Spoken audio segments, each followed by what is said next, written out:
The ley lines are in disarray. Something has gone wrong with Irminsul, yes.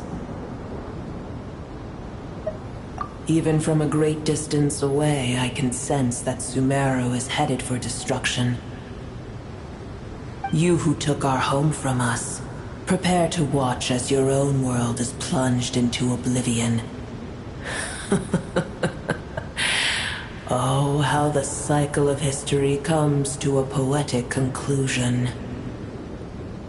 This isn't a joke, Apep! Nahida's in grave danger! Can you please help her? Is she now? Then do explain. For what reason should I lend Booer my assistance? Be not mistaken. The fate of Sumeru is of no concern to me. I am neither the god of this land nor its guardian. I may have given my tacit agreement as your kind built homes here and multiplied for generation upon generation. But that does not mean that I bear any responsibility for Sumeru. Tiny Booer, puny humans. In my eyes, all of you are but intruders who followed in the wake of the heavenly principles. I am not obliged to be your savior. The age of the dragons ended long ago, and the world that replaced it is under the dominion of the heavenly principles. In choosing not to side with your enemies when the heavenly principles' rules began to relax, I have been merciful enough. Do not forget that I have no love for this world you hold so dear.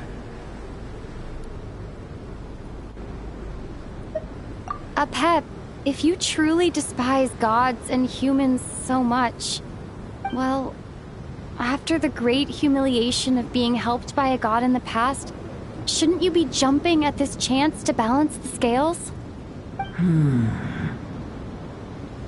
Now that is a compelling reason. When El Ahmar plotted against me and I was tortured by forbidden knowledge, it was Booer who saved me from agony. And though I regard with shame the pity of my enemies, to receive aid without repaying it would likewise tarnish a dragon's dignity. Oh, tiny Booer, puny humans. Just this once I shall deign to show you the true power of dragonkind. Whoa! It's happening again! We're gonna get sucked in!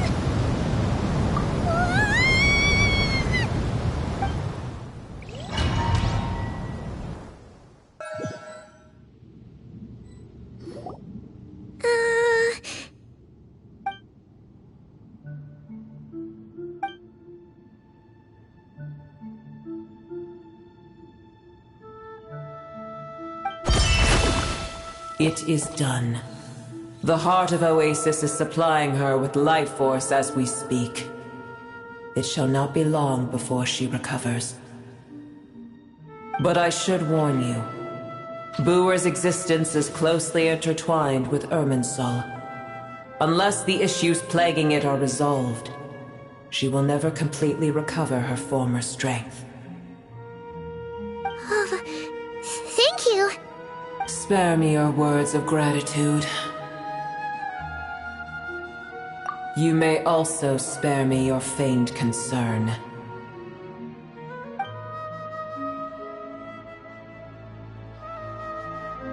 A dragon's sovereign's power is far greater than you can imagine. While I was indeed weakened when the heart of Oasis ran dry, providing Tiny Booer with a morsel of my life force shall have little consequence for me. Oh, good to hear.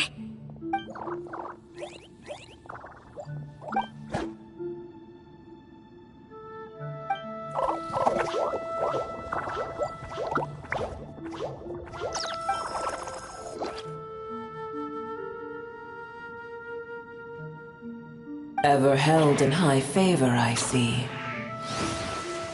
Oh, well, you know. The compliment was sincere. Simply accept it.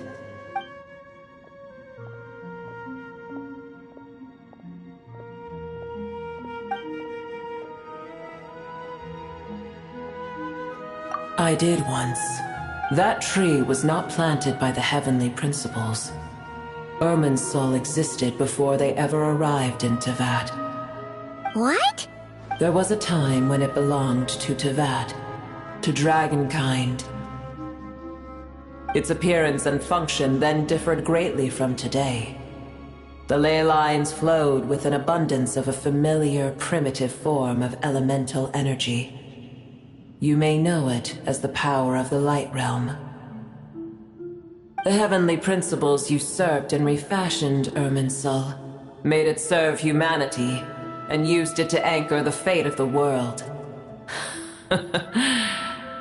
Yet in the end, humanity has failed to protect it. Heavenly principles, God of gods. It makes me sick. The enmity between your kind and mine can never be bridged. As things stand today, holding a grudge against you would serve no purpose. But there will come a day when we reclaim this world for ourselves. The opportunity will arise no matter how long we must wait. I can already sense that far away from here, the Hydro Dragon has wrested his authority from the hands of the usurpers. Though we have yet to meet, I know that we are both preparing for our revenge day and night. Uh-huh.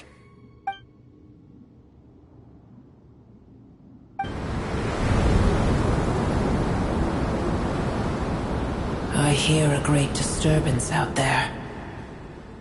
Huh? What is it? Sandstorms come. The Jinn. I see. Another calamity approaches.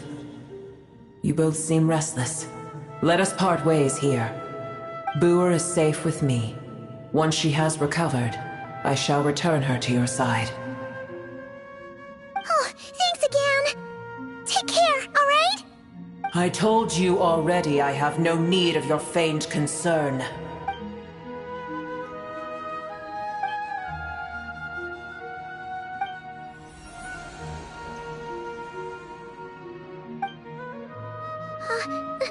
Mahita?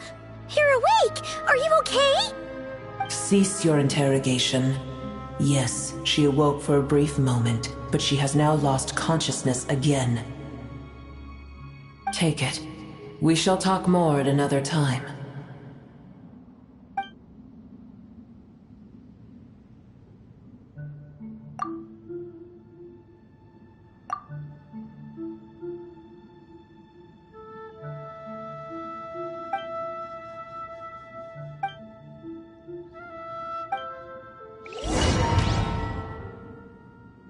Where the heck are we? Did you just dump us in the middle of nowhere? Wait, no, Paimon remembers now. The Temple of Silence is over that way. Come on, let's go find the others.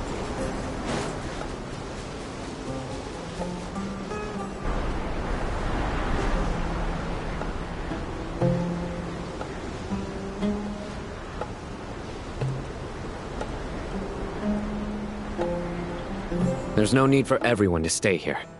I'll protect the sages. The rest of you, return to Aru village. Yes, Mahamatra Sino.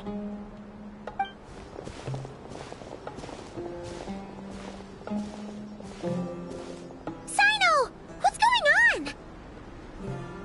You're back. How's the Dendro Archon? What a relief. It's the Jinn. Countless Jinn have stirred up violent sandstorms across the desert, blocking our path to the Temple of Silence. Tainari and Kale have returned to Aru village to help. The Jinn are being highly aggressive, so both the village and the merchant caravans require protection. It's just one thing after another. Where did all of them come from anyway? In all my trips to the desert, I've never seen anything like this before. As I see it, the only possible candidate is Gurabad. Gurabad? Baladuri could explain in more detail if he were here. All I know is a rumor I've heard about from previous trips to the desert. Supposedly, a great number of dormant Jinn lie sealed beneath that city.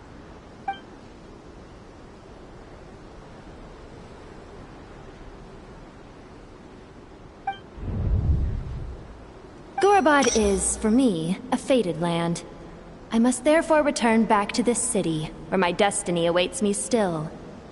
My master, I am sorry that I couldn't stay by your side for long, and that I could not have more time to get familiar with you. Lilipar. Yeah, we once said goodbye to a friend there. Well, maybe not a friend exactly, but someone we met on the road anyway. She was a strange bottle. If we can find a way to wake her up, maybe she can help solve the situation in Gurabad. Well, be careful. You may find there's more than just the Jinn to worry about. You mean there are other dangers in Gurabad? It's a sensible assumption to make. The moment we arrived in Caravan Rebod, the Irminsul anomaly started spreading in that direction. Now we've moved to the desert, and suddenly we're plagued by Jinn and sandstorms. To call it a coincidence would be a stretch. Don't worry, we've gotten a lot stronger since our last stint in Sumeru.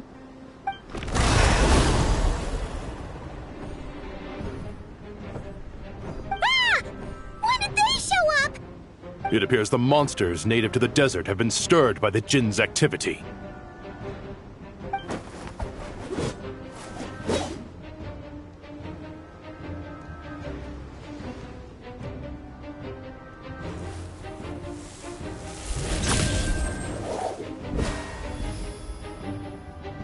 You should get going. We'll take care of things here.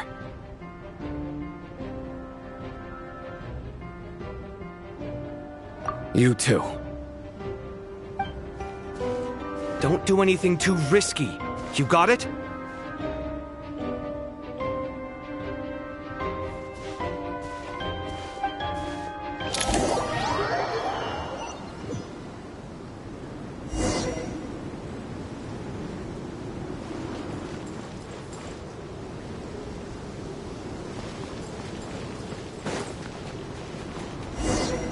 The Jinn are swarming out of Gurabad! Looks like Al-Hizam was right! Let's get inside and see what's going on! A moonlit night for all. Leave this place.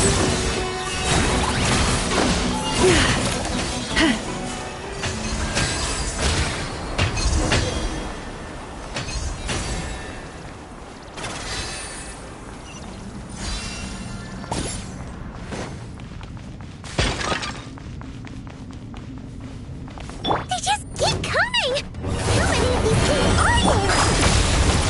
We'll never get them all around! Let's just head further inside for now!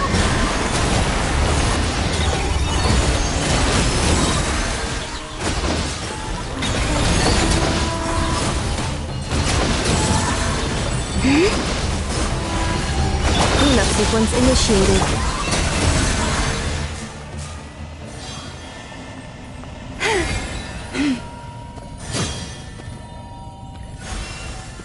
Target spotted! All units at the ready. Pipatui!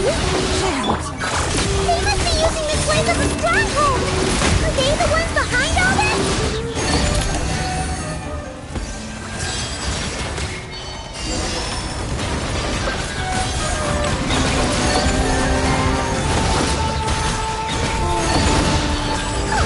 Fighting Jin with one hand and Fatui with the other? This is pure chaos!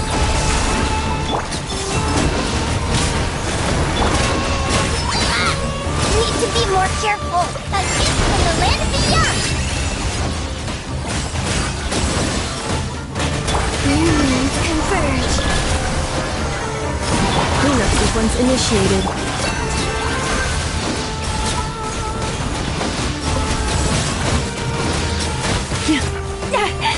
Stay your hand.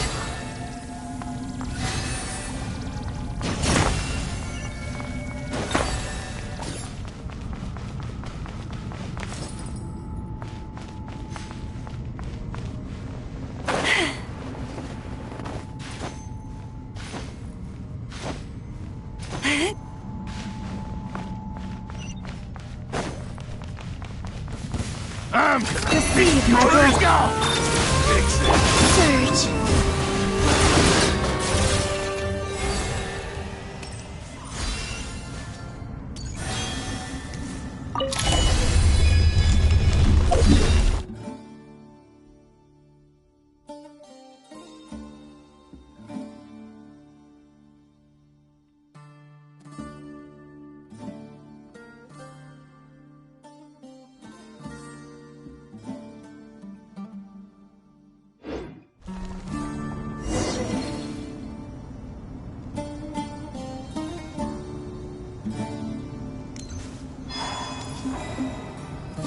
that strange machine?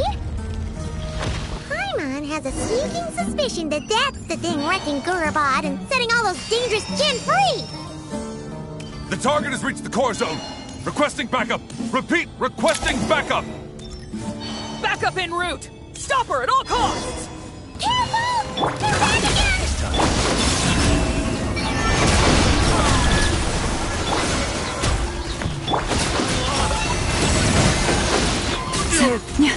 Pretty. Coming in, success! Nice one, Traveler! Let's keep going!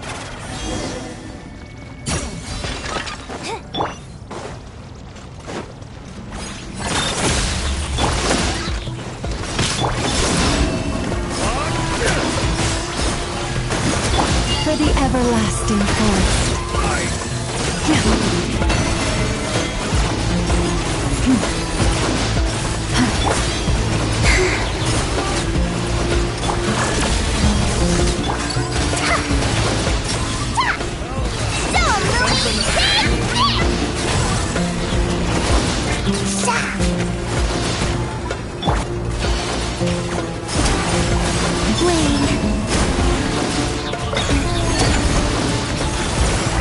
Branch into song. Fire right back to them.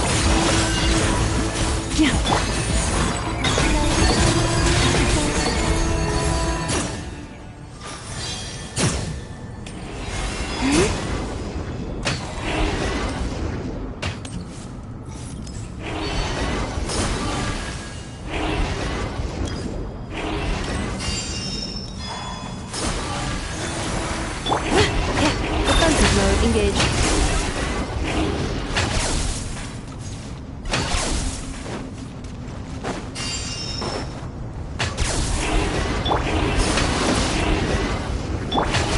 This hunk of Jinn's got kaput!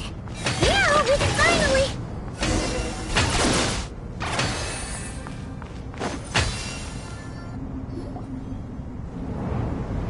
It seems my subordinates failed to stop you in your tracks. Apologies, sir. There is no need to apologize. You did well to hold your ground against such a powerful adversary for as long as you did. I must commend your courage and perseverance. So, you're in charge here, huh? First the problems with Irminsul, now this mess in Gurabad? Are you the ones responsible for all this? I'm afraid I cannot answer that. I assume you aren't naive enough to expect answers from an enemy. Oh, this guy is so snooty! However you want to spin it, you're clearly involved in this somehow. So you can either start talking, or we'll have to make you talk. Let's get him! Traveler, what's wrong?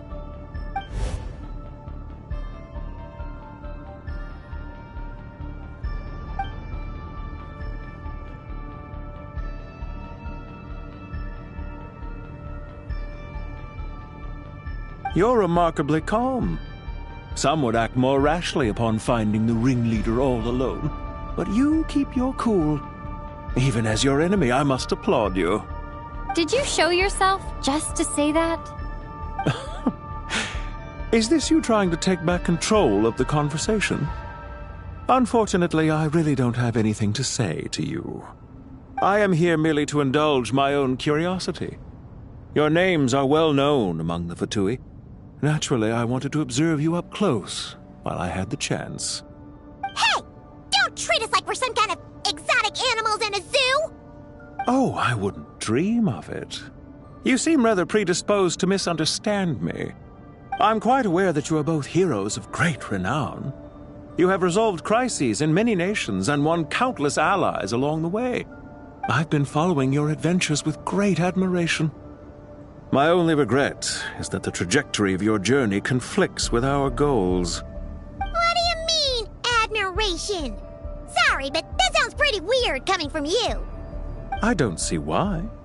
We may happen to occupy opposing sides, but there is no cause for deep-seated enmity between us. To respect one's enemy is to respect oneself. Well, now that you're observing us up close, what do you see? I've observed as keenly as I can. Yet, while I endeavor to understand, your true strength remains a mystery to me.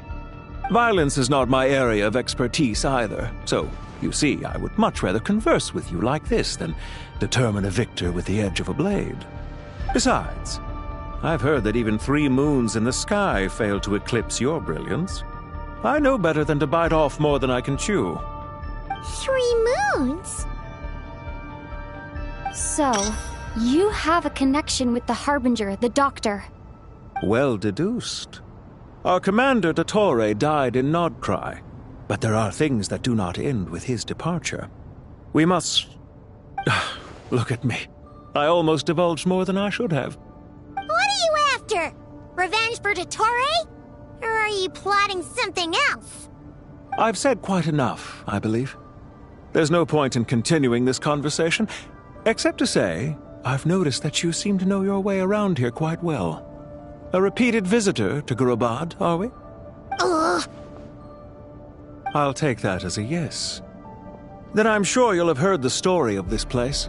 The mother of the Jinn, Lilupar, and the tragic tale of her vengeance that spanned 3 generations. It was right here that Lilupar once helped the wise to ascend to the throne.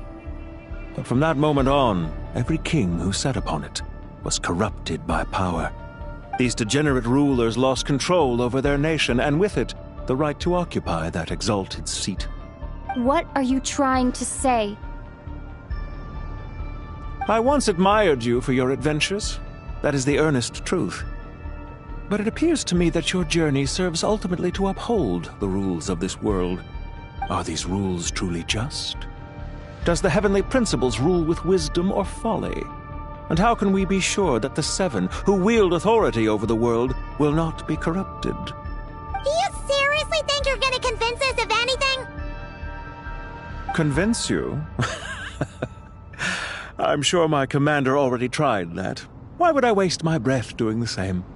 If a few words from a stranger were enough to make someone completely change their stance, it would only prove that they never had a firm will to begin with. I am merely stating my position, so that we might understand each other better. One's enemy in the present may not necessarily be an enemy for life. As for what game I'm playing here, I'm simply buying some time. But now I must bid you farewell. It was a wise decision not to attack me immediately. Since you did not fall for my ambush, I will now have to ask those in hiding to reveal themselves. Leave this to us, sir. Very well. I trust you to do what is necessary. Stall her while I execute the next step of the plan. Sumeru City, Irminsul. Hey! Stop right there! Don't you dare leave without explaining yourself! All units, stop them! Protect the commander! Did you hear that? He mentioned Sumeru City and Irminsul! He definitely knows something! We can't let him get away! Get rid of these pesky soldiers! Quick! Rear guard to the front! Don't let them through! Futile! Come stay high! Like it or love it!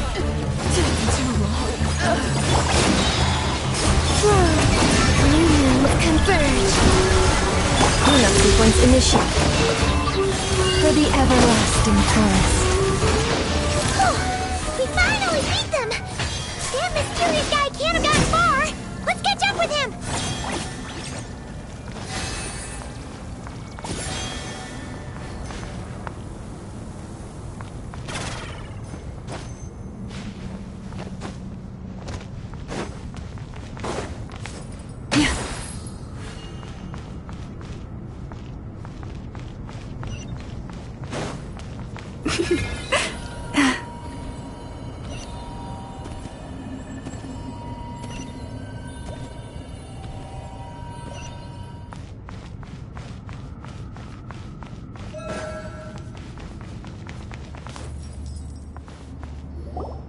Found him!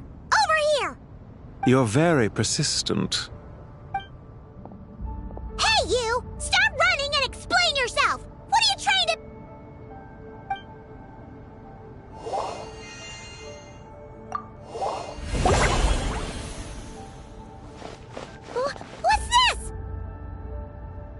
Relax. A small trap like this won't be enough to hold you. The sandstorms from Gurabad will die down soon enough, but this small window of time was all we needed to launch the next phase of our plan.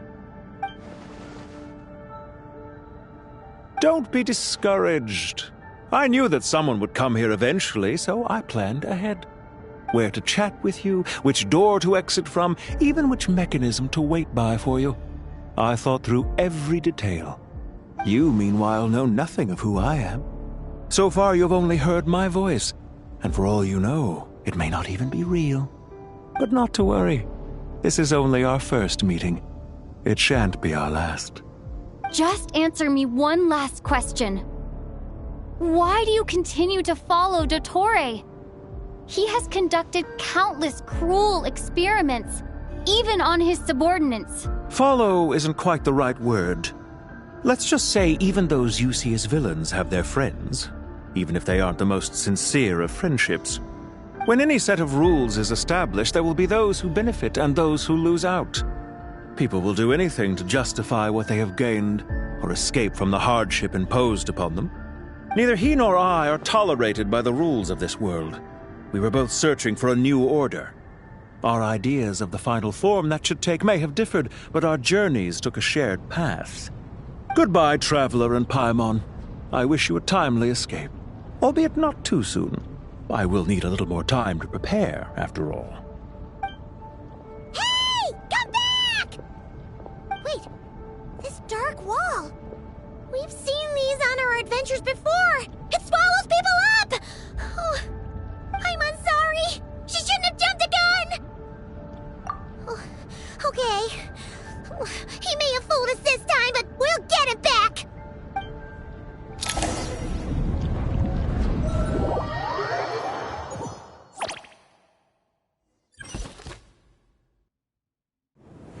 Sino and his team are guarding the north. We'll take this side. There's so many Jin! We can't let them get into Aru Village! Don't fret. I am well prepared for this situation. Huh. So you have a solution? Perhaps you're unaware that I have a trusty genie partner of my own, Plumpy. If I send her to negotiate with the others, this whole thing will be resolved before you can say Mora. Off you go, Plumpy!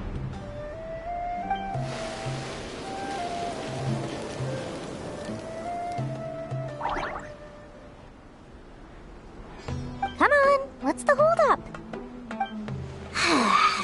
5,000 Mora. 20,000 Mora.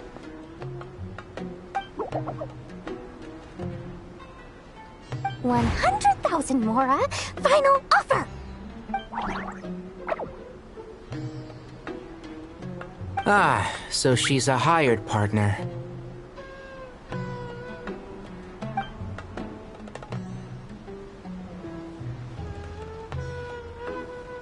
Hired partners are reliable too.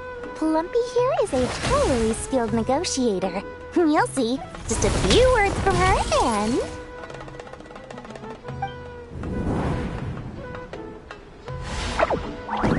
Plumpy! Don't you Jin have any respect for the rules? This was supposed to be a negotiation! How dare you treat my messenger like this? You wanna play rough? Two can play at that game!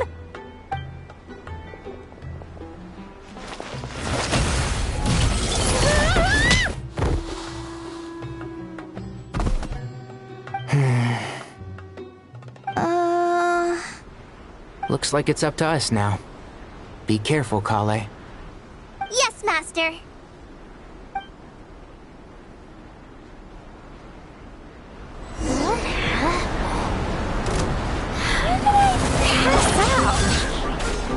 Never mind. Plumpy, it's time for revenge. You know, this reminds me of when you first arrived in a video forest. You were trying to help a child retrieve a lost toy when you stumbled upon Spinal Crocodile territory by mistake. Yeah, I remember. Our first time fighting side by side. fighting side by side. I seem to recall swooping in to rescue you with a team of forest rangers. Please stop.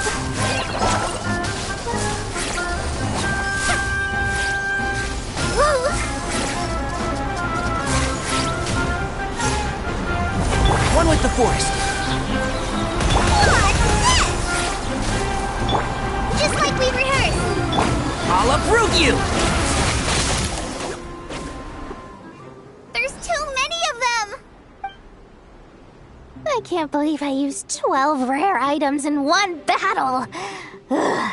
I shudder to think how this is going to affect this month's accounts.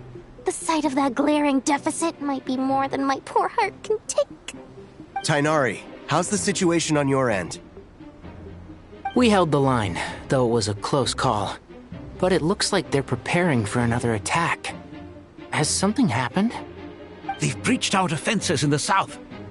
The Jinn are pouring in. We're moving the villagers to the north as we speak. We're hemmed in. This is getting precarious. Our margin for error just got a lot smaller. That's why we wanted to confirm your status. We need to consider our next move carefully. Bad news! Another line of defense has been breached. Kale, go with them and assess the situation. Dory and I will hold the line here. But Master! Even with 3 of us, we barely managed to. This is not a discussion, Kale. Don't worry about us. She clearly still has plenty of tricks left up her sleeve. Wait! You can't pin all your hopes on me! Oh, great. I've almost run out of the things I brought with me, and the rest is back at the caravan. I should be able to hold out for a little longer, but still...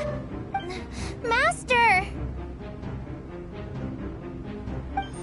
Need any help? Huh? What is it, Kale? If things continue like this, it won't be long before Aru village is overrun by Jinn, and the sandstorms are sure to follow in their wake. I do have a plan, but I can't guarantee it will work. I don't care! Whoever you are! Please just help us! The only one who can help is you. I am merely here to guide you along the correct path.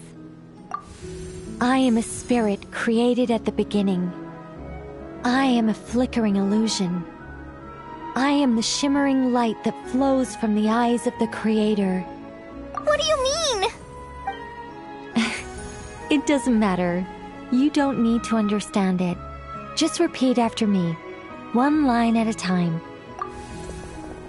Watch out! Jinn incoming! I am a spirit created at the beginning.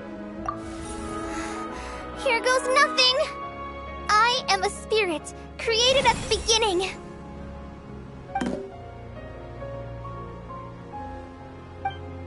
I am a flickering illusion. I am a flickering illusion. What's wrong, Plumpy? I've never seen you so agitated before. But how do you... Do you know what Kale is reciting? I am the shimmering light that flows from the eyes of the Creator.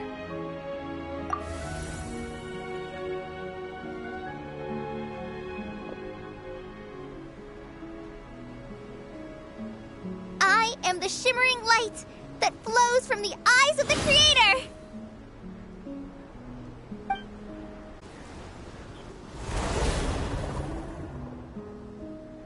It's a song composed by the goddess of flowers, but very few records of it remain, even in historical texts. All we have is a few fragments. Is Kale an avid historian? Not to my knowledge. The Jinn have actually quieted down. Although... No, it's more than that. It looks like they're showing... submission. Clearly the songs left by the goddess of flowers have a soothing effect on them. At the very least, they're much calmer now. Really? Let me try. I am a spirit created at the beginning.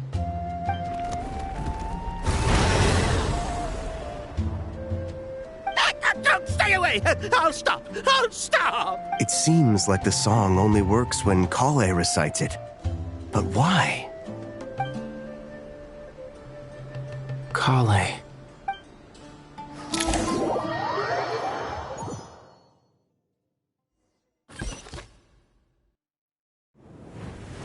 Yeah! Any luck?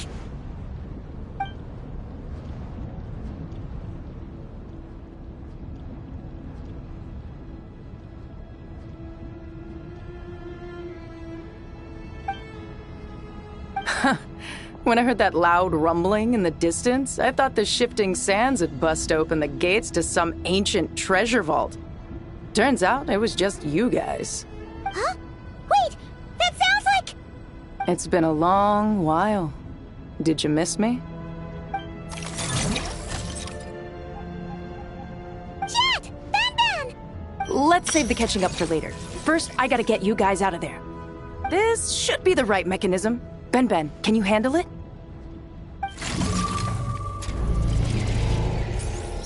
There we go. Come on, let's leave this place.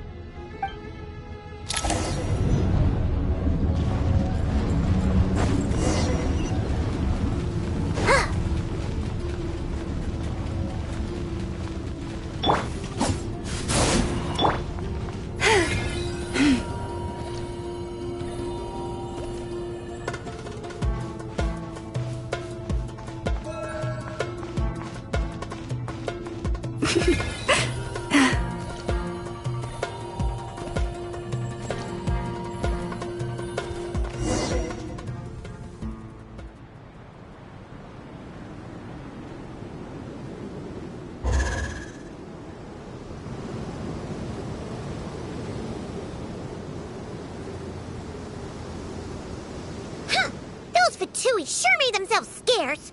It's like they were never here. The Fatui? They came to the desert again? Yep. No idea what they're planning this time. They were being very coy about it. How have you been, Jet? Well, since we last met, I've started my own band of mercs. We've actually made quite a name for ourselves. Oh, yeah. On a slightly different note, I have some good news. I finally took care of Masaira. Not much to write home about. It was just another day. Found his hideout. Dragged him out of his cozy little bed. He tried to talk me into seeing his point of view, as usual. But I'm way past that by now. There was nothing he could say to save his life. What about you guys? Bet you'd forgotten all about me and Ben, huh? Of course not! We're super duper best friends! Wow. Sounds like I should make time to visit some other nations too. Anyway, what brings you to Gurabat? Oh, right. I almost forgot. We're here to look for Lilupar. That bottle? Seriously? Yeah! We need her power to calm the Jinn and stop the sandstorms. Here's hoping we actually manage to find her, after all the trouble we've been through. Surely with everything's been going on in Gurabat, she must have woken up, right? Only one way to find out.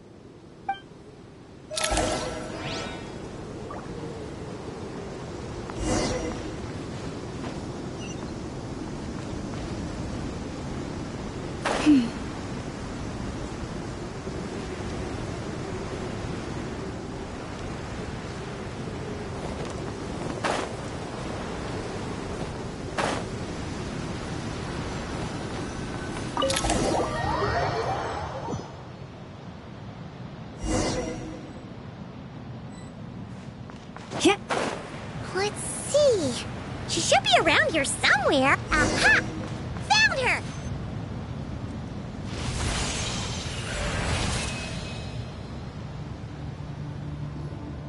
Lilupar! What a long dream that was. It's been a while, my master. Oh, and you're here too, little wildcat. The four of us back together again. Imagine that.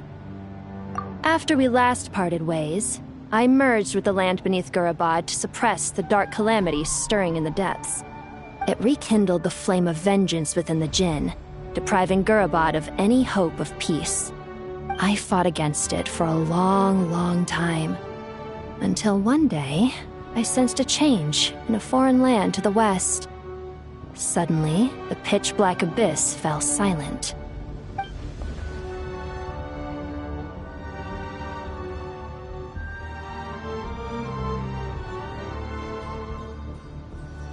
Once satisfied that that dark power could no longer bewitch the Jinn, I too fell into a deep slumber, from which I have only now awoken.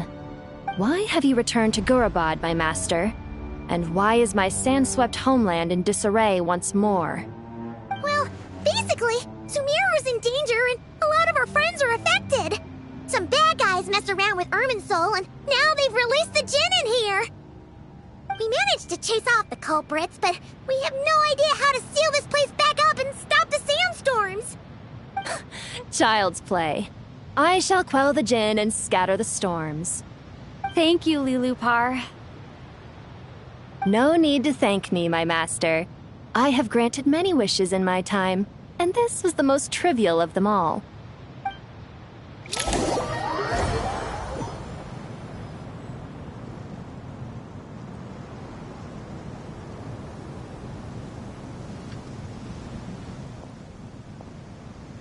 The sandstorm's gone. The sun shines bright again. When I said that we'd meet again under a lovelier sun, this was exactly how I imagined it. Yay! Although, honestly, Paimon would love to hang out with you more, even if the weather sucked. Well, there shouldn't be any more Jinn breaking out, right? Are we okay to head back? Sounds good. You can introduce us to your other friends. Another adventure begins. Lovely. The storms have stopped! We should be able to get to the Temple of Silence without any problems now. Time to regroup!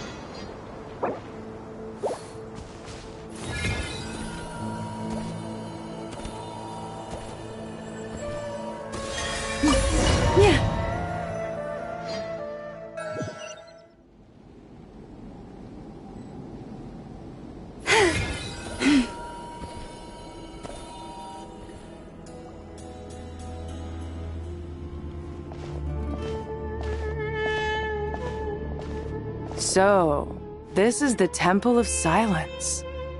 I've heard the Nagarjanites mention it in passing, but I never imagined it would be this big. It's colossal. I thought the temple moved to the rainforest ages ago. When did they scamper back into the desert? I don't know. This plan sounds a little too risky for my liking. Even in King Deshret's day, this was experimental technology. We have no idea what could happen if we activate it. Well, unless you know of another viable alternative for the Akasha terminal, I'm afraid this is our only option. The plan is sound, and the risks are manageable. However, if we are to proceed, we must act quickly. The scale of this project is enormous. Even with Kaveh, Faruzan, and every other scholar of mechanics working on it full-time, the proposed modifications won't happen overnight.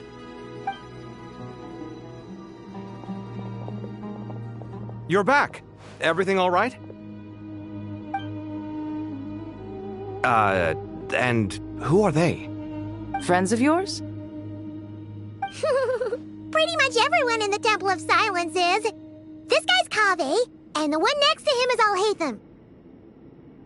Hello, I'm Jet, and this is Lilupar. Oh, a famous name from the history books. Pleased to meet you. A friend of a friend is a friend of mine, as they say. Who's they? Huh? Do people not say that?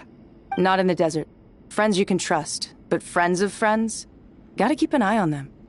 Still, I do trust the Traveler's judgment. I'm sure you're good people.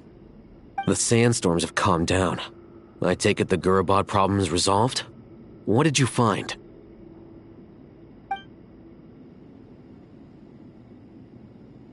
And after getting all smarmy with Luckily, Jet used the mechanism outside to free us, and then we got Lilupar to put a stop to the chaos. Wow. Thanks for being there to help them.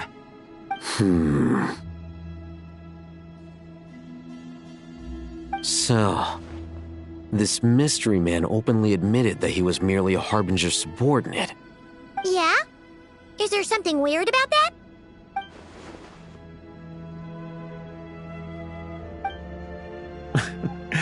I assume you aren't naive enough to expect answers from an enemy. Well deduced. Our commander, Dottore, died in Nodcry.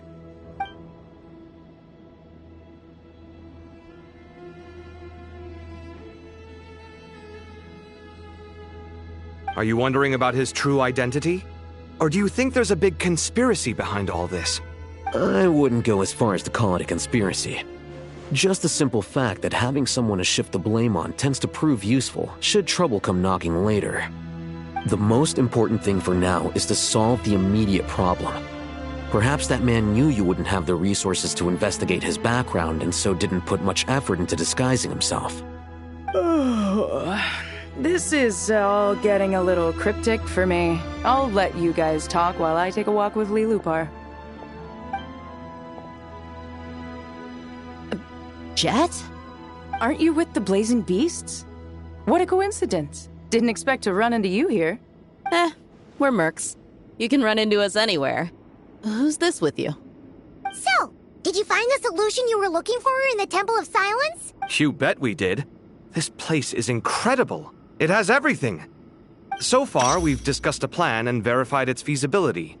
Building a new system from scratch is out of the question. So our only option is to modify the Akasha using certain resources we hope to find in the mausoleum of King Deshret. According to certain sources in the Temple of Silence, there is a core device in King Deshret's mausoleum known as Aru. Little is known about this device in academic circles, which suggests it was hidden quite effectively. If these sources prove correct, the energy contained within Aru may be sufficient to power our Akasha renovation plan. However, this raises difficult questions regarding technological integration. The sages are still debating it. Yeah, but I'm sure they'll reach a compromise once they've argued it out. The people of the rainforest are always cautious when it comes to desert technology. But times of crisis like this leave us with little choice. Wait, Paimon has a question. Is this the same Aru we've heard of before? It's sealed off, right? Some sort of prison where the Goat King, Ibis King, and Crocodile King are locked up. Well remembered. Yes, that's exactly right. According to our records, Aru was the most brilliant creation King Deshret ever conceived of. Built by divine and mortal artisans working together. It was a miraculous accomplishment, and it lies hidden deep within the king's mausoleum to this day. That being said, what Aru actually does and why it was built, those are deep secrets we are not privy to. Until recently, I wouldn't have been optimistic that the place even exists. The only reason I'm inclined to believe it now is because we heard it from the Ibis King Thoth himself at his temple. The tale of how the 3 retainers of Al-Akhmar were imprisoned in Aru. Paimon totally gets that. When Paimon first heard about it, she thought it sounded pretty unbelievable too. Do you guys still remember that? The Ibis King told us they were trapped in Aru and that they had to answer 3 questions to get out. I think I remember. What causes our rise and fall? What obliterates love and hate? And what determines truth and falsehood? Those were the 3 questions, right? Yeah. If only Nefer were here. She's dealt with the Ibis King before, so she might know more. Oh, Nefer's a friend we met in Nodcry. Nodcry? Funny. She showed up here earlier. Huh? Yeah. Had another lady with her, too. Both said they knew you. They contacted the sages, claiming they might be able to offer some assistance. Really? They came here to help out? Yes, really. It was just before you got back. One of them said she's made Nodcry her home. If she's the person you were talking about, then... Looks like betting on Aru was the right choice. See? They're right over there. Nicole! Never! Why, hello! We're here to help.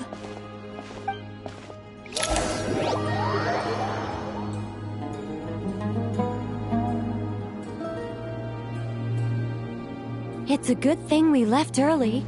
We almost got locked out. Locked out? What do you mean? Oh, you haven't heard? An invisible barrier has appeared around Sumeru's borders, cutting off all travel in and out. No one can leave and no one can enter. Sumeru has become a lonely island. Are the Fatui behind this too? Actually, no. This has nothing to do with them. I suspect it's a defense mechanism within Irminsul itself. Irminsul is the source of Tevat's ley lines, after all, and Sumeru is the nation closest to it. I imagine this function was put in place to seal the entire region off in the event of serious damage, preventing the disaster from spreading to the rest of Tevat. It may have been implemented long ago. But doesn't that mean that the people here won't be able to escape to other nations if the anomaly keeps spreading? Currently, that does appear to be the case, which is precisely why I am here. This is a critical moment for the world, and Sumeru is the eye of the storm. Paimon's surprised you managed to convince her to come back to Sumeru. Indeed. Even for someone of my wisdom and eloquence, this tested my skills to the limit. And why should it concern me that Sumeru's in trouble? Surely you don't think I still have feelings for that place? Judging by your tone, I suppose you don't. Sounds like you don't know much about my past. And here I thought you knew everything. All I know is that the Ibis King is the source of your power. He was quite a prominent moon envoy once upon a time, so I do know a thing or two about him. As for your past, I have ways to learn the full story if I wish to. But everyone has secrets they'd rather keep to themselves, wouldn't you say? I'm glad you see it that way, Miss Nicole. I've chosen to call Nodcry home, which is why I did my part in its hour of need. That doesn't mean world savings become a habit with me. I have no particular desire to play hero in Sumeru, thank you. I understand. Human emotions do not appear and disappear without cause. There is always a reason to be found behind both salvation and destruction. Still, if time has taught me anything, it's that human emotions are often complex and in conflict. That's why people change their minds about things all the time. But that's where we angels come in. Our duty, ultimately, is to guide people towards their deepest, truest desires and help bring them to fruition. So I wish to hear about your past, because I do not believe you are motivated by hatred alone. And if we still arrive at different conclusions in the end, that's okay.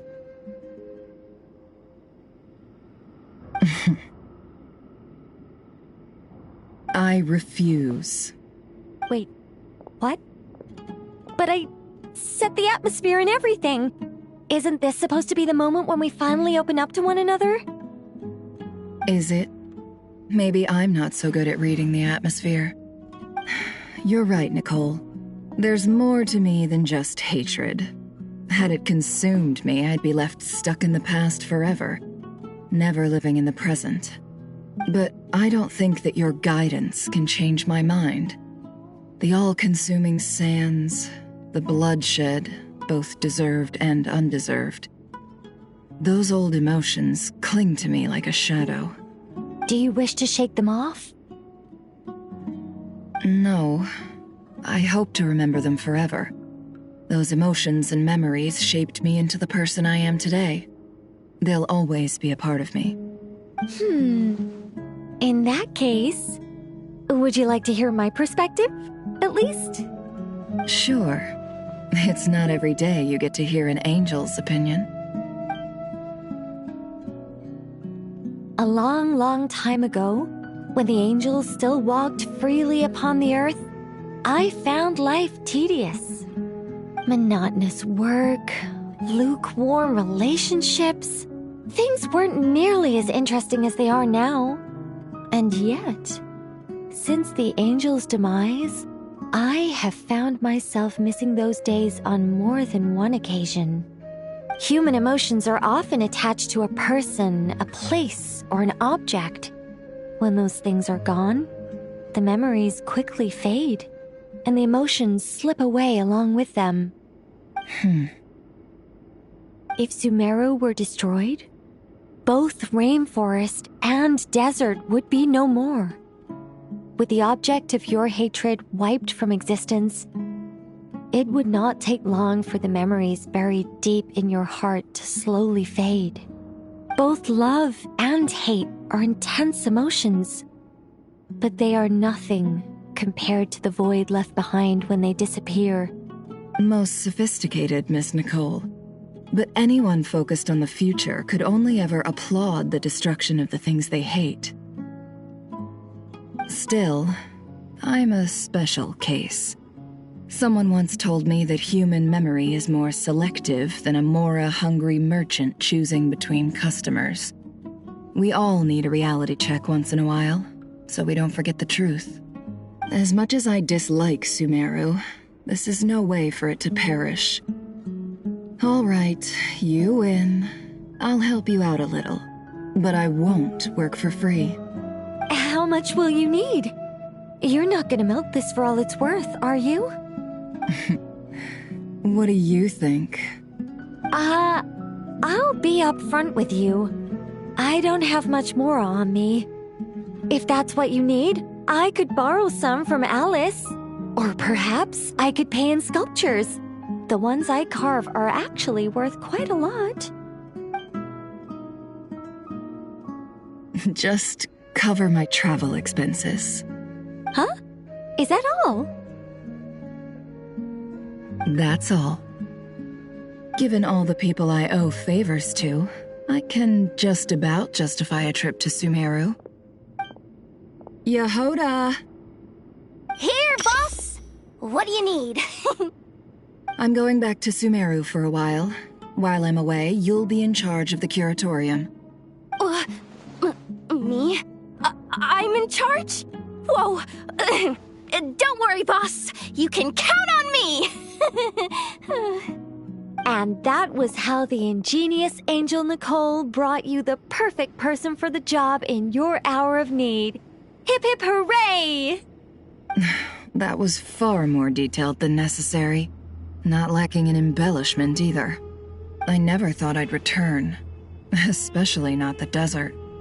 But life doesn't always go as planned, I suppose. What's Candace up to? I don't think I've seen her yet. She is still taking care of things in our village. Should be joining us before too long.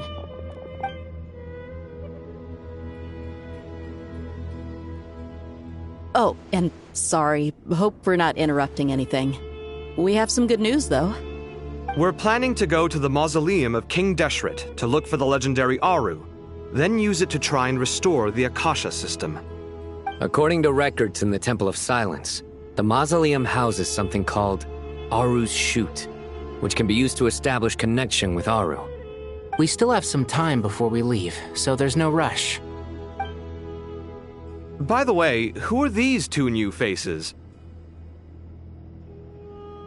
Just call me Nefer. I'm based in Nodcry. Did I hear you mention Aru? Correct. Well, I happen to have a connection with one of the 3 retainers imprisoned inside, the Ibis King. I'm here to get things done, so if you don't mind, I think I should come with you. That sounds perfect. Miss Nefer, are you from the desert by any chance? Why do you ask? I don't know. There's a familiar air about you. Plus, you mentioned Candace. Sorry, I don't mean to pry. It was just a random thought. I'm Dia, an Eremite mercenary. My work usually keeps me out in the desert. I'm on good terms with Dory, and she's mentioned you all before. It's nice to finally put faces to the names. However, my associate here is probably less well acquainted with you. Why don't you all introduce yourselves? Actually, I'm a little better acquainted than you might think. Huh? Huh. Are my eyes playing tricks on me? It looked like you spoke without moving your mouth. Ventriloquism. I have heard tell of it before. What is it, Kale? It's you! You're the voice who's been speaking in my head, aren't you? You encouraged me to report my dreams to the Dendro Archon, and got me to recite that magic prayer. Mm-hmm. I have many titles, but let's go with the most pertinent one. I am Nicole Rain, an angel who has lived since ancient times. An angel? Sounds like a big deal, but, what exactly is an angel?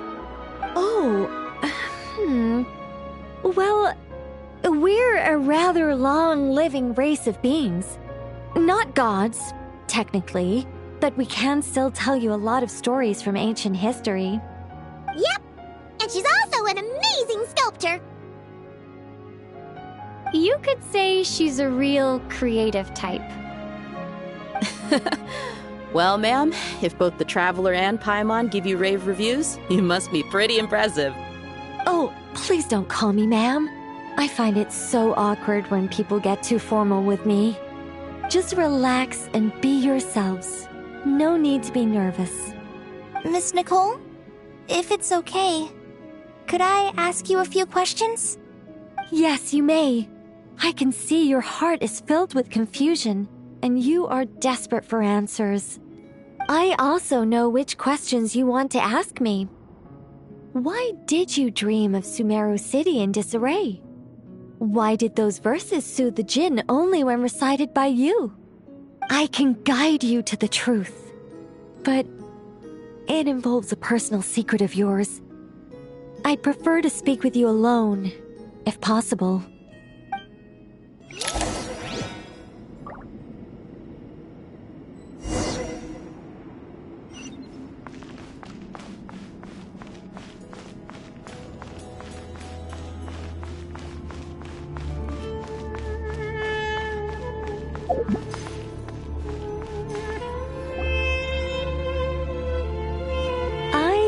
We were going to speak alone. This is a lot more people than I was expecting. What's wrong with it? Even the doctors at Dar al-Shifa allow patients to be accompanied by family members. Well, if Kale doesn't mind her secret being revealed, I have no problem with it. Thanks for being so considerate, Miss Nicole. I don't know what secret you mean, but whatever it is, there's no need for me to hide it from my closest friends. Closest friends? It's so nice to hear that. All right. In that case, I'll get right to it. Kale, are you aware that there are god remains inside your body? I am. When I was young, I got sick with Elazar. Nothing could cure it. The Fatui convinced my mom and dad that they could help, and I was sent to an unfamiliar place. There were a lot of other kids just like me there. This creepy guy injected us with some strange medicine, which I heard contained god remains. I can still remember the pain like it was yesterday. But thanks to the friends who've stuck by me all this time, I've gradually been able to overcome those memories. Anyway, so you're saying that what happened to me has something to do with the god remains they injected me with? Yes. Those were the remains of Nabu Malikata, the goddess of flowers. What? Huh. Fascinating. You don't seem surprised like the rest of us. Why? The possibility crossed my mind when Kale recited the Goddess of Flowers song and calmed the Jinn. You made Paimon jump! I was merely passing through when I heard the name of the goddess of flowers. Be assured that I share your surprise. You, with the hat. Are you certain? I sense no trace of the Lord of Flowers within her. Well, it is a very small fragment. Unless special methods are used to manifest its power, even her closest acquaintances would find it near impossible to detect. After the goddess passed away, her remains were scattered across the desert. King Deshret gathered all the pieces he could find and buried them in the Eternal Oasis. But some fragments remained unaccounted for. Eventually, the Fatui must have found a way to track some of them down. Presumably for use in some experiment. It's not an uncommon occurrence. You're more shaken than I thought. In one sense, you've been extraordinarily lucky. So many people who yearn for this kind of power never attain it, yet you have coexisted with her all this time without even realizing it. I don't know what to say. I'm glad that I could help everyone with this power, really. But knowing that a fragment of the Goddess of Flowers is inside my body is... it's a strange feeling. Well, people value their autonomy very highly. Even a well-intentioned intruder can shake one's sense of self. I understand how you feel, Kale. But once you get used to it, you'll find it's nothing to be concerned about. Huh. I guess you, of all people, have a good reason to speak on this. 2 good reasons, in fact. Incidentally, 3 is the maximum number of Hermanubis' Ba fragments that I could bear. Let me guess. Because 2's company, but 3's a crowd? Thanks for helping to explain the joke, Tainari. Not my intention. Goddess preserve me. I should take my leave. This boy in his wolf's head hat speaks much too differently from the Hermanubis I remember.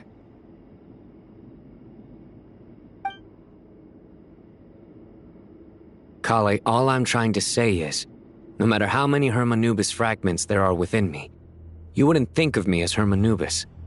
In the same way, you are simply you. Yeah, I know what you mean. So about that dream I had, was it a warning from the Goddess of Flowers? Yes. Just like me, she was an angel created by the primordial humans, born with the instinct to guide living beings. Though her body and soul have perished, her essence retains its natural instincts. Even her smallest remaining fragments would do their utmost to send you that warning. The Mother of Dreams? Lord of Flowers and Oases? She must have had a premonition. That is why she gave that dream to you. We won't let our efforts go to waste. But I still don't understand. Why me? Yes. Why indeed? You weren't the only one injected with God remains, but only in you have her fragments persisted. I suspect it may be because of the firm will you showed in the face of suffering. She was likely assimilated by that will. Of course, this doesn't mean you have to shoulder any extra responsibility.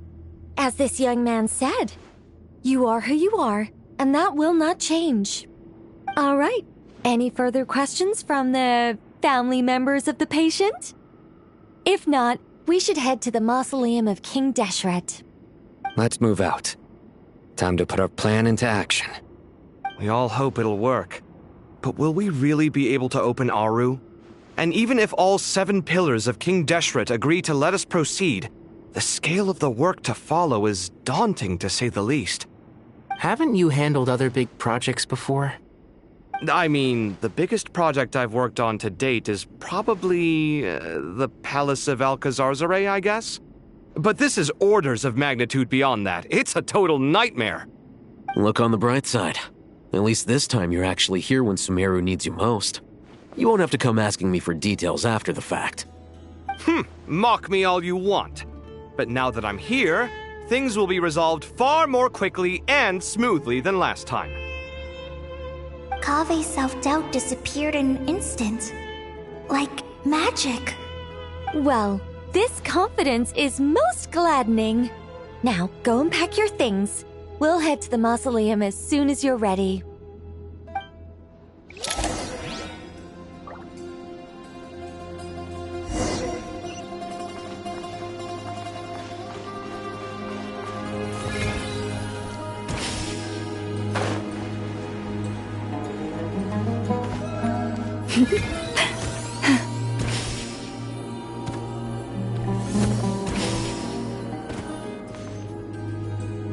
Oh, Miss Nicole. I heard you're a very talented sculptor. Is that true? Oh, I don't know. I wouldn't want to blow my own trumpet.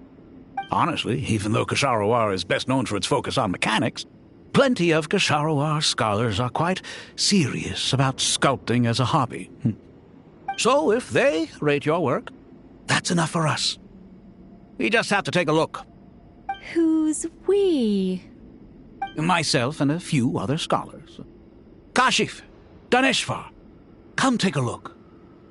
Oh, well, if you insist, I suppose there's no harm in showing you.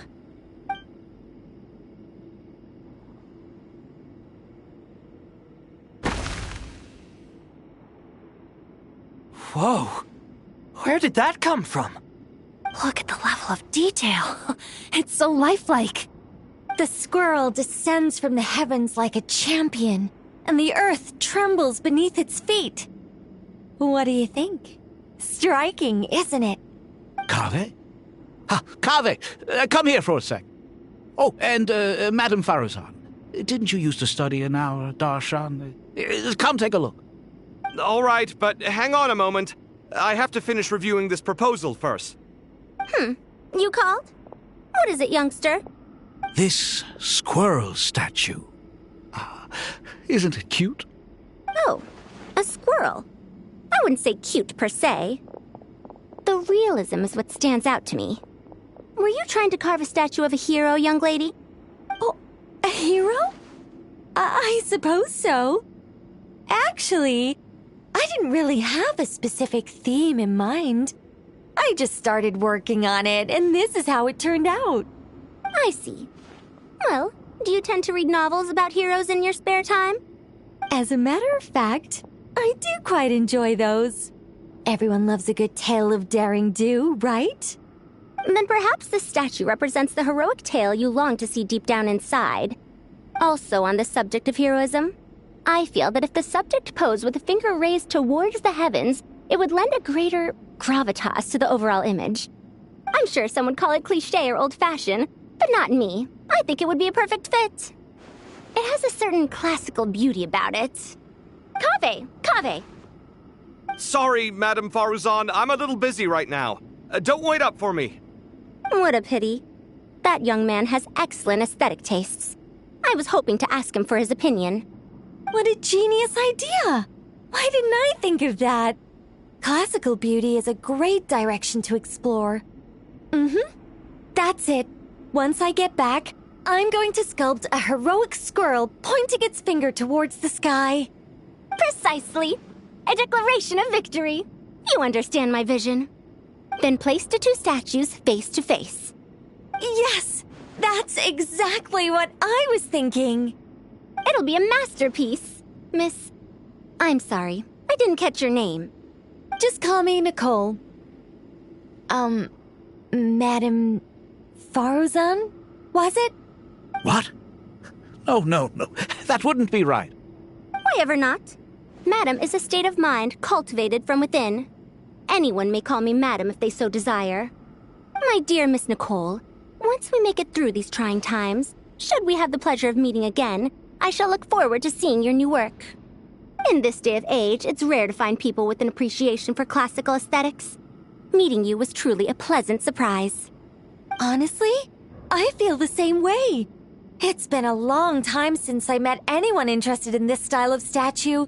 Clearly, they don't call you Madam for nothing.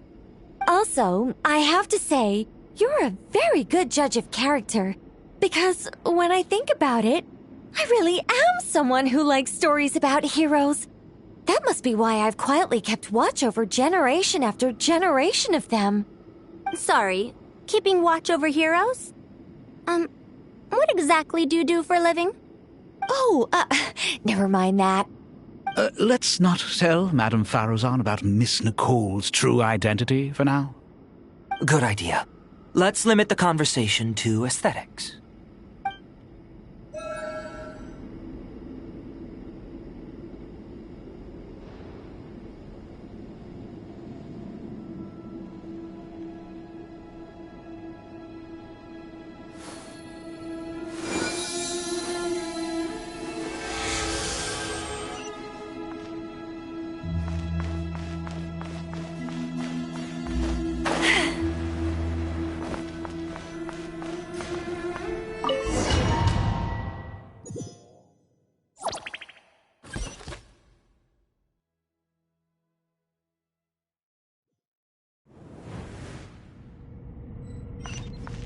I hope everyone's ready.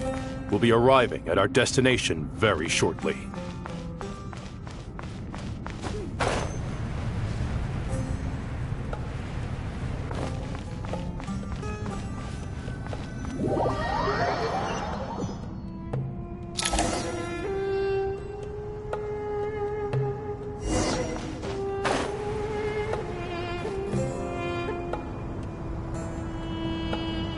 Why, we've not seen so many visitors ever, really.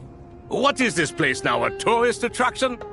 Ah, closer inspection reveals many familiar faces. To what do we dusty old fellows owe the honor? Surely you're not just here to chat. You surmise correctly. We are here to carry out a rather enormous project. Ho, enormous, you say? How large, then? Larger than the gaping void in our lives? Why, you've even put a smile on Goatee and Crocco's faces. All this activity is making for quite the special day.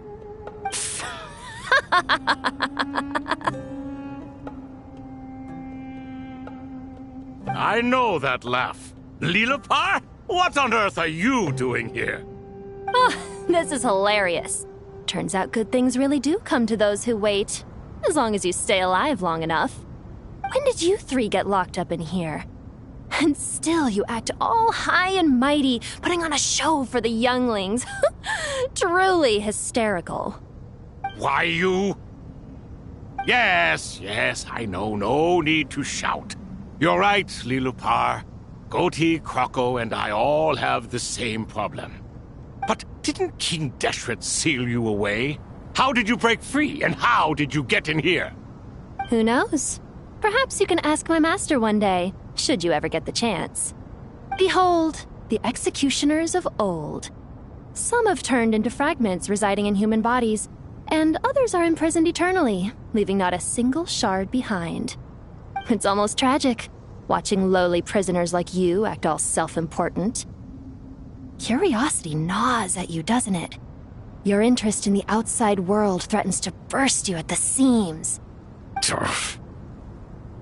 I'm starting to take a liking to this magic bottle lady.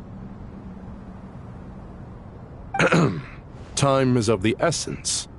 Let's get down to business. We come to you, O three ancient lords, to request your assistance on behalf of the Academia.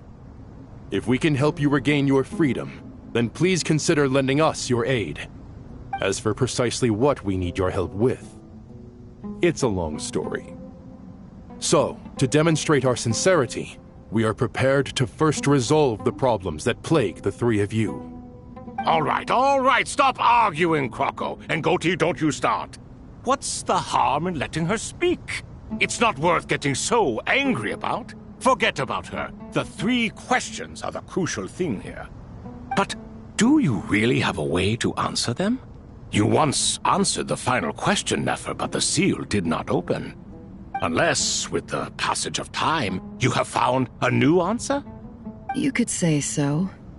When you first asked me what determines truth and falsehood, my answer was a liar's soul. Liars are the best at seeing through the falsehoods of the world. But if you want them to tell you the truth, You have to reach their soul. I think that makes sense. I found it quite compelling myself, and I told Nefer so.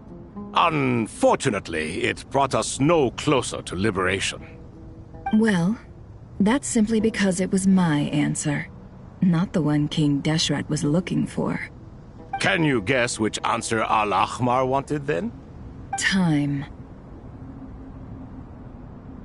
And that's not only the answer to the final question, it's the answer to all three of them. All things wax and wane with the passage of time. Love and hate eventually fade into nothing. Current affairs are always fraught with conflict and controversy. Only time can distinguish between right and wrong. You once described King Deshret as a proud man. I'd say that the prouder someone is, the more inclined they are to believe that only time is qualified to be their judge. Time. Well. Indeed. Perhaps in building Aru, our king was in fact attempting to reverse time, to bring love and hate, right and wrong, the rise and fall of all things back to their point of origin.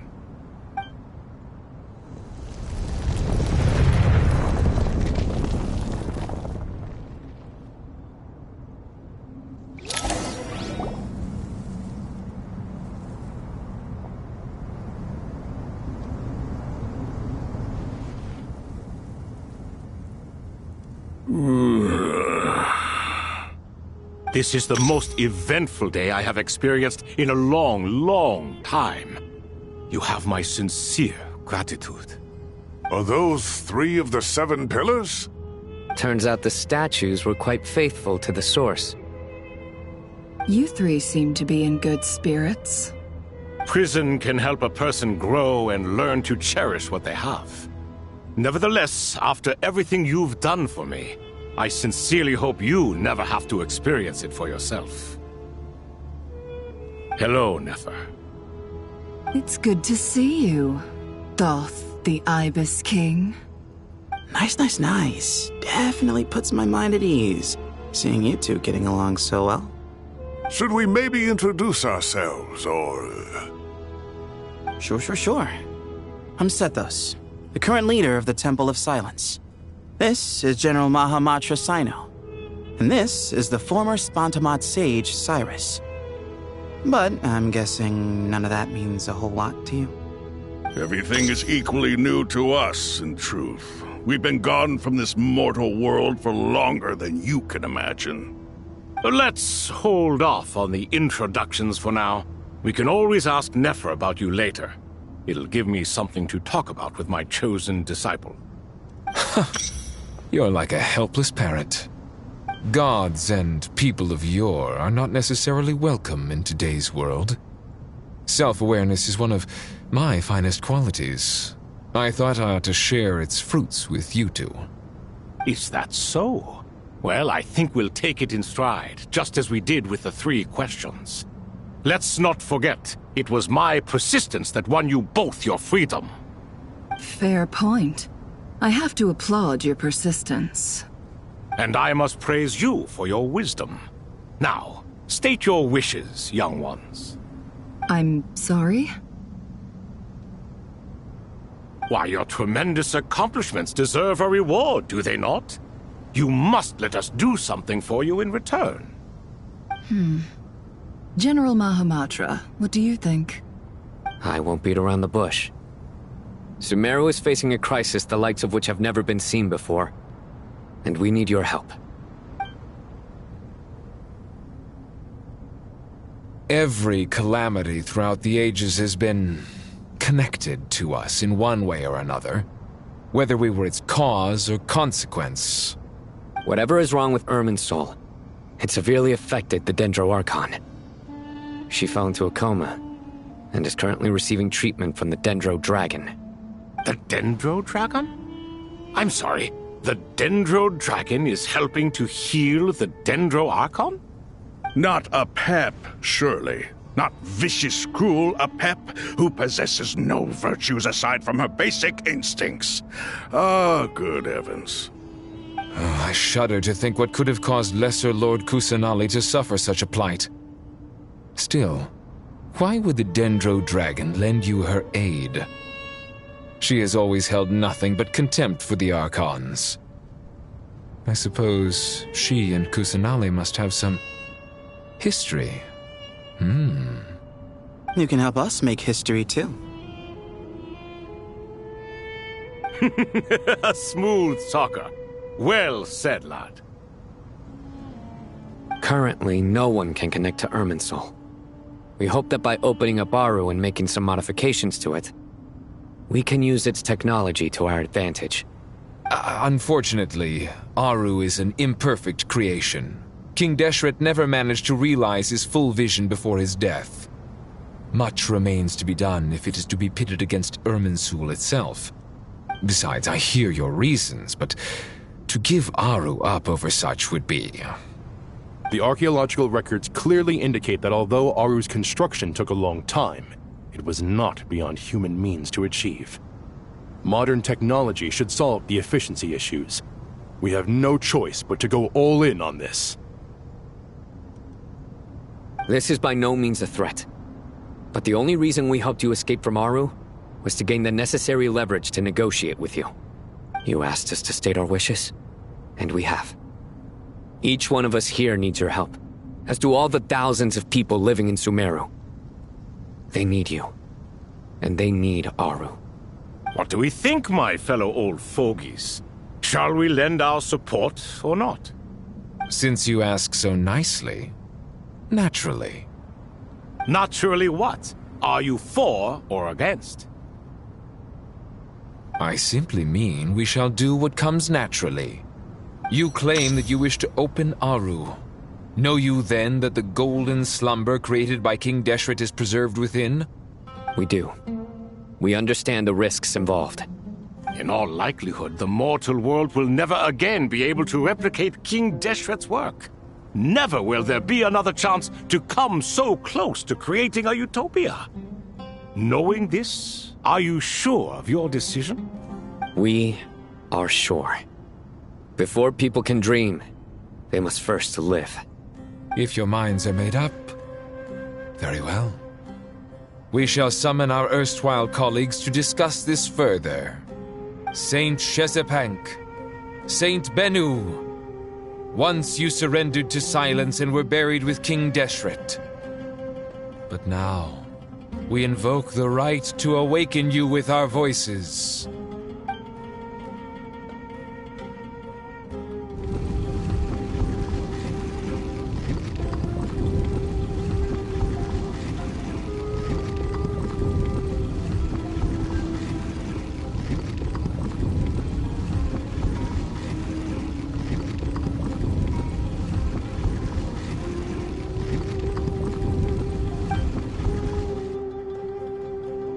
Saint Bennu, responding to your call. 3 kings detected. Initiating autonomous will. Saint Shezepank, responding to your call. 3 kings detected. Initiating autonomous will. Ah, Lord Herreshoff. What a long time it has been. I trust you are keeping well. Then your trust in my well-being has long outlived your physical body. You have always opened with that same phrase, in life, death, and now even beyond. Al-Akhmar is long gone. What is the reason for this meeting? You're awake? Good. We are voting on whether to give the people of present-day Sumeru access to Aru and permit them to perform technological renovations. You have the right to support or oppose the motion. Aru is the pride of Al-Akhmar. Opening Aru requires the unanimous consent of the 7 pillars. I hope you have a convincing reason to present to us.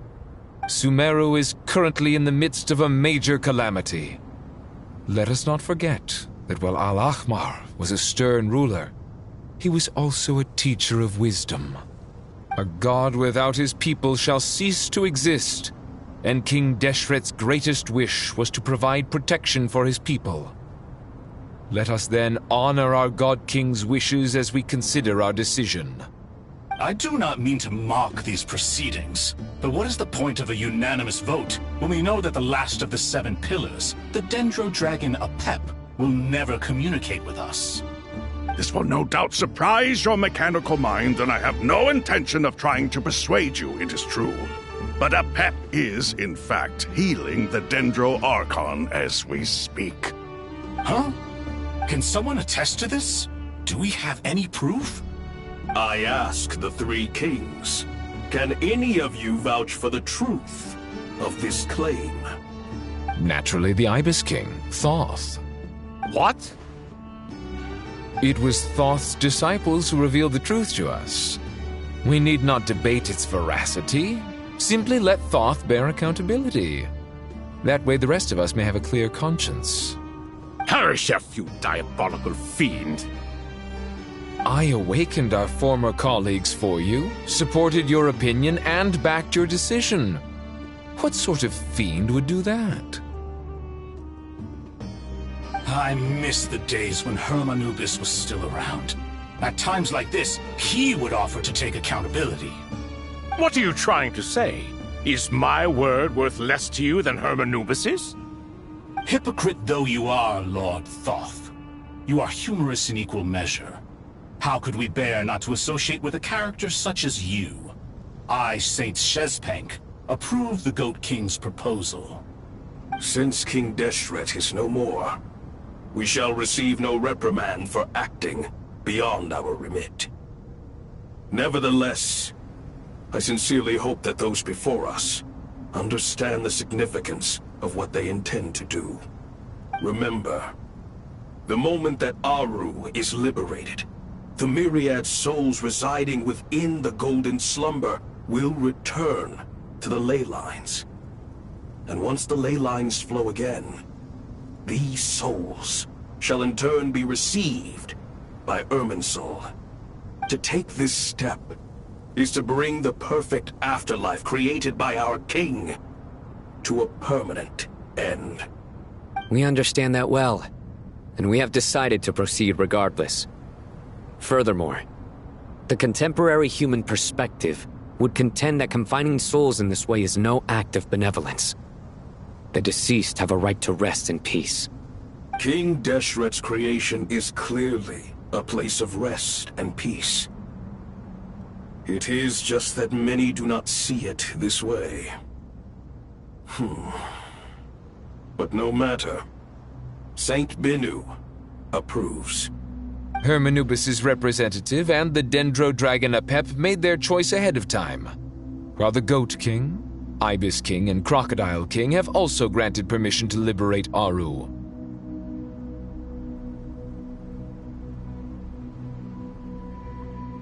By the grace of His Majesty, guided by His wisdom and will, let the gates of Aru be reopened.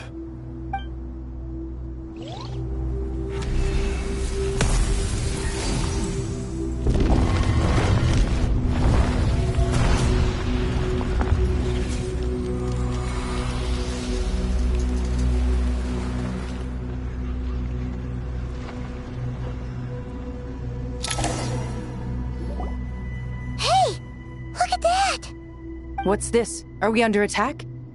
No. Wait, it's...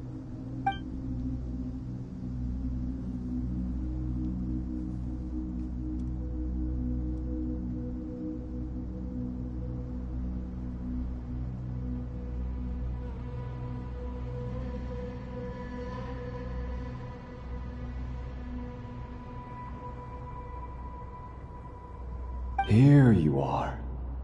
Through the sands of time, I see you. Father. Father, is it really you? It's Chet's father, Jibriel! That's right! He entered the Golden Slumber, didn't he? I smell blood and sand on you. You've grown, strong as a wild beast, and without shedding a tear. You have to leave, don't you? Please, just answer me this. What should I do for you? This meeting is a blessing from the gods. My soul, once imprisoned along with that of Semail, is finally free. I am truly grateful for the chance to see you again. That the dead should meet the living is itself a miracle. One brief, precious moment is enough. Enough to set my heart at ease. Do not weep for me, Jet. I know you will accomplish many great things in your life. You will go further and climb higher than I ever did. All I ask is that you take good care of yourself.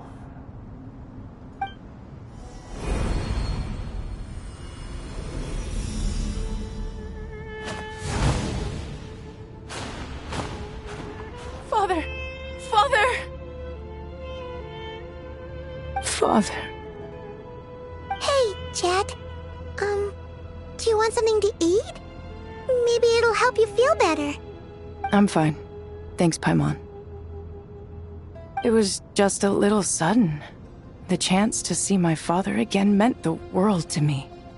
He was trapped in the golden slumber for our sake. And now, after all this time, he can finally rest in peace. I'm glad. It's a huge relief. You've grown strong, Jet. More than enough to fend for yourself. Yeah. I'll leave the past in my memory where it belongs. My family, the good times and the bad. Goodbye, Father.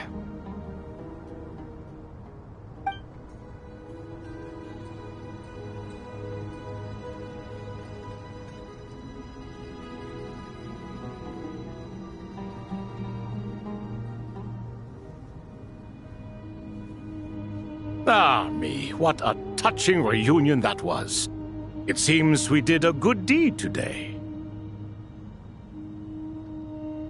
We three retainers, once imprisoned for our iniquity, are surely the least qualified to judge whether this deed is good or bad. Either way, Aru is open. Now you have your opportunity, and with it, whatever trouble may ensue.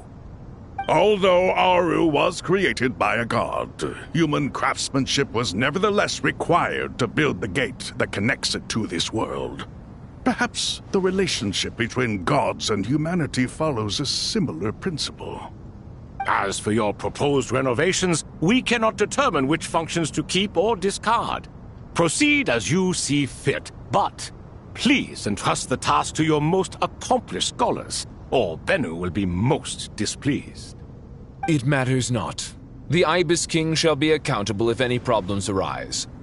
Ibis, you chose to take on disciples, and so it follows that you must accept the risks of associating with humans. If I'd known you'd be like this, I would have locked all of you away in Aru, never to leave again for all eternity. All of us? What does this have to do with me? Vilify me no further. Scholars, since you have liberated Aru, allow me to present you with a gift. Using Aru's power, we shall install a defense mechanism at our king's mausoleum. You must be guarded even against Irminsul itself. This shall afford you some convenience. Unseen and unheard. From this moment forth, none may by sight or hearing perceive anything said or done within the mausoleum. Amazing. And all this is achieved just with the power of Aru? With technology from the heavens, the possibilities are endless. Just because King Deshret did not use it for this purpose does not mean that it cannot be done. So, marvel away. This is the reward you have earned. All right. Well, that resolves the issue of confidentiality. What about the technical side? Do we have the manpower? Why, yes. I've already contacted them. They'll be here soon.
You must be the ones tasked by the Academia with renovating Aru?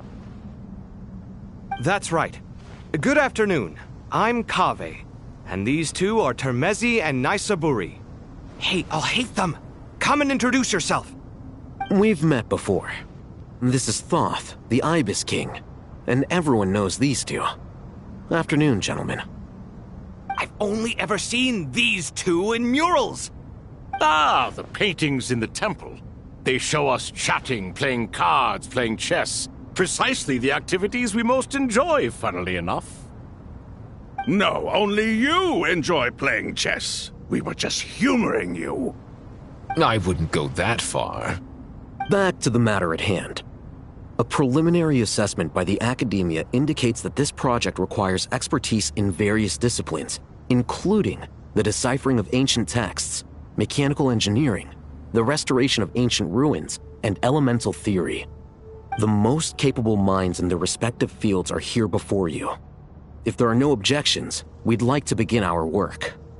The artisans who built Aru for Al-Ahmar gave their very lives to create this splendid work. Follow their example by giving your utmost devotion to this project. I didn't know that. We'll do our best, of course, but we certainly won't be sacrificing our lives. Such brazen words. Humans these days are a far cry from their ancestors. What little respect you show for King Deshret. No, that's not what he meant. Please, don't mind him.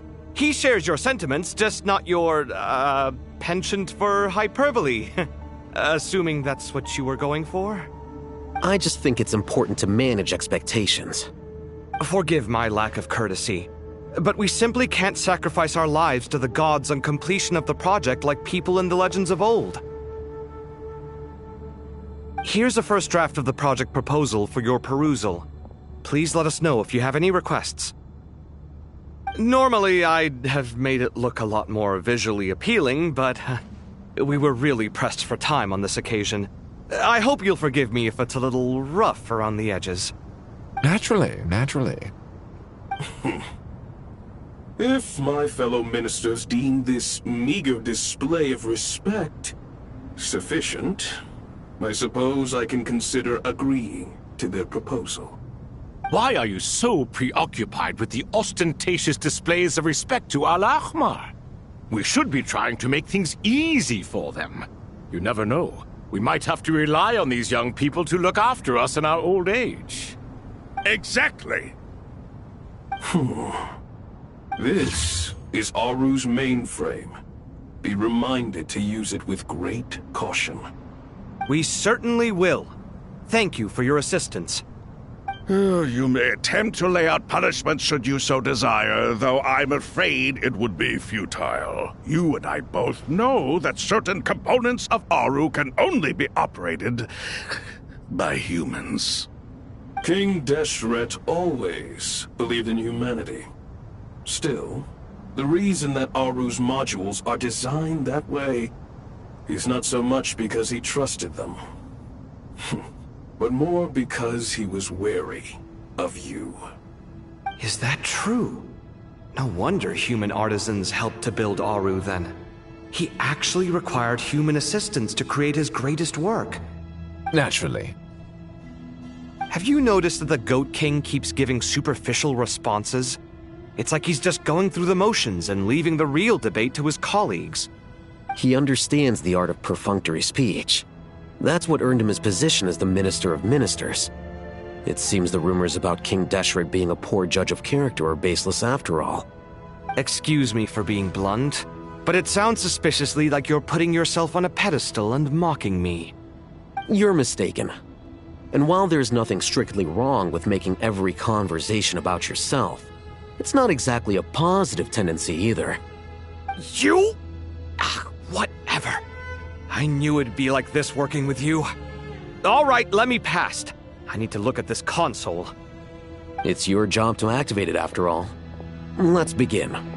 Everyone, please proceed with the external checks and preparations as per the procedures outlined in the engineering plan.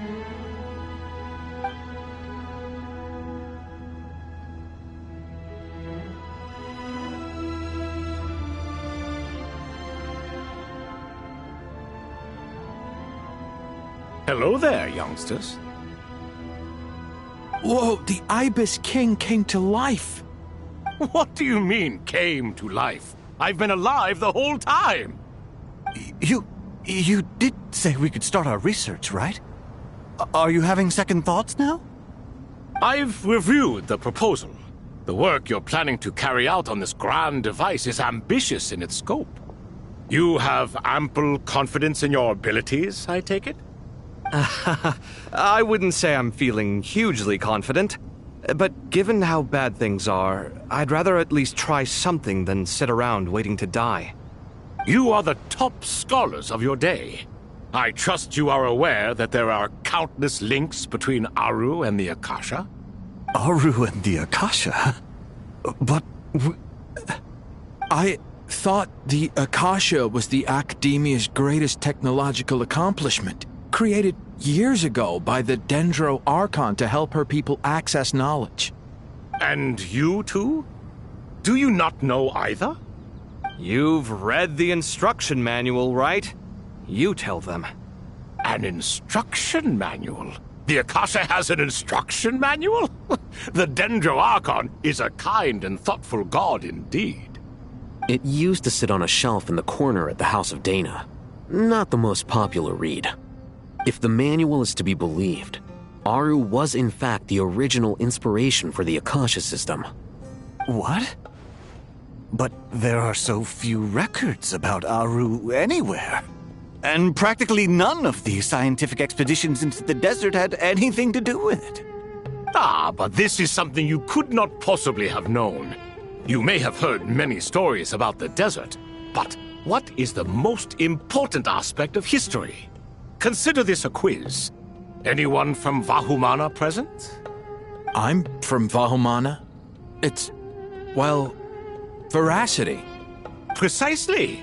And a large part of veracity is the chronological order in which events occur. I may as well tell you. In the beginning, Nabu Malikata, the goddess of flowers, descended upon Sumeru. The glory of the heaven was within her. She brought life, oases, and knowledge to this land. Then she created the Jinn, enlightened them, and ordered them to serve her. Two other gods also walked upon this land where wisdom flowed in abundance, and the three met beneath the great green trees. It was the first and greatest alliance. We should speak with reverence of this covenant between the three, which transcended both time and life. For they promised that in Sumeru, wisdom would be shared with all. All the great changes in Sumeru's history began with the goddess of flowers. For King Deshret's sake, she pried into the secrets of Celestia, and for this was burned to ashes by the flames of wrath. So grieved was King Deshret by her passing that he lost all interest in state affairs and devoted himself instead to the knowledge that she had brought back. It was after learning of the technology from that floating island in the sky that he first conceived of Aru. And so, the Akasha was inspired by Aru, while the basis for Aru itself came from Celestia's technology. Well, if the two share a common technological origin, then connecting one system to the other is an entirely feasible idea. Unbelievable. Have you no reverence at all for celestial technology? No, I do, but there's no time for that. The schedule is too tight. Blame it on the deadline. Perhaps you could try coming up with our cutoff dates. You know what it's like having to turn around 5 different drafts in one day? I wouldn't wish it on my worst enemy. Yeah, also, Sir Ibis, King, you don't plan on getting directly involved at all, do you? Yes, well, you strike us more as having come to give a popular science lecture. Or, wait, does this count as more of a first-hand witness statement? Neither. Anyway, this sounds like far too much work for me. Still, if Aru is so powerful, why didn't King Deshret use it for more ambitious ends? Because it was never fully completed. King Deshret had grand plans, but he perished before they could come to fruition. In the beginning, his wish was to create something that could rival the very world itself. The Lord of Flowers sacrificed everything for that ambition. What he desired, she bestowed, and thus was knowledge brought into the world. Her courage and sacrifice had to be honored with the most splendid of monuments, or King Deshret would surely have deemed it a grave injustice. And that monument, built from knowledge and technology, etched with a sacrificial and courageous love, even in its unfinished form, it deserves to be treasured. At that time, King Deshret said the following to the Lord of Dendro. Since we share an eternal covenant, I shall never be your enemy. Hence, the fruit of wisdom from the heavens is not to be devoured. Remember, it is not that I lack the power to become the enemy of wisdom. Yet you and she have taught me much and shown me kindness. For this, I cherish you both. In the end, Aru was only used to store a portion of the souls. It was but a primitive form of the masterwork the king had envisaged. His final hope for Aru was to return to the past, when she yet lived. So the point you're making is, King Deshret was both powerful and ambitious, and he only ceased his imperious ways out of affection for the Goddess of Flowers and the Dendro Archon. You could see this as an act of mercy, but you could also see it as the sentiments that lay between these three gods placing constraints on him. This was, after all, the foundation of the alliance between them. This explains why Aru was both a prison and a monument, and why the answer to the three questions was time. You have to be careful who you get involved with, or you invite all manner of misfortune. This is as true for gods as it is for humans. Love is the same. It is both a prison and a monument. All right, let us pause the story here for now. Seeing as you've been so diligent, I'll offer a little help. Who's in charge again? Is it you two? Ah, yes, me and him. Now then, close your eyes. Wisdom hides in the space between the tangible and the intangible. It is to convey the incommunicable through the simplest of mediums. By the power of King Deshret, I shall grant you a glimpse into the unseen secrets that lie at the threshold of existence.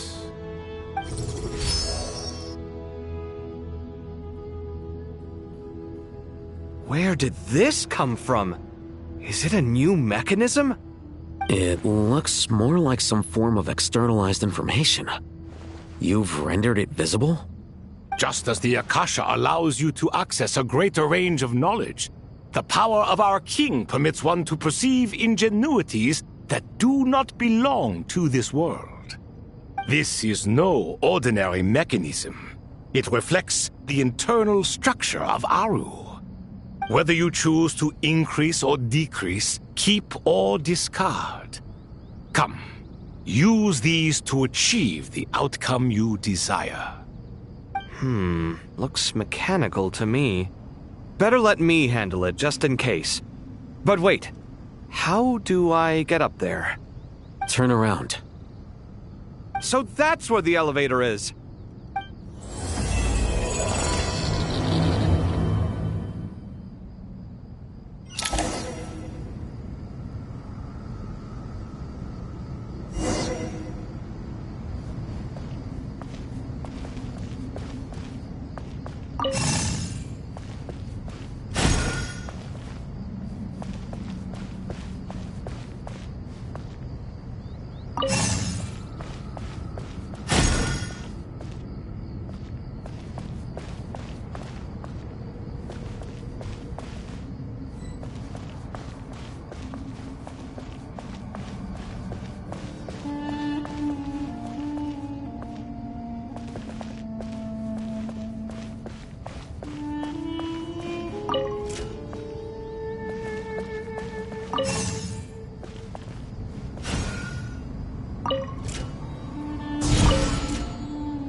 Obelisks were used to record important information in the ancient desert civilization. Hey, Al-Haytham, there's some writing here I'll need you to decipher. I've sent it to your screen. Do you see it? Got it. It's a little blurry, but I should manage. Take a look and tell me what it says. Oh, and I'll send any other similar text directly to you from now on. Let's start with this one. It's a variant of an older script. Herein lie verses written for the Yellow Sands. Looks like cultural information from the age of King Deshret. If so, I suggest you delete it. Words thrown together merely for fun. I had no idea Aru kept a record of this. Well, as long as you're certain that this is strictly private information, that's fine. It is unimportant. All right, well, I guess I'll start now.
Found some more. Sending them over to you now.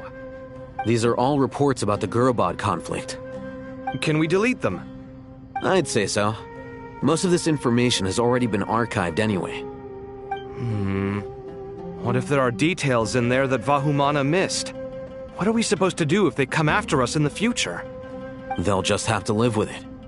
If we don't resolve these issues now, there won't even be an academia in the future, let alone a Vahumana Darshan. Yeah, you're right. Okay, done. There's some other similar monuments nearby. I'll check them out.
Another monument.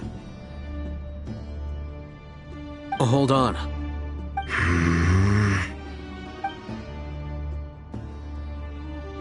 You're still reading it? How long is it? It records the development and governance of the Oasis civilization. Most of it concerns the Jinn, but it also contains records left by the artisans who built Aru.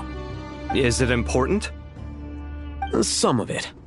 There was no way for me to read the whole thing in its entirety, so I had to rely on my intuition to pick the parts worth keeping. What about the artisans' records? What do they mention? They're speculations, mostly. For instance, they were wondering how to protect themselves if King Deshret decided to silence them after the construction of Aru was complete. Sounds like pure mythology to me. Surely that kind of thing didn't really happen. The records do emphasize that this was merely their conjecture based on various myths. Still, the artisans did leave details of their plans to survive, including blueprints for their escape route. Even that got recorded? Okay, well, I'll make a copy of this first before I delete it. Is that truly necessary? You won't be needing those. No, the blueprints are important. I want to keep them as a memento.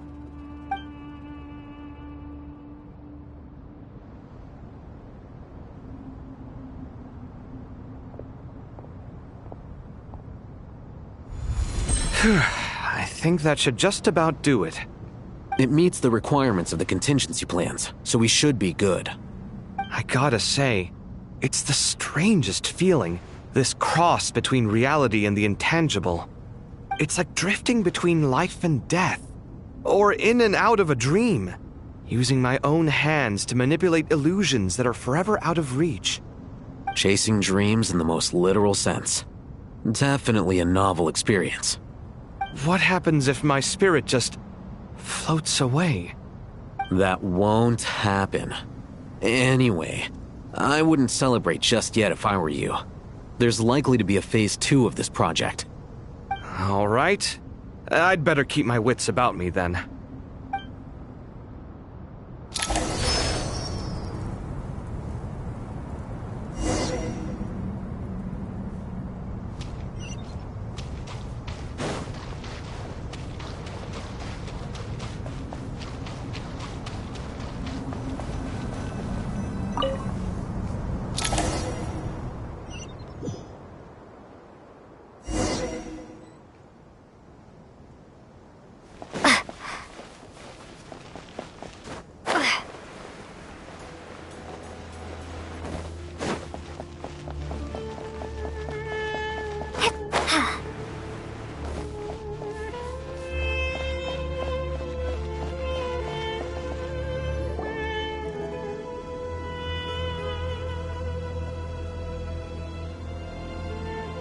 Traveler from afar, do you worry for the fate of Sumeru as well?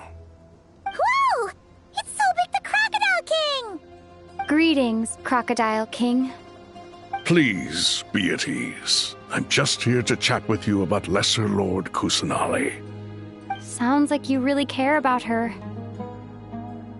Yes, although to be exact, it is a mixture of both concern and curiosity that I feel. Speaking of Nihida, Paimon was wondering how she's doing. Wait a moment.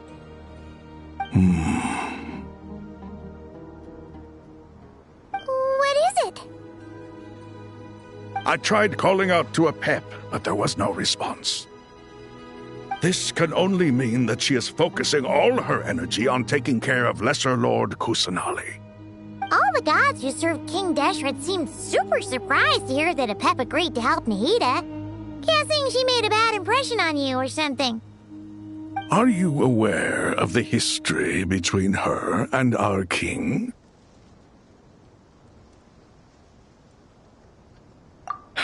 Then you are learned indeed. I'm glad to know that Sumeru has the support of someone like you. At the end of his life, King Deshret tricked the Dendro Dragon into swallowing him whole, leaving her to bear the torment of his sins. The Dendro Dragon despised King Deshret, yet he outwitted her.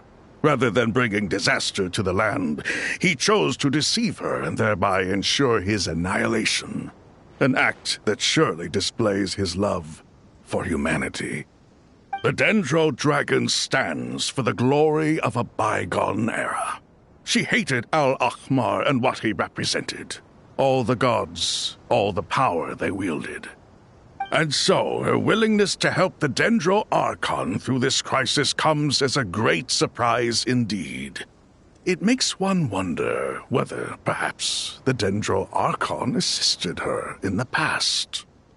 Yep, Nahida did her a huge favor.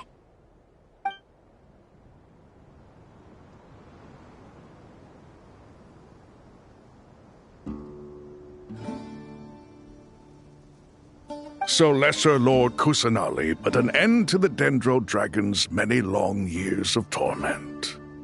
As much as she loathes the Seven, Apep knows kindness when she sees it.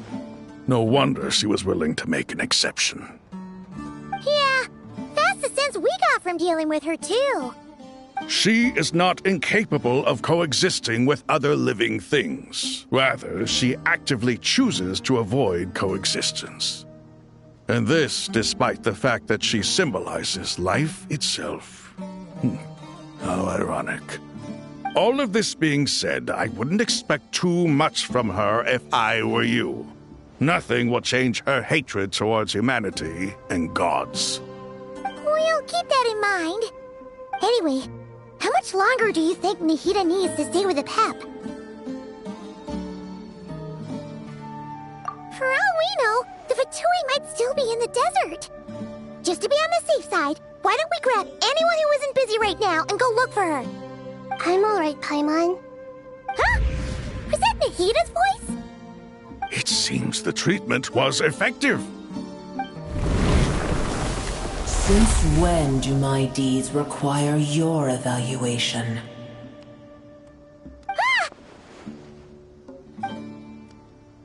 Here will do just fine. I had no intention of taking you any further.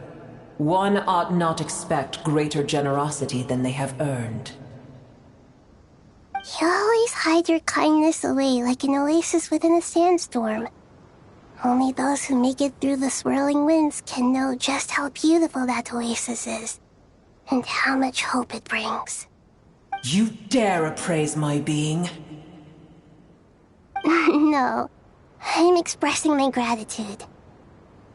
I want to thank you for sharing your precious life force with me.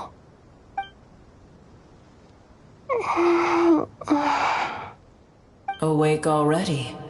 You are more resilient than I thought. Pep. I feel much better. Thank you. Gods and their gratitude mean little to me. I would rather you give me your assurance that the situation with Irminsul and Sumeru's ley lines will be competently managed. If I suffer any ill effects from the ley lines, you, as the god of this land, will be held responsible. And you would not enjoy being held to account by me. I understand what you require, but I would assume this task even if you did not demand it. Sumeru is my responsibility. I must resume my duties as soon as possible. A farcical notion. God of Sumeru, I hope you realize how unextraordinary your strength is. And yet, maybe it is precisely what defines me. A god of wisdom is not meant to rule by force. Then hold steady. We go forth. Well, I'll be. Is that Apep? Do my eyes deceive me? Of all places, the Dendro Dragon has decided to visit the mausoleum of King Deshret? I see that after all this time, El Ahmar's menagerie of ministers remain as vile as ever. It's a pleasure, Dendro Dragon. Had you arrived but a little sooner, you might have attended a meeting of the Seven Pillars. What a nauseating thought. You are not the first insects I have had the displeasure of dealing with today. A swarm of them tugged on my tail on my way over. Goodness knows what hovels they crawled from. Why do all the creatures of this world remain so lowly after all this time? What did you do with them? I cast them away. What would you have me do? Keep them as trinkets? Boer, this is where we shall part ways.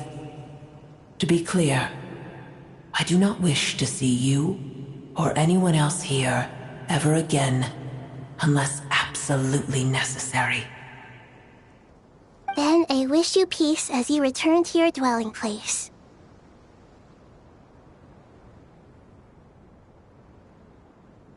It matters not to me. Simply refrain from bothering me again.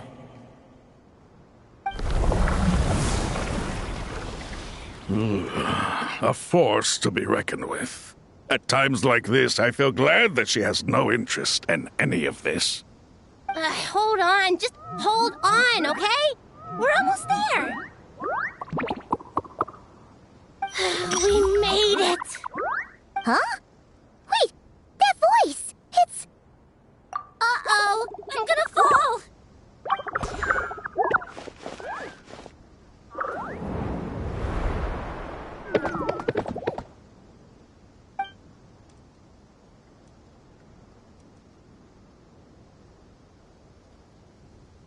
Well, that's a relief. A pair of safe hands indeed. The Dendro Archon's familiars. They are the last thing I expected to see here. Huh? Wait, what are the Aranara doing here? Don't you guys hate the desert? Obviously I was worried about the Dendro Archon. I've been supporting them with my Pari powers the whole way here. Oh, you seem pretty nervous. Is it because there are too many people around? Not just people. It's all these non-human beings, too. It's hard on them. I can't believe you made such a long and dangerous journey just for my sake. I appreciate your support so much. Thank you all. I'll have to ask everyone to wait while I help our new arrival settle in. Once I'm done, I'll gather everyone to discuss our next steps. Traveler, Paimon, shall we find a place for our friends to stay?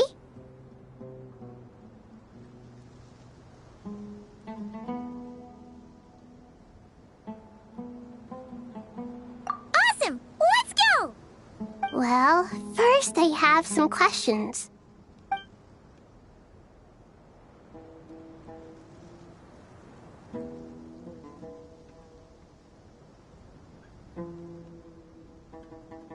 Okay, I think that covers everything. Thank you. We can get going now.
Hello, everyone. It's only us.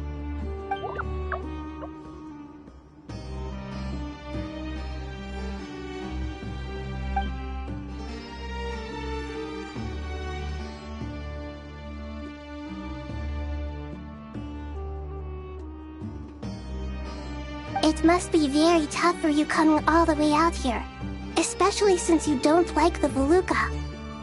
Is everyone back in Vanarana doing well?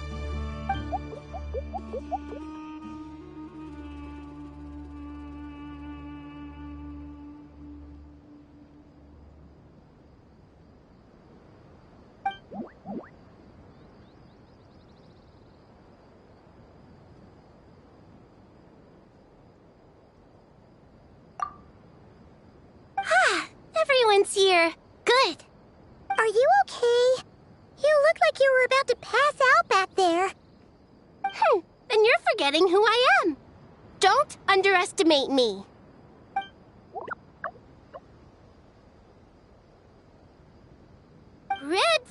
Oh, excuse me! Are you comparing me to Paimon?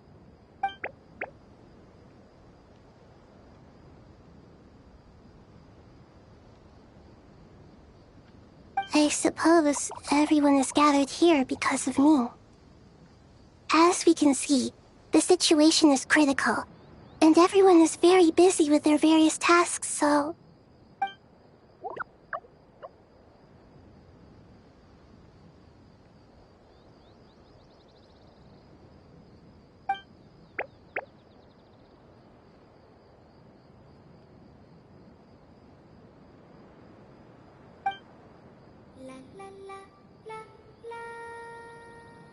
I can't thank you enough. Right now, we're focused on restructuring Aru, processing excess information, and helping restore everyone's confidence. I'm sure you'll find it all very straightforward. I can help too! Just let me know where I'm needed.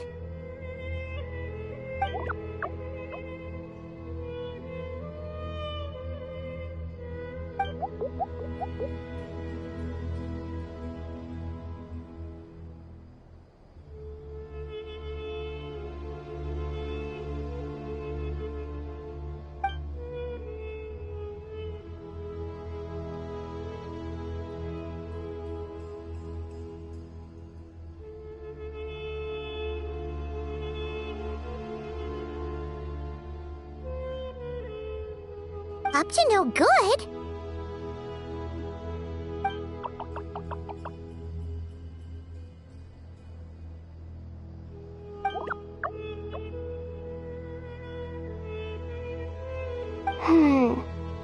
That definitely sounds suspicious.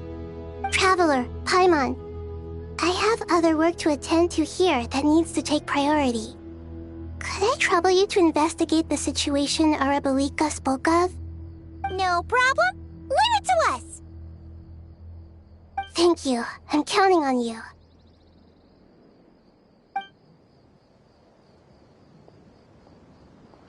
There's one other thing. If you are to work alongside the people of Sumeru, you will need to make yourselves visible to them. Is that acceptable to everyone?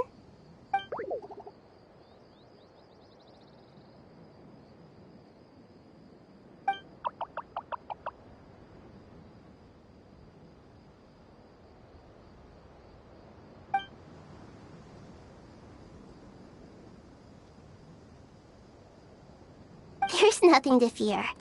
No one here will hurt you. But if you do feel afraid, don't worry. Just call my name and I'll be there. Very well. Now, I shall bestow a small blessing upon you all. Whenever people see you and interact with you, from the moment their gaze meets yours, they will experience the most beautiful of dreams.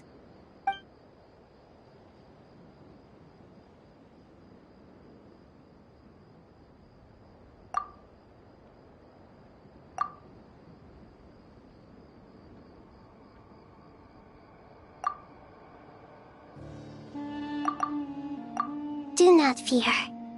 We will face it together. This too shall pass.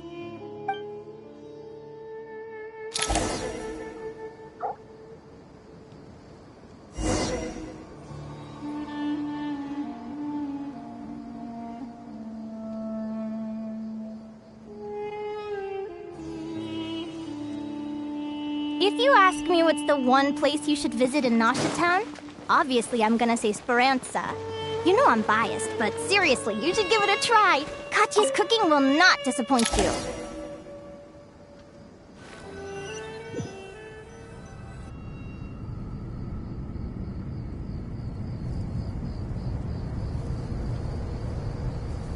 Ah, everyone's here. Wonderful. Dendro Archon, you're back. Are you recovering all right? You mustn't push yourself too hard. I'm doing very well. Thank you for your concern.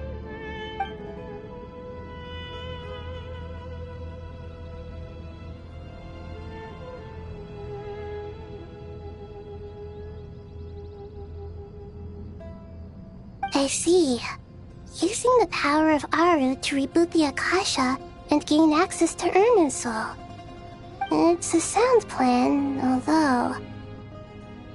I regret to be the bearer of bad news, but with the state that Irminsul is currently in, it's impossible to access via traditional means.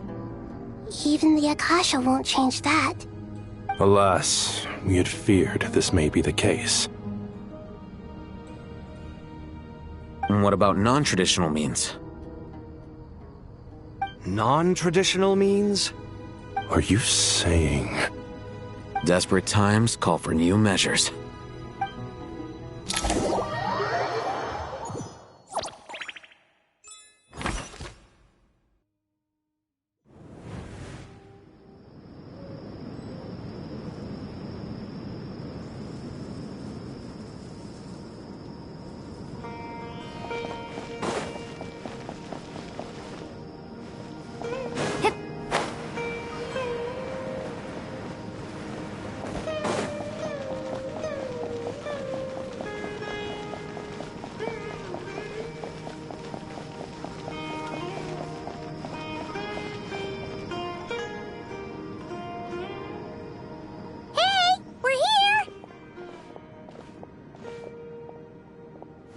Ah, it's you. Is there a situation?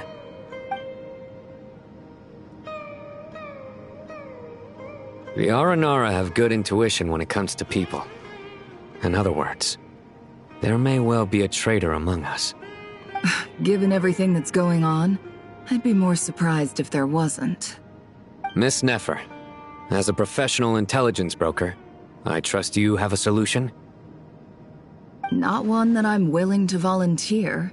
What's in it for me? Let's say I'll treat this as a pilot project aimed at expanding your intelligence operations. Whatever business you're in, an avenue to demonstrate your abilities could never hurt. I like the sound of that. Glad we're on the same page. Given that you rarely set foot in Sumeru, practically no one at Caravan Rebot knows who you are. I take it you've read the files on everyone in the area? Yes. I also skimmed the list of evacuees, and am more or less up to date on where everyone stands. Any initial suspects? Limiting the scopes to males whose recent activity could be viewed as suspicious. I've identified 3 names. The Aranara saw 2 people talking, but currently we only have 1 suspect. The other person was probably just a messenger, and in all likelihood has already left Caravan Rebot. Everyone is heading for the desert per the evacuation order. Anyone willing to turn back at this stage is almost certainly with the Fatui. There's no way it was a spur-of-the-moment decision to act at a time like this. This spy must have been planted long ago. We need to smoke him out from wherever he's hiding. Sounds like you have the beginnings of a plan.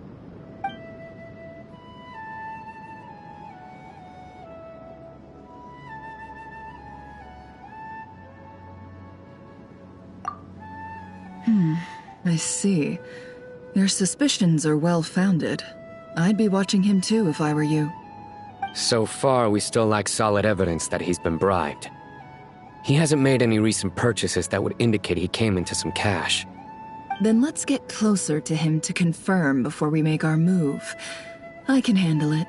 I'm not based in Sumeru, so barely anyone at Caravan Rebot knows who I am. And you're certain you've never encountered this person in Nodcry? I'm certain. Besides, it's extremely rare for me to have had any direct contact with Sumeru mercenaries besides Jet. There's no way he could have seen my face before. Sino, stay out of sight and wait for my signal. If he raises any red flags, I'll bring him toward the main road. Understood. I'll take it from there. Excellent. Well, it's a pleasure working with you.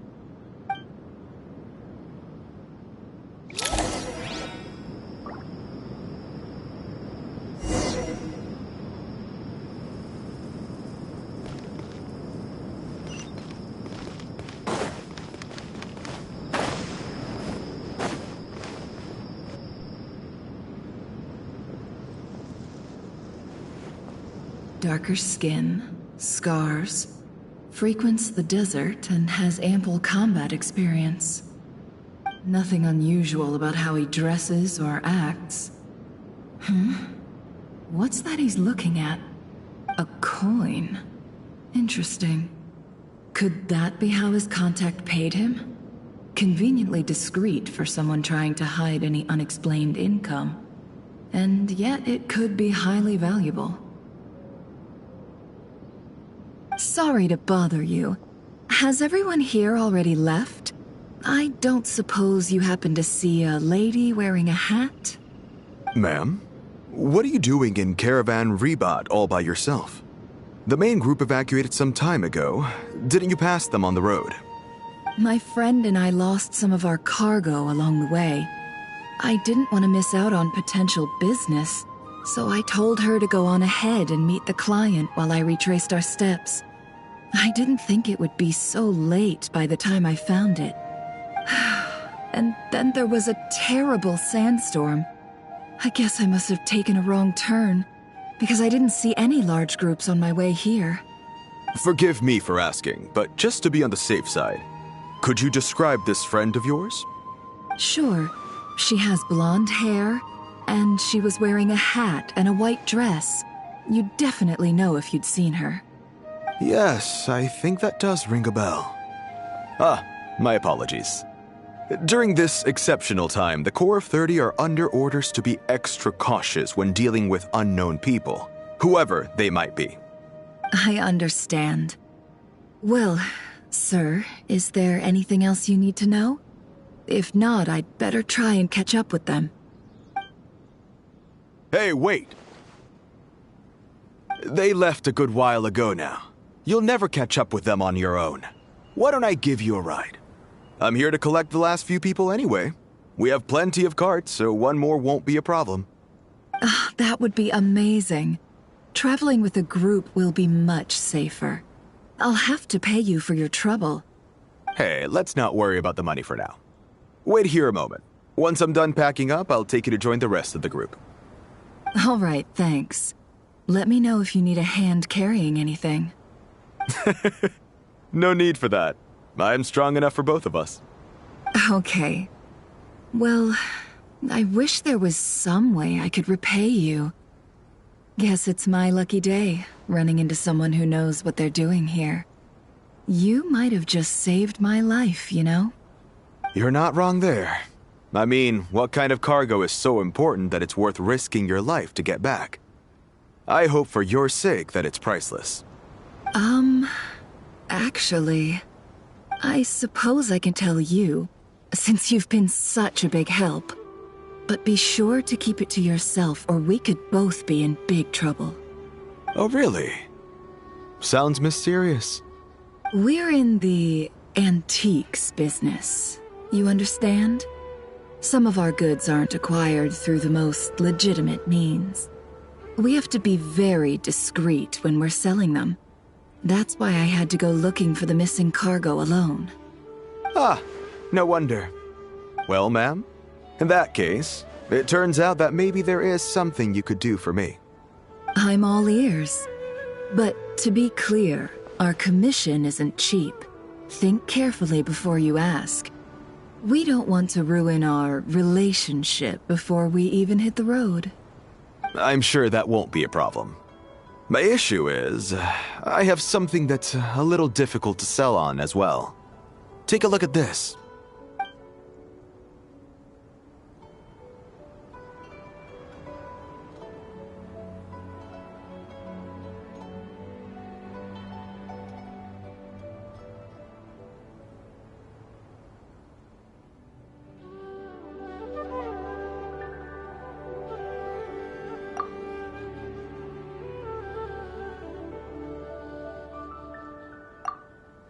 Pure gold. That's quite something. How'd you come across it? Dig it out of some ancient tomb? If you look hard enough, there are many treasures to be found in the mausoleum of King Deshret. It has no distinct Snezhnayan markings. That'll be why he's going with that story. And he clearly doesn't want to arouse suspicion, so he's on the lookout for an opportunity to make a quiet trade. Surely you have an existing business partner. Won't they take it off your hands? I hope I won't be attracting the wrath of my competitors by helping you sell this. The shop I used to work with is having cash flow issues at the moment after losing some money. I'm under enough pressure as it is without having to deal with them. On the off chance anything went wrong, I'd never get my money back. I understand. Gold is the last thing that traders with cash flow problems want to see. Well, in that case, I think we can work something out. As it happens, I'm just about done packing. Shall we make a move? Sure. Let's walk and talk. This evacuation was a huge operation. They needed a few people to stay behind and tie up loose ends. And I ended up being one of them. You're lucky you ran into us in time. I certainly am. I don't know how this happened. One thing led to another, and look how it ended up. I just hope our client doesn't get spooked and cancel their order. Fingers crossed. But either way, life goes on, and we all have to make a living somehow. It all adds up.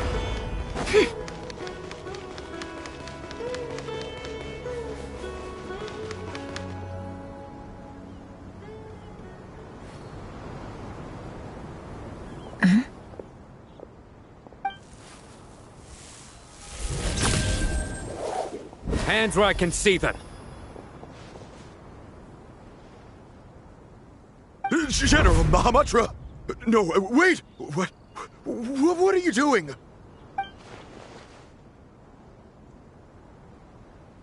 This is the coin? Good. Sadly, you won't have the chance to spend it. Nicely done. Looks like Sumeru's Matra are a well-oiled machine nowadays. Unmarked gold coins are quite difficult to trace. Thanks to you, we have secured the evidence. Here's what's gonna happen.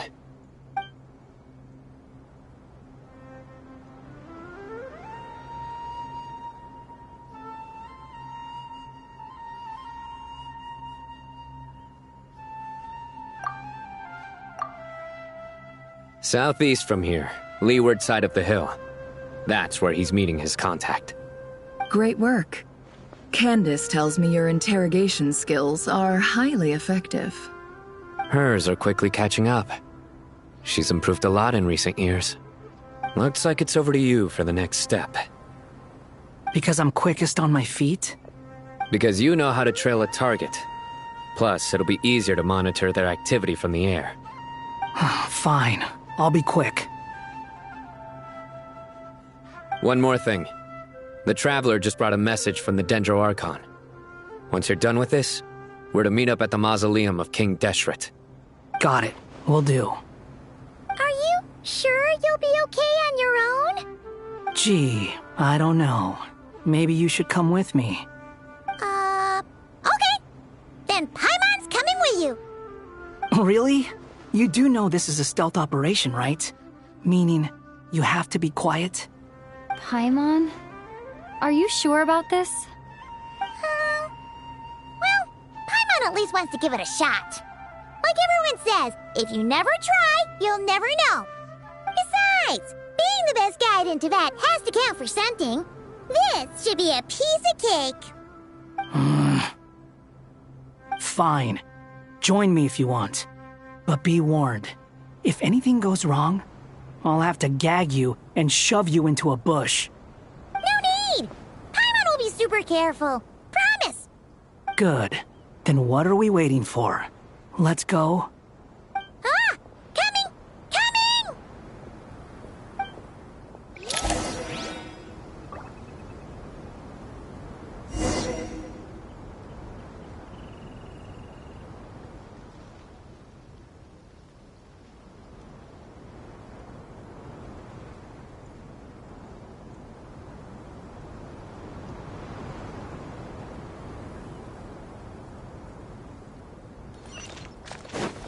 Squall Fury!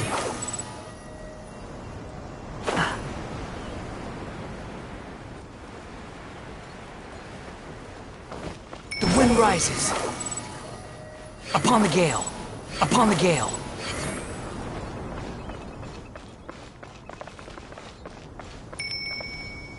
Behold!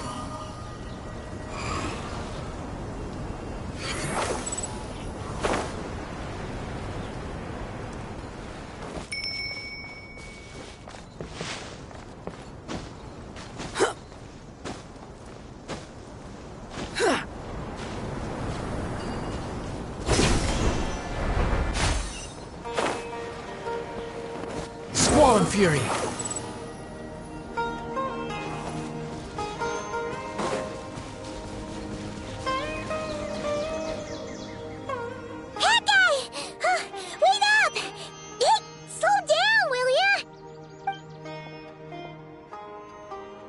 We're here. Now we wait. Okay, yeah, cool. Cool.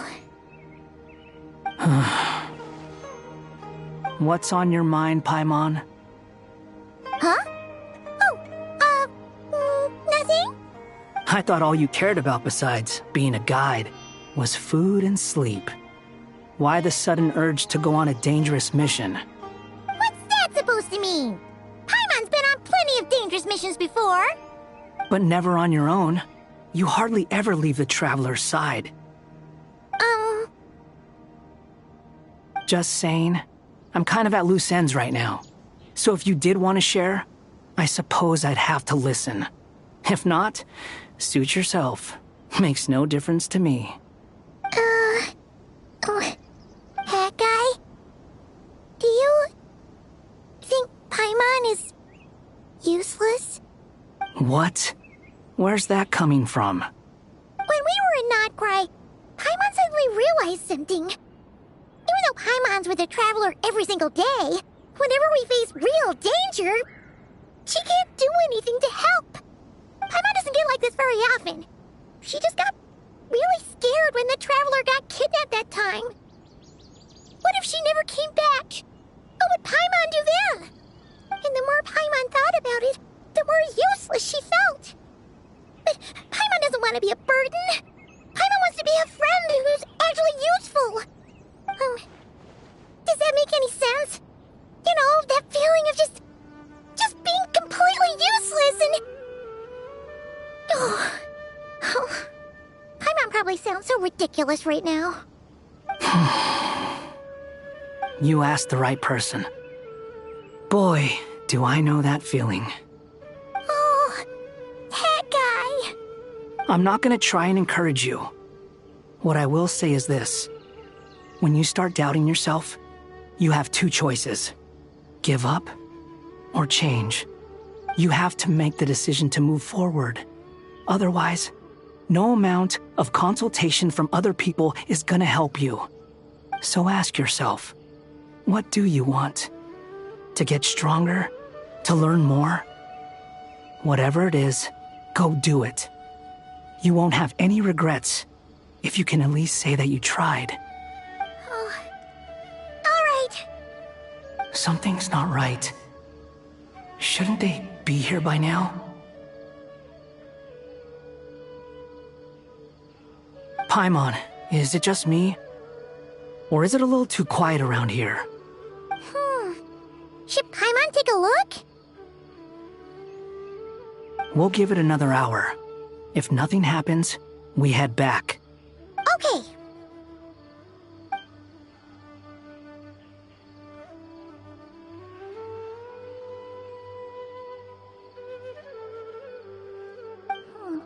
How strange. We've been here for ages. Where the heck are they? Have we been stood up? What is it? Did you think of something? Something feels off about this whole situation, but I can't quite explain why. We know for sure that the guy Sinocot had something set up, yet somehow his contact is a no-show. So, either the handler got caught, or, more likely, they decided to cut our guy loose. But how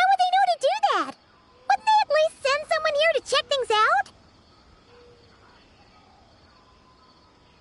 That's the problem. They couldn't possibly know what's happening here. Unless... This feels all too familiar. Come on, let's head back.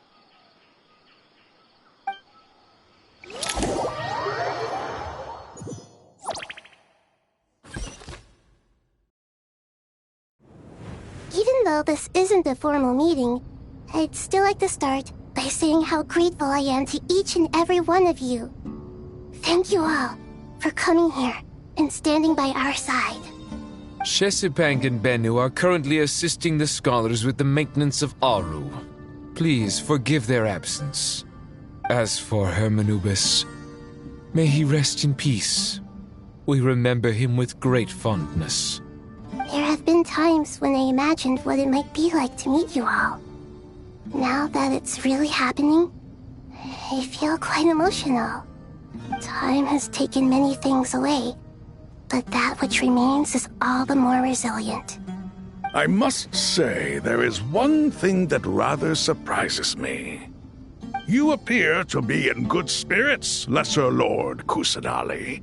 But even so, I can sense that the life force given to you by the Dendral Dragon has far from fully resolved the problem of your vitality. Oh no! So even a Pep's power didn't work? Don't worry, Paimon. It worked very well indeed. The issue is how closely I am tied to Irminsul. Until the problem with it is resolved, there is no way I can fully recover. Sumeru has undergone tremendous changes during your absence. When gods pass away, inevitably, people's faith in them grows weaker. You must have sensed it already. Your power is not what it once was. Regrettably, this is true. I too have grown weaker due to the effects of Irminsul. Right now, we're all in quite a sorry state. Then what do you suggest? We take all the help we can get. Sumeru is our shared home. You and I, gods and humans alike. We must unite all our strength in this moment. Though Al-Ahmar is no longer with us, the alliance between the three gods remains in force. Regardless, as subjects of our king, we have a responsibility to support Sumeru through this catastrophe. Not to mention that it was the people of Sumeru who released us from this prison of Aru. Times have changed, and the people of today possess greater wisdom than those of the past. You really know how to give a rousing speech, Goti. Now then, let us learn more about your plan. The brightest minds of the Sumeru Academia are busy opening and renovating Aru. They claim it has something to do with Irminsul? Correct. Irminsul has existed in Teyvat since the very beginning. But during the Age of the Dragons, it did not possess the significance it holds today. After the heavenly principles arrived, the power of the Light Realm was divided into elemental energy, and Irminsul was refashioned as a device that records and preserves all information. Since then, everything in this world has been inextricably linked to it. As the Dendral Archon, I have a duty to protect Irminsul. To Sumeru, it is both a national treasure and undeniably a major threat. Teyvat has seen many upheavals in the last few years. The most recent of these was a major crisis in Notcry, which forced Sumeru to be even more vigilant than usual. I made sure to monitor all the pathways through which an outsider could potentially transmit themselves into Irminsul. But despite my efforts, a major problem still arose within. I still believe that someone has actively invaded Irminsul. But rather than taking any of the pathways I referred to, the intruder chose instead to utilize the most direct route, and the only one that cannot be protected against, by entering Irminsul through death. I see what you mean. You cannot simply stop all deceased souls from returning to the ley lines because of a potential invasion that could occur at any time. That's right. as important as it is to guard against external threats, I couldn't allow myself to stop the souls of the departed from finding peace. Please, understand how difficult this predicament was for the Dendro Archon. Defense has never been an easy task. After Irminsul was invaded, my authority was quickly restricted. Soon after that, the tree began denying access to any connections. I'm sure you feel responsible, but you are not to blame. No one can predict every possible disaster. There will always be trials and tribulations for the world to endure. But the people of Sumeru should not have to endure this. We must find a way to break through the lockdown and connect to Irminsul. And this is why you need Aru. Yes. The only thing in Sumeru capable of rivaling Irminsul in terms of overall function and performance is Al-Akhmar's legacy, Aru.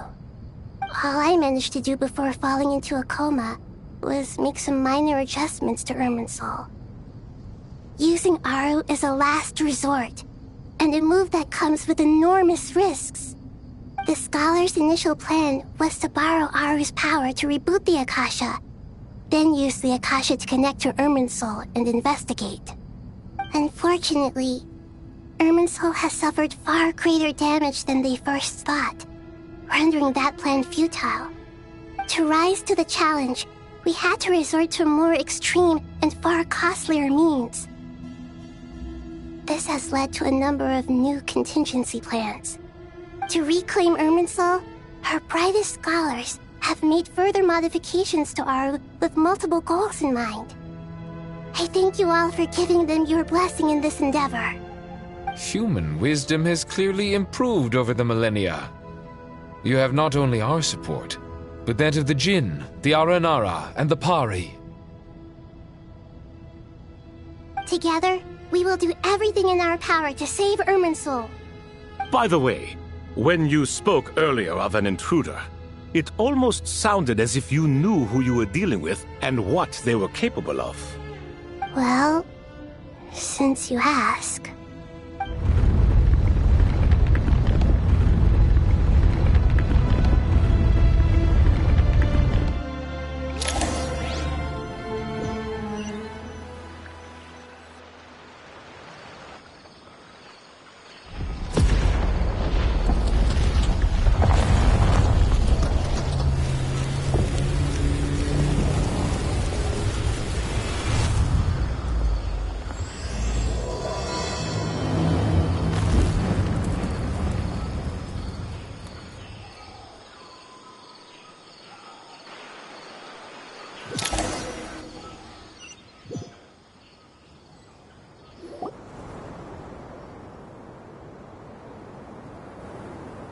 Master Tainari!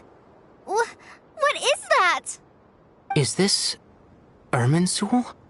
How did this happen? What's going on inside? Luckily, we managed to evacuate everyone. What in the world was that? That was terrifying!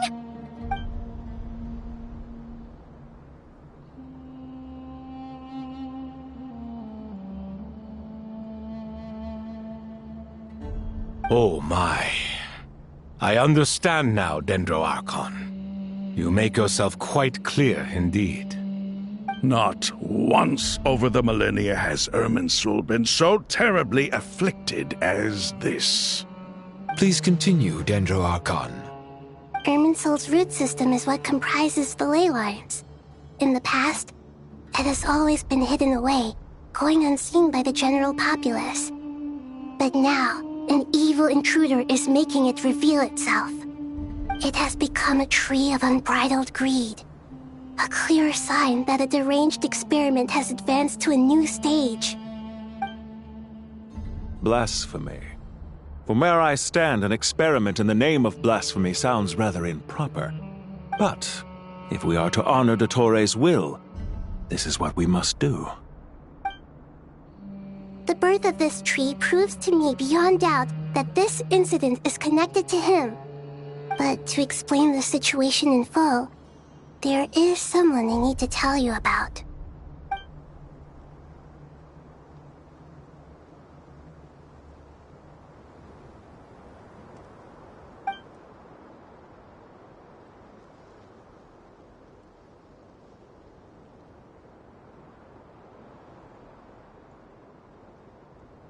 Zandik. So it was him. I saw him in the desert once. A man of supreme arrogance. So this is where it has taken him. But didn't Dottore die and not cry? How is he still able to do all this? He must still have loyal followers amongst the Fatui. Even so, I'm still unclear as to how he has been able to wield such a profound influence over Irminsul. I can confirm that Fatui forces have arrived in Sumeru City. Furthermore, Irminsul seems to be undergoing some kind of mutation. Evil branches are beginning to grow.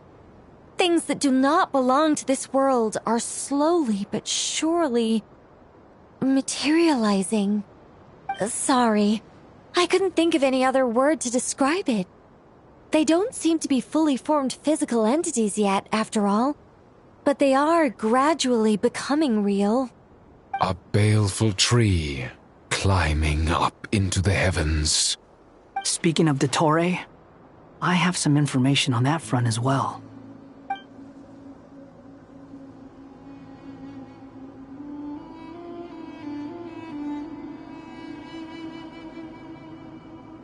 I didn't think it was wise to state this out in the open.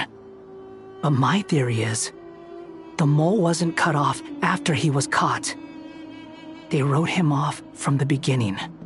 You mean, the Fatui never intended to follow through with him? Then why plant a mole at all? It's hardly a conventional strategy, and the rationale behind it is pretty twisted. But as it happens, I know someone who works exactly this way. And when it comes down to it, his goals are very simple. He just wants to confuse people, so they can't figure out what he's up to. He's been a collaborator of Dottore's from the outset.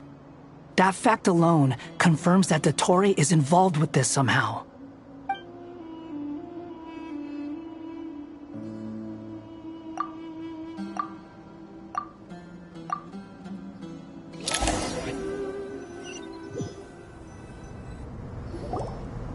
There is still much to be done. Everyone, please remember our core strategy. As per the discussions, the following groups must act immediately. Mr. Alhaitham and Mr. Kave, the next phase of the Aru renovation project must begin right away. Godspeed to you both. We'll give it everything we've got.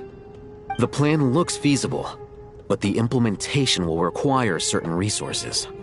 General Mahamatra Sino and his team will help to procure the materials required for modifying the terminal. No problem. I've already spoken with Sethos and Hat Guy, and they've agreed to assist me. This kind of thing is best left to the fleet-footed, right? Hat Guy? If it's efficiency you're after, we're the right people for the job. Following up on the elemental energy amplifier we discussed, Ms. Dory, I assume you're the one most familiar with the status of this project. Aside from the Dendro Archon, of course. Yep, that's right. Leave it to Lord Sangama Bay. Got it. Well, I'd like Madame Farazan, Kale, and Nicole to support Dory on the technical side. You can count on us. Will do. Rest assured, I'll take good care of Kale. Dia, Candace, and Nefer, you'll be in charge of negotiating between the various parties. I trust you remember our goal. You bet. We can handle it. Good. I believe that covers everything. Tainari will provide ad hoc support as needed, if that's okay. Poor Tainari. Must be tough being Nephis' student. Getting bossed around all day, every day. Hey, don't try and drive a wedge between us, you old rascal. All it says to me is that Master Nephis has faith in everyone's abilities. While I'm nominally here as backup, I doubt there will be many situations where my help is needed. Exactly. Finally, Traveler, you and I will head to the border between Sumeru and Natlan. Once that task is complete, I'll be asking some of you to accompany me to the Eternal Oasis. The Eternal Oasis? I thought that was just a legend. So it does exist after all. Regarding your trip to Natlan, under normal circumstances, a meeting between our two nations would be a far more formal affair. Unfortunately, Sumeru is all but completely cut off from the outside world at present. So regretfully, we won't be able to give the Pyro Archon Mawika the grand reception that she deserves. My apologies for the inconvenience. No point putting too much pressure on yourselves. That goes for everyone. Right. Especially you, Dendro Archon. I'm sure you're still feeling quite weak. Don't worry about me. The Dendro Dragon's life force will sustain me. Plus, we'll be there every step of the way. Nahida will be just fine. Yes, I believe in myself. And I believe in every one of you. Well, time to get going.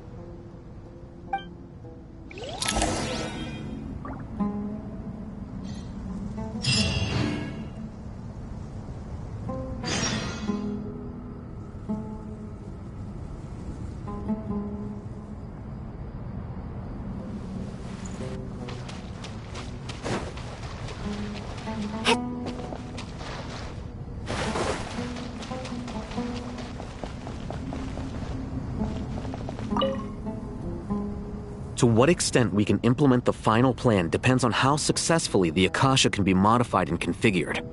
And to make sure the configuration works, Aru will also need some further optimization. Yeah, no surprises there. Once we roll this out, any Sumeru citizens who already have Akasha terminals can simply continue to use their existing devices. This still leaves us with a significant equipment shortage, though. Many groups of people were never issued Akasha terminals, including mercenaries, the desert folk, and many others. We'll need a supply of rare materials for the renovation of Aru and the production of new terminals. Right now, the best place to source these locally is from the primal constructs within King Deshret's mausoleum. Time is not on our side here. It's gonna be a race against the clock.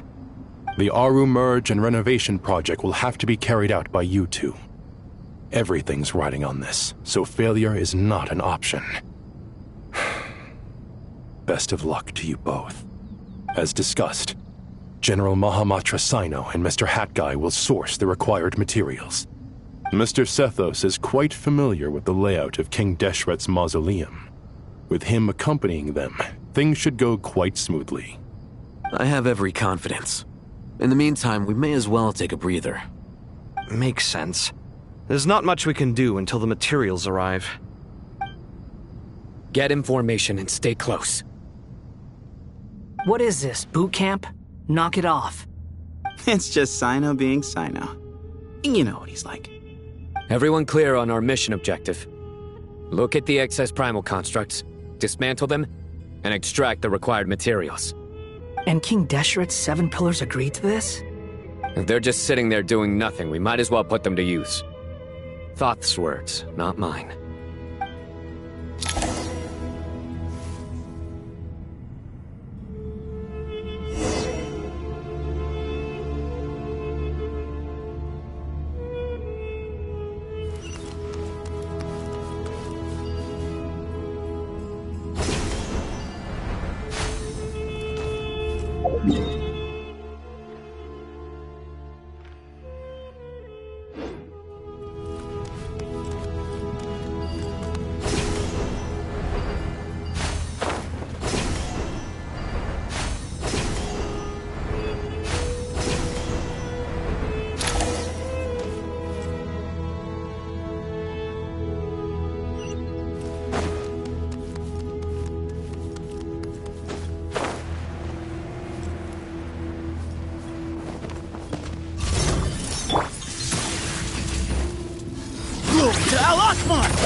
Cry louder!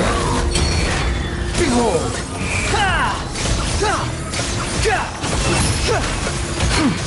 How amusing!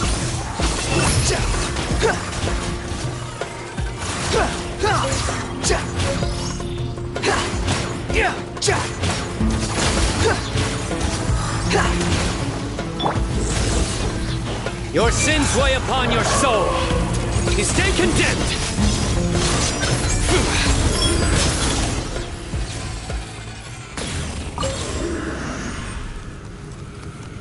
Guilty!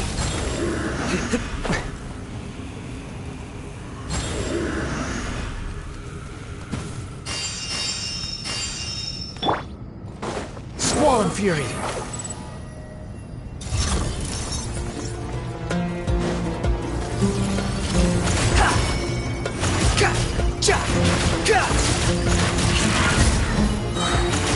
Unsightly insects!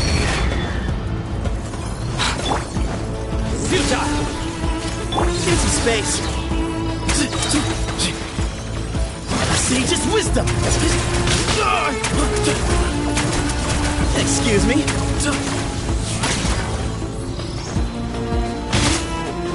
The wind rises!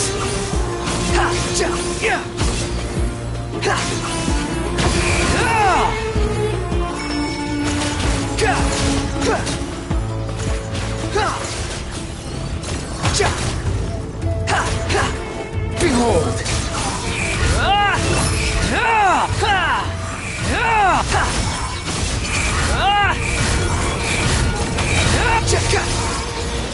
Wretched vermin! Through me, justice is served! You stand condemned! Guilty!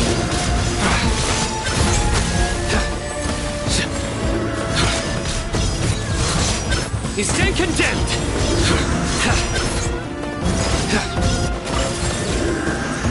Guilty! Glory to Al-Akbar!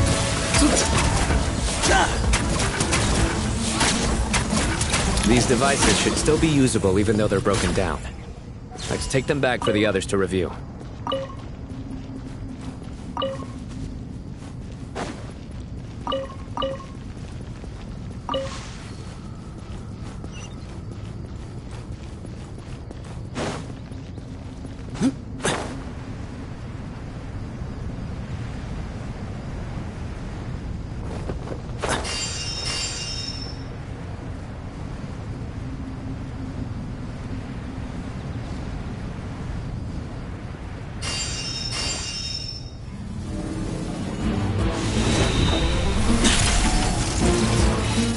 Way ahead of you!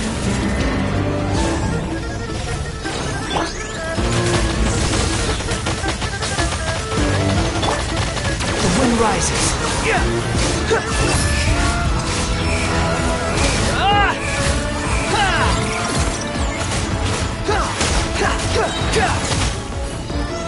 Unsightly insects!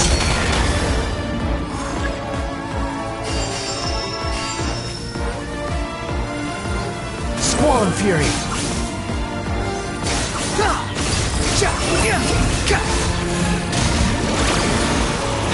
Follow me. Surrender! Your sins weigh upon your soul. Your penance is due!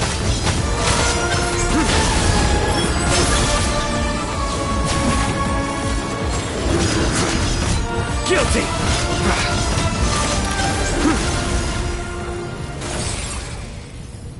How many do we need again? Enough to make an Akasha terminal for everyone who doesn't own one. I remember you telling me how revolutionary these Akasha terminals were. You've used one before, right? The Academia declared the Akasha to be the most powerful and comprehensive wisdom dissemination system in history. That should give you an idea of how powerful it is. Certainly sounds impressive. Neither Hat Guy nor I have ever had an Akasha terminal. Well, if it all goes to plan, that's about to change.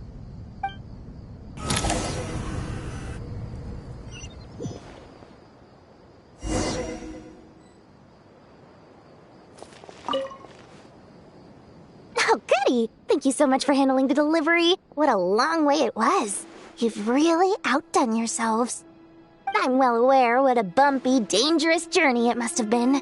Now, I would have loved to oversee the process myself, but of course, those of us who know the plan can't leave the mausoleum.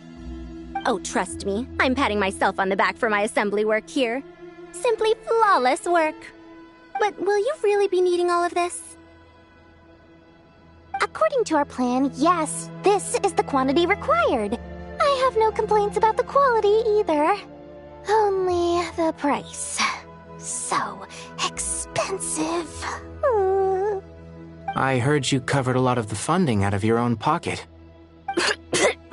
Oh, that's an exaggeration.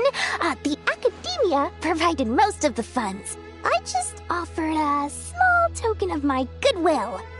Of course, the real tragedy is how little profit I'm making on this. You know, it's a serious crisis when you can't even make money out of it. It's really quite a beautiful design. And I'm intrigued by how such a diminutive device is able to output the power of the Light Realm. Did you attend the lecture on Light Realm energy, Madame Farazan? I don't believe I saw you there. Of course I attended. I was just a little late, so I had to listen to the whole thing from outside the back door. Anyway, I have a perfectly good understanding of Light Realm, elemental and abyssal energy, as well as the relationship between the three. Good to know. Master told me in private that the conversion process between Light Realm energy and elemental energy involves highly classified knowledge that shouldn't be disseminated too widely. But even so, the scholars still shared said information. Well, you can't enforce a rule that everyone breaks. Is that the idea? At first, the Dendro Archon was reluctant to explain it in great depth for safety reasons. Later, she came to terms with it, and simply informed my master that we would all have to face the question of survival together. To protect someone from such dangers means keeping them in the dark, but for someone to know and embody the wisdom within, they must understand its very essence. It's an information hazard.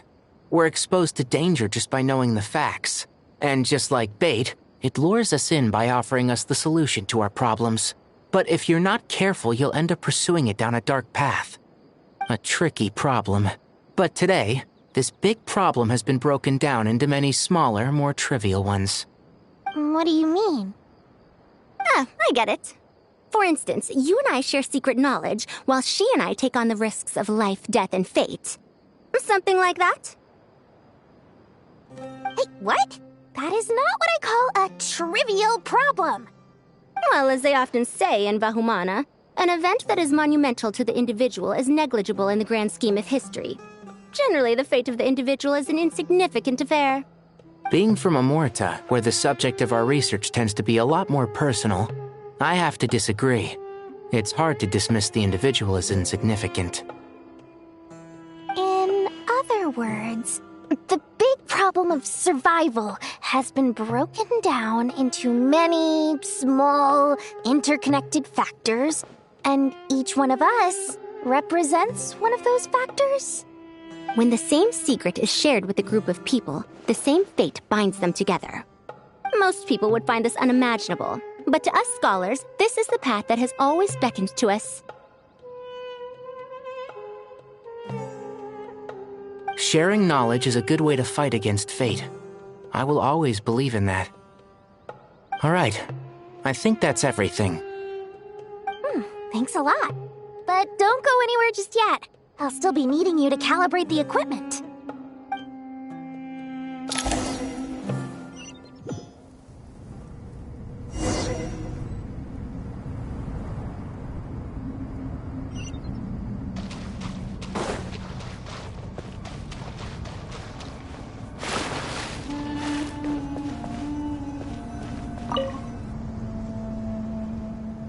Okay, the materials are ready. We can proceed with the next phase. Al-Haytham, how are you getting along? Most of the information in Aru is written in ancient desert scripts.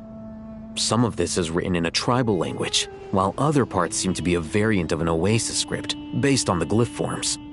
Oh. Not lost to history, I hope. Some are. All we can do is infer the meaning based on the rules of related languages. Although, this section actually fills in some of the missing historical record. I'm transcribing it so we can bring it back to the academia. After Aru started up, 2 more lines of text appeared here. Can you read them? Humans may not read what is written by the gods, except by not reading. Victory should not be easy to attain, for it symbolizes divine wisdom. Knowledge must not waver, for it has external borders. Is this a clue to solving a puzzle? Or is it being symbolic? You can't read it unless you don't read it. Victory is wisdom. Knowledge is confined by borders. Wait, I think I've got it. It's a metaphor, isn't it? It's talking about... a chessboard.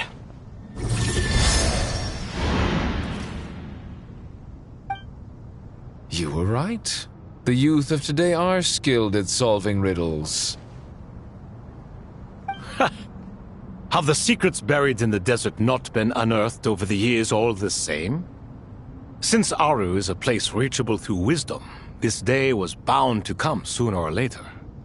Oh, I've always been against overly cryptic sentences. Don't you get tired of reading and writing all that? Ah, it's you three. Just in time. We've been delving deep into Aru, and now this board has appeared. I've heard this was how you'd while away your free hours. You must be quite the experts by now in that case. It is true. King Deshret's chess games are some of the most well-loved of all his wonderful creations. If you have ever been to Safhe Shatranj, you may well be familiar with the chess pieces you see here. Is this chessboard supposed to be another visualization of the interior of Aru, then? Naturally. Visitors, everything is ready. Only by completing the challenge on the board in accordance with the rules will you be permitted to overwrite Aru. 1 second. It's not dangerous, is it? Dangerous? Why, yes, of course. I should be the one to go, then. Wait for me here. Sounds like the self-confidence of our present company has rubbed off on you. Don't be ridiculous. I'm your upperclassman, and that means I have to look out for you. I appreciate the sentiment, but a game of chess typically requires 2 players. Besides, I'm sure they won't let things get out of hand. Keeping things relatively safe is in your best interest too, isn't it? Fair enough. I mean, you guys are controlling the difficulty, so please don't go too hard on us, all right? Ah, but Bennu said he wanted to put some respect into these whippersnappers. All right, all right. Thank you. Obviously, we'll still try to be careful. This doesn't seem like ordinary chess. Is the goal to defeat the opponent? No, you must enter the board and pass the trials we have placed there. Ready? Let's do it.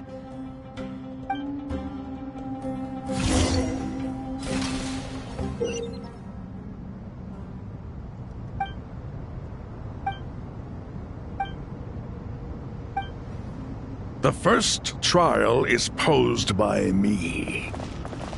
I don't think this is gonna stop us. Ah, but the key to this game lies in working together. Otherwise, you will be deemed to have broken the rules. Looks like it's up to me.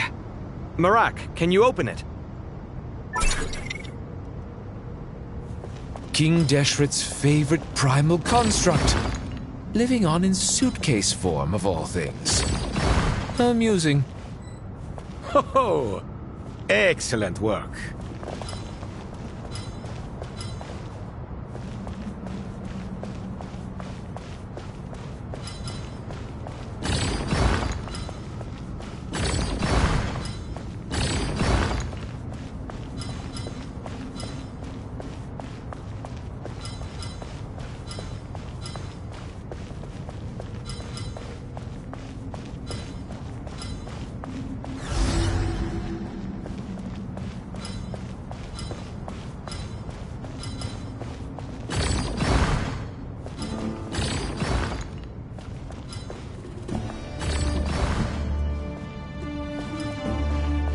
Strange time to catch up on sleep. I'm not sleeping, I'm thinking! It's not that simple, you know.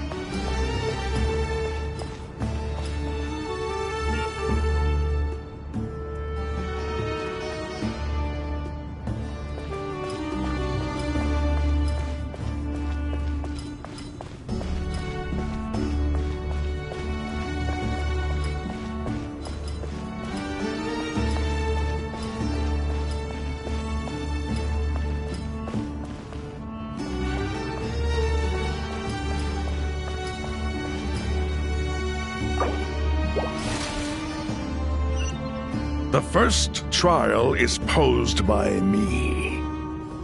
I don't think this is gonna stop us. But the key to this game lies in working together. Otherwise, you will be deemed to have broken the rules. Looks like it's up to me. Marak, can you open it? King Deshret's favorite primal construct, living on in suitcase form of all things. Amusing. Ho-ho! Excellent work.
The first trial is posed by me.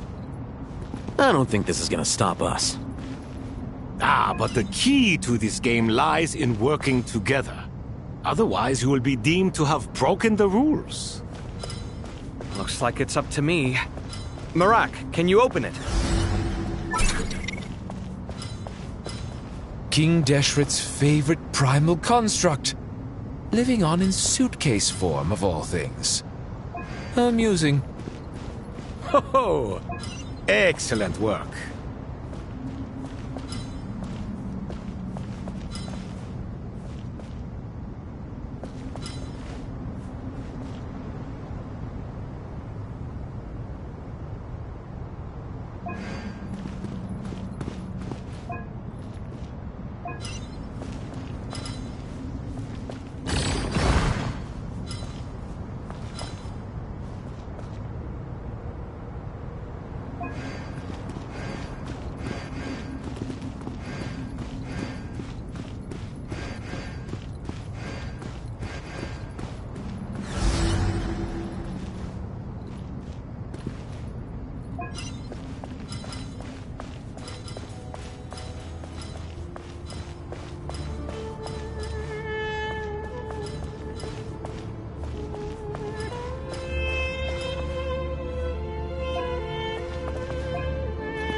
Now is the time for my trial. Now, don't be nervous. I'll make it nice and easy for you. Really? Thanks in advance. We appreciate it.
Strange. Now is the time for my trial. Now, don't be nervous. I'll make it nice and easy for you. Really? Thanks in advance. We appreciate it.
Ibis King, don't you think this all rather inappropriate? You may as well be handing them victory on a silver platter. Do not expect me to follow your lead. Ha! Suit yourself.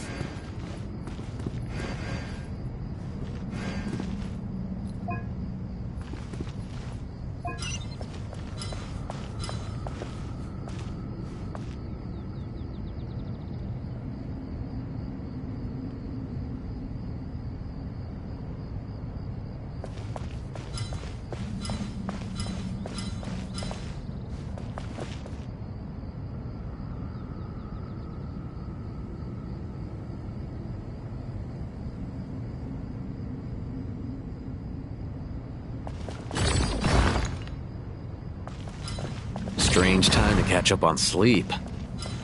I'm not sleeping, I'm thinking! It's not that simple, you know.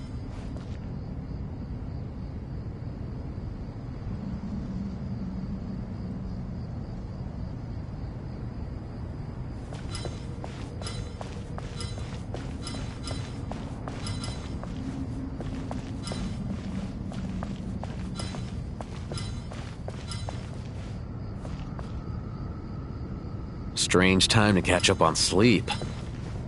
I'm not sleeping, I'm thinking! It's not that simple, you know.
Strange time to catch up on sleep.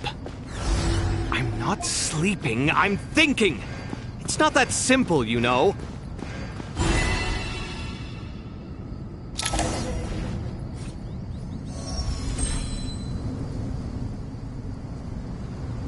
Done. Finally. It's over. But seriously, that was incredible!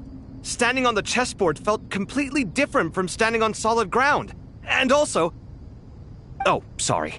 I'll save my thoughts for later. Thanks to the three of you for helping us out with this.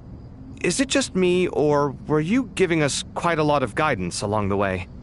We made but a humble contribution. You lived up to our expectations. Bravo! Our aid was not given for naught. In addition to the existing functions, I'd like to ask you for another favor. Since Aru's interference shield can cover the entirety of the mausoleum, it should be possible to extend its range even further. Perhaps you can find a way. So, building upon the existing functions to... I'm with you! Imagine for a moment. What would the ideal outcome look like if this function were compatible with the devices? I agree. This is the best solution possible. Please, everyone, we beg you to help us. Me, oh my! Well, since you ask so very nicely, I suppose... Goti? Kroko? What do you say? Naturally.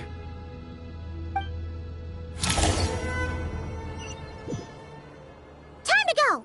Let's go find Nahida!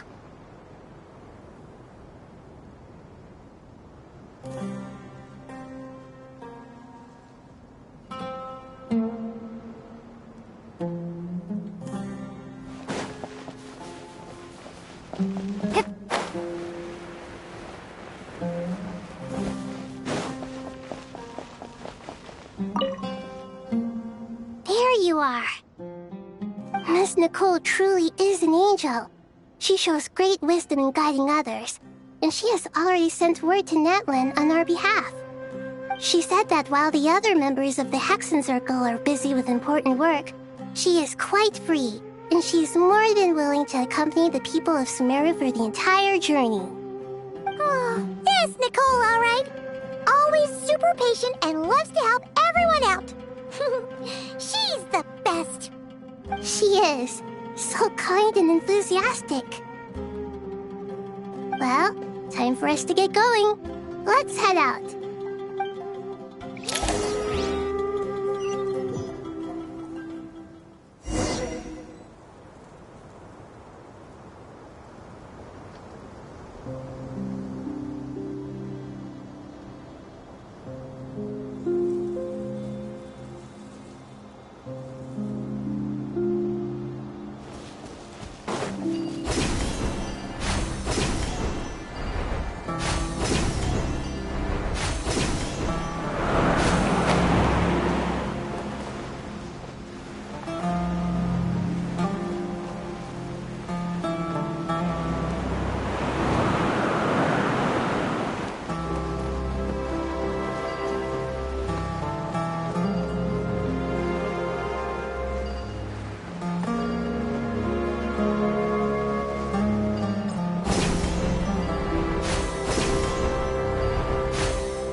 This should be one of the closest places to Natlan in all of Sumeru.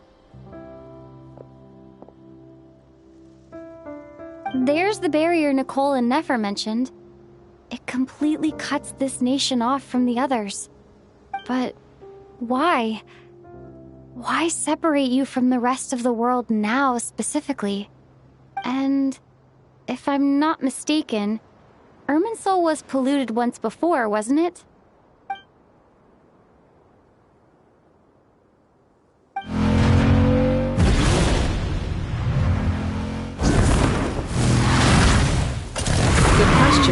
I'm wondering the same thing myself. That voice. Moika, you got here pretty quickly. Hello, traveler. It's been a while. Hello there. Hello, Dendro Archon. Moika, I apologize for asking you to meet at the border on such short notice. I also apologize for not being able to greet you in person.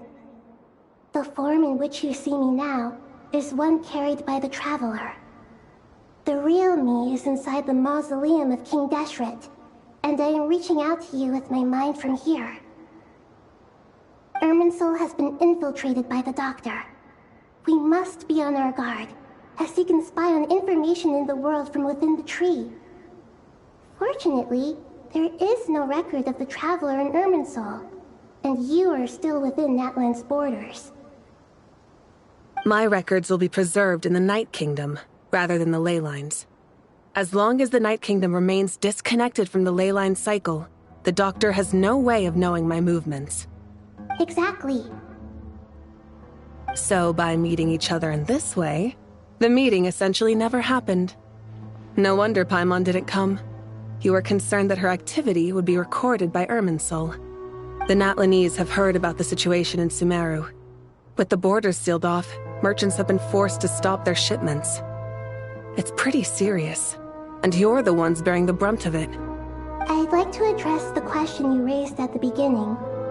I can offer a brief explanation, although it will sound rather cruel.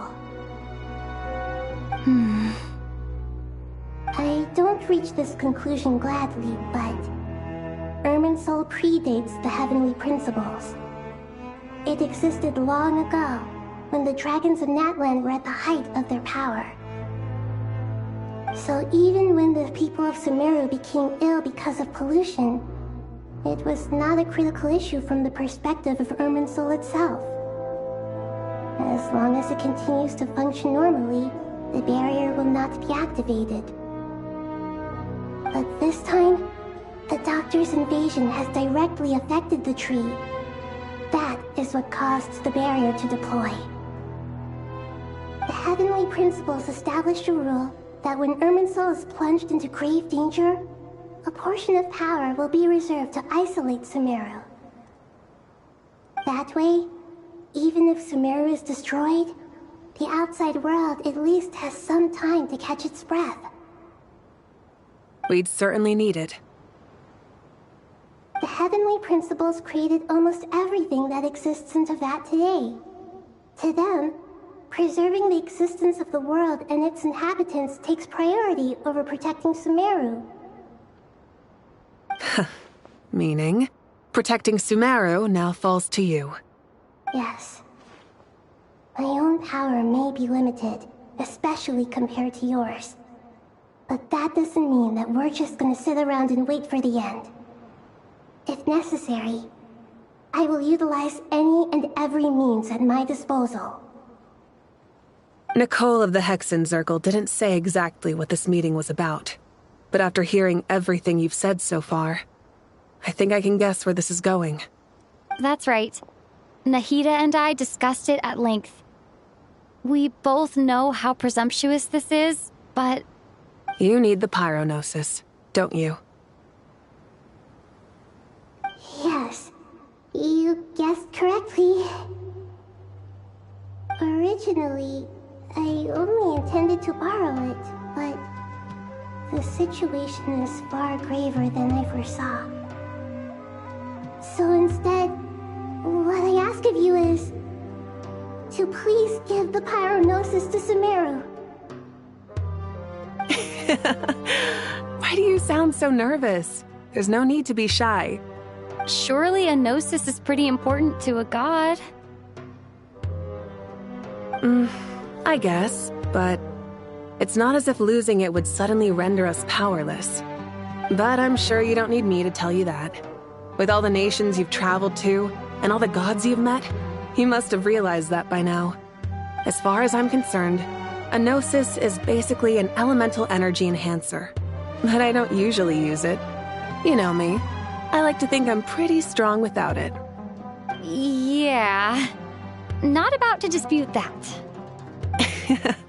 So you see, you don't need to sweat it. Here, take the Pyronosis. Uh-huh. Just like that? Uh-huh. Just like that. To tell the truth, I've always toyed with the idea of giving it to someone who needs it more than I do. I know you accompanied Nahida here to try and increase the chance of success. It's a good thing you did, because your involvement is one of the main reasons you've managed to persuade me. Are you sure about this? Handing over your gnosis just because of me?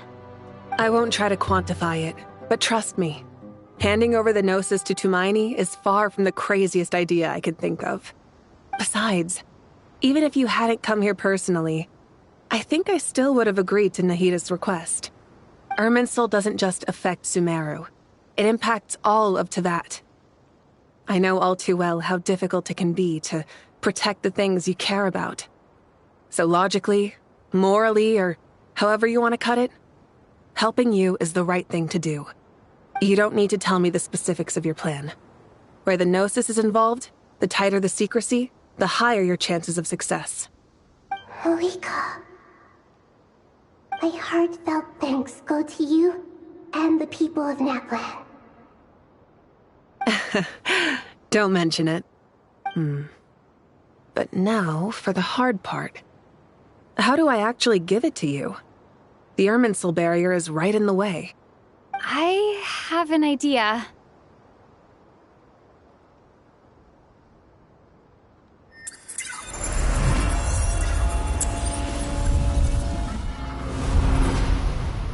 Just as I thought. Incredible. What did you do? Just made a lucky guess. This seems to happen quite a lot. Things that apply to everyone else don't seem to apply to me. I figured the same might be true here. Irminsul usually produces effects based on the records it holds. Since the Traveler is a descender, Irminsul contains no records of her, and thus has no way to impede her. Is that right? You really are full of surprises. Catch. Whoa!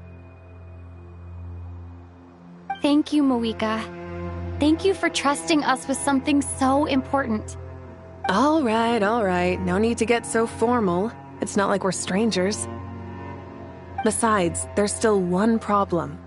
You might be able to pass through the barrier, but I don't know about the Gnosis. Any other surprises for us, Traveler? Let me try something. I have the Pyronosis in my hand. It feels strangely ordinary.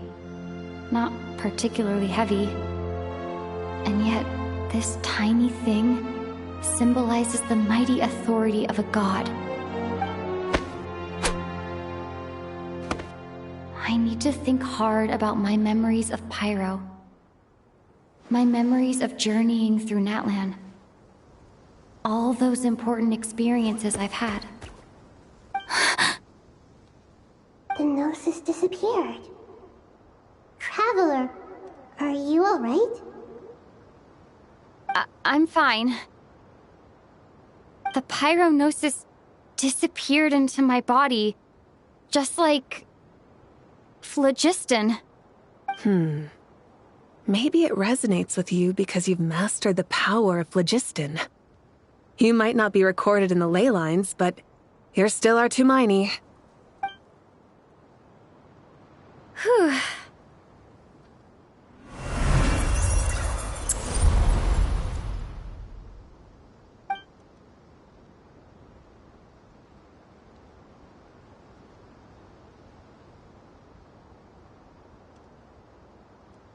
Please allow me to express my gratitude once again, Malika. Pleasure. Well, I've given you all the help I can. The rest is up to you. Good luck. We won't let you down. Yeah, we aren't about to lose.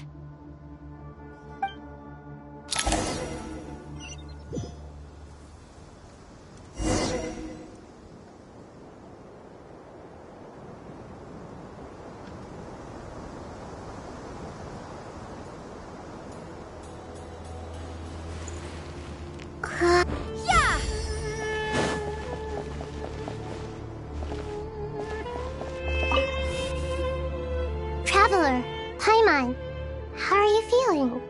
Paimon's a teensy bit nervous, but only a teeny tiny bit. Seems like she's gotten way braver over the last few years, huh? Of course. After all the adventures you've had with the Traveler, I'm sure you've gained a lot of experience and grown as a person. I'm doing all right. What about you, Nahida? How are you holding up? With the negative effects of Irminsul, I'm a bit like a piece of fruit that's been burrowed into by hungry insects and left to rot. I'd be lying if I said it was nothing. But please don't worry. We all know what we're getting into, and we've prepared as well as we can. I believe in everyone. I believe in you. And I believe in myself. Stoking the fire inside oneself is certainly one way to live. But knowing when to rely on one's companions is also a form of great wisdom. I've been quietly learning little things from everyone, like plucking tufts of fur from a sumpter beast. Me too. With the constant traveling, I'm always learning and growing. That's the journey of life. I think there's someone else here who would share that sentiment. Don't worry about what I think. I was just passing by and happened to overhear your conversation. What are you talking about, Hat Guy? This is the top floor. No one passes by the top floor. Says who? You can fly just like I can. I would have thought it makes sense to you of all people. I don't know why, but I feel a little more relaxed now. It shows that you feel comfortable laying down your burdens in our presence. It means that Sumeru is a place you can trust, where you know we have your back. And we feel exactly the same way around you. That's what it means to be friends.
It's finally done.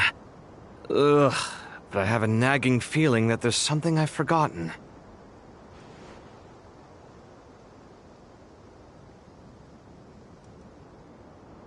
Oh, there you are. Everything wrapped up on your end?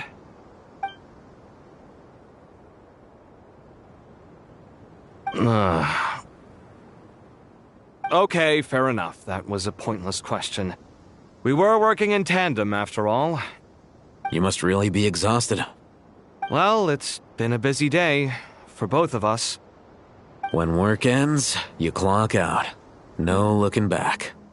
Yeah, we're definitely due a break.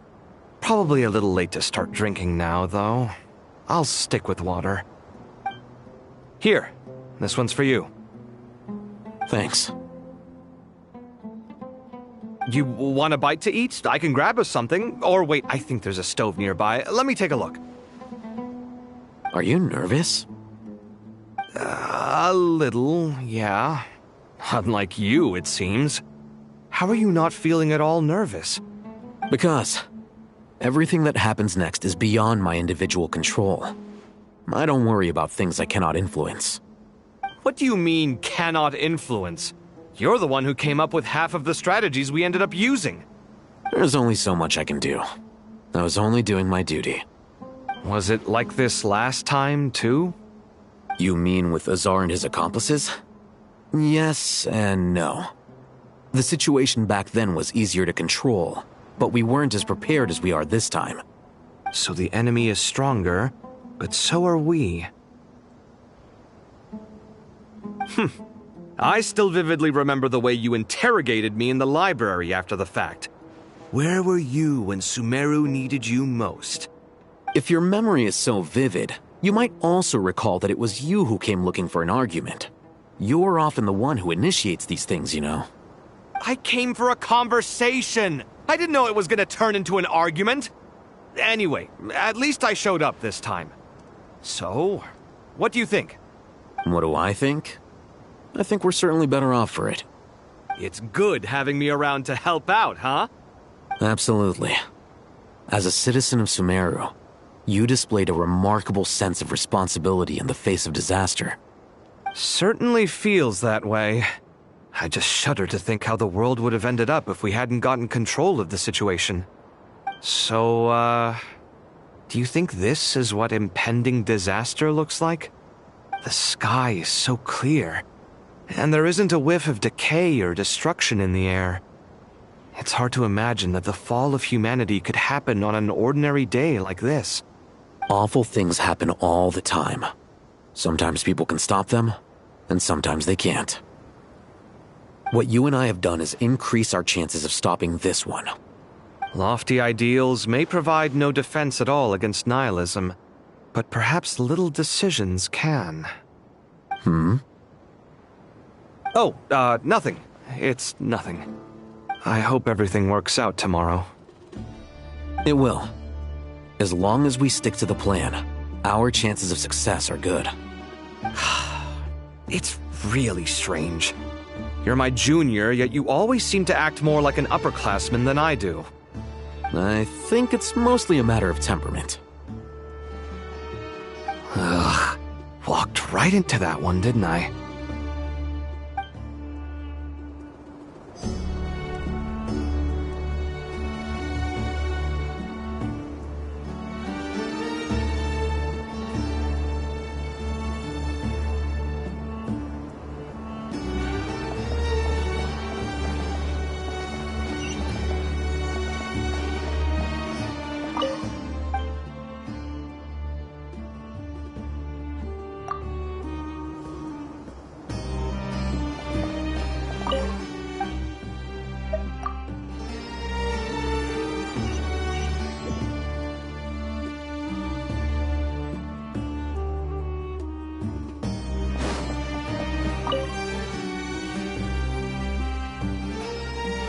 We'll make our move after sunrise tomorrow.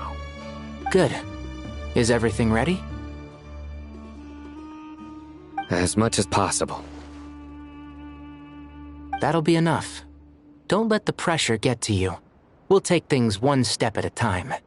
That's how we've always done it. Master Tainari! Mr. Sino! So this is where you were. I brought some juice and some water. Would you like some?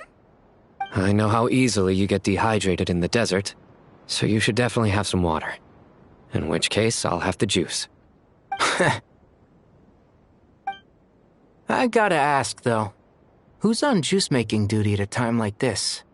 Madame Farazan said she was feeling a little nervous, so I told her about the automatic juicer my friend invented. She took it right off me and started making carton after carton of juice. A juicer? Did Sucrose send that to you?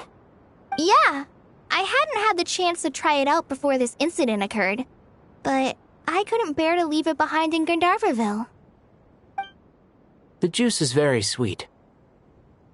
I think so too. Kale, how are you feeling? Physically, I'm okay, but it just still feels strange to me. Why would a great power like this come to someone like me? I know the feeling well. That same question ran through my mind every day as a kid. At least now, you have someone who can relate to you. All the more reason that you should apply for Spontamod. Tainari fiercely opposes the idea, though. Those two things are completely unrelated. What are we all chatting about, Would anyone like any juice? Oh, you have some already. I had some earlier, ma'am. Maybe give the extra to someone else? Very well, very well. I shall be off then. There's this enormous power, and then there's little old you. You feel like there's no connection between the two. And that sense of dissonance is difficult to get used to. Yeah. But after all this time, I can't believe this stuff still gets to me sometimes. Makes me feel a little childish. Kale, just because we normally keep the conversation light doesn't mean we can't discuss deeper issues. I don't think it's childish at all. You were the victim of a terrible crime. It's normal to struggle with the fallout from it. You have absolutely nothing to be ashamed of. My professor once told me that no incident can be considered truly resolved until the victim says it's over. Your rage and your pain are completely justified. Thanks.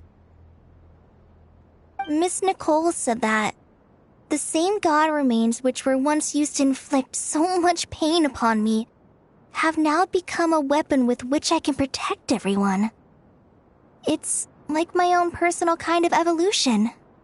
Every innocent person who's been hurt needs time to realize that it wasn't their fault. I was the same. But it's all about to be over. Tomorrow, it ends for good. I don't know if you've noticed, but you rarely stumble over your words anymore, and your outlook has become much more positive. It's a big change from how you used to be. And since this isn't over, you can settle the matter on your own terms. It's time you seized back control. I believe in you. Yeah, Sumeru is my home, and it's so important to me. I have to protect it. No, I will protect it. And once you're done, how about you come back and apply for Spantamod? Stop it with the sales pitch, would you? Hey, excuse me. There are still 3 unclaimed cups of juice here. Why don't you take one each? Ugh, my arms are getting sore from carrying them around everywhere. Madame Farazan, why are you... Here, let me take them off your hands. Thank you, Madame Farazan. Drink up and enjoy my handiwork. I think I'm going to make something else now instead. Please, try to relax, Madame Farazan. Your nerves are starting to get the better of you. I know.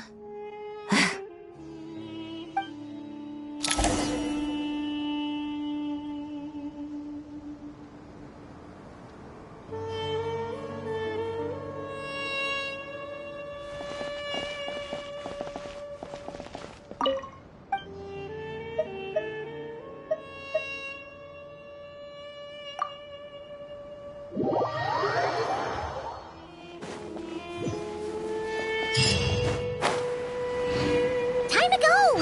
Let's meet the others at the mausoleum of King Deshret.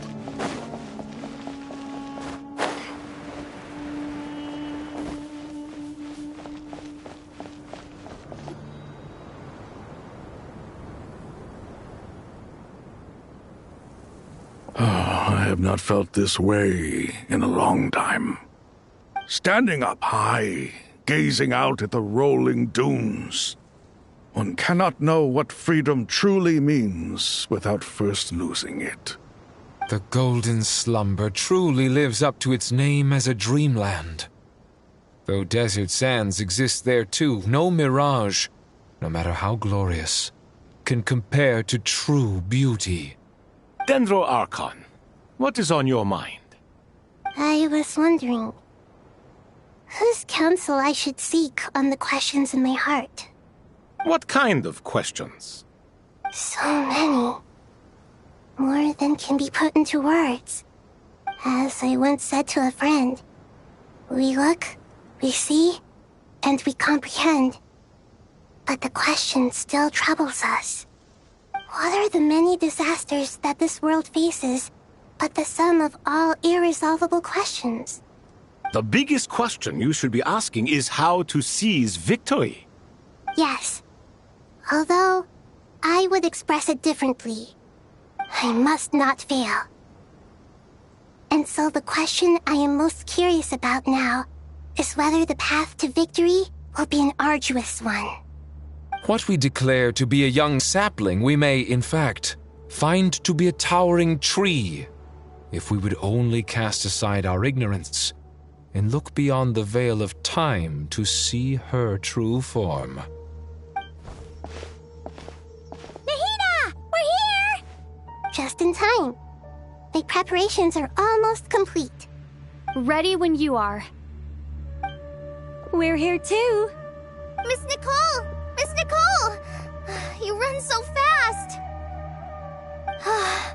I thought I'd get a lot of exercise as a forest ranger, but I can barely keep up with you. Sorry, I got a little carried away. Lesser Lord Kusanali, the equipment is ready, and the modifications to Aru are all complete. As discussed during our meeting... Accessing Irminsul via the Akasha is no longer feasible at this stage. There are other options, it's just... they're a little more extreme, and more technologically demanding to implement. Maybe you should take it from here. The architecture and functionality of the Akasha terminals overlap considerably with Aru. There is reasonable evidence to suggest that one was developed based on the other, or that they both utilize technology of the same origin. As long as the transplant and merge operation succeeds, Aru should theoretically work on a scale greater than the Akasha and approximately equal to Irminsul. It will become the largest active computing device in all of Teyvat. A system this powerful is capable of a lot of different things. In the past, the Akasha was primarily used for one-way information transmission, but I suspect it could also serve as a central bridging hub. In the pursuit of greater knowledge, some scholars have attempted to connect their consciousness to Irminsul through the use of terminals, incense, and meditation. Correct. In academic language, scholars who reach that stage are said to have entered Satyavada life. Hypatia has performed this practice many times in the past, and she was once under my care for a period of time. Right. And this at least proves that there is a zone within Irminsul that can be connected to. That's right. Providing wisdom to the people is one of the very reasons for Irminsul's existence. I think I understand where you're going. Please, continue. In that case, I'll skip to the conclusion then.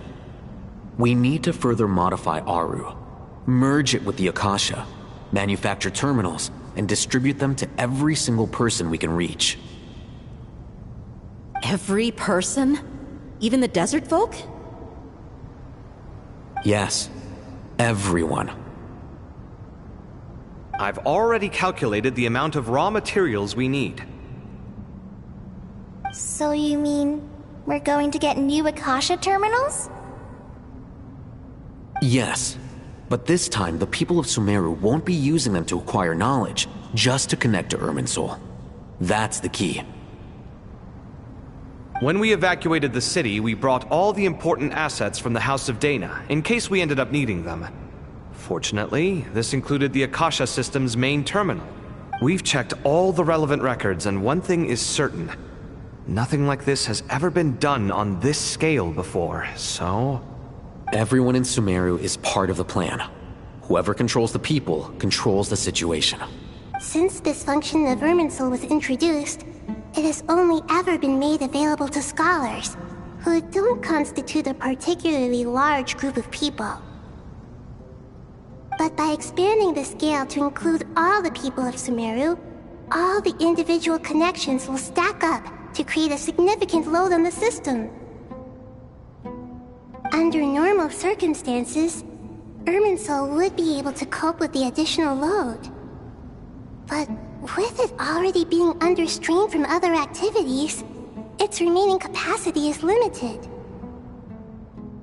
Thus, it might be possible to shut it down completely by overloading it.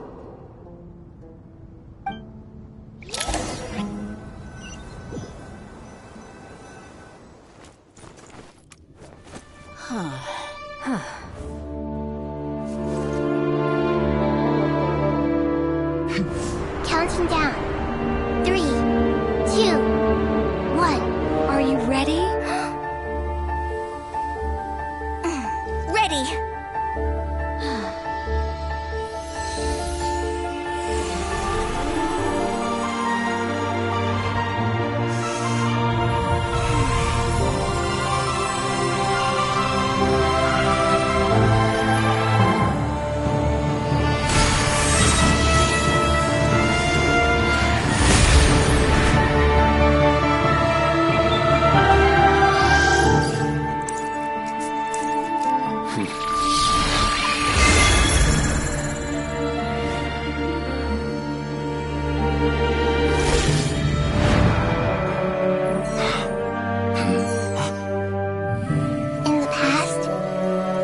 sought knowledge, they turned to the Tree of Wisdom.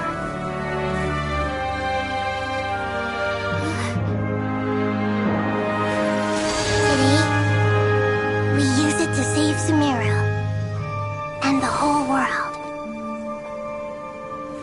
These boughs that nurtured learning must not become tools for destroying the world.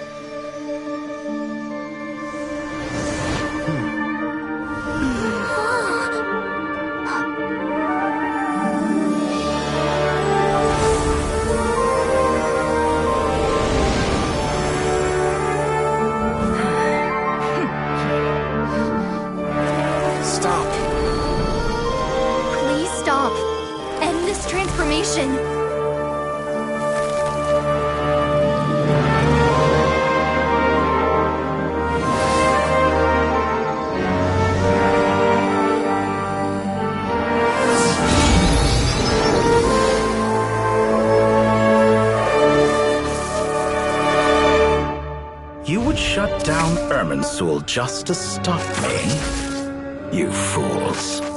I have all the time in the world.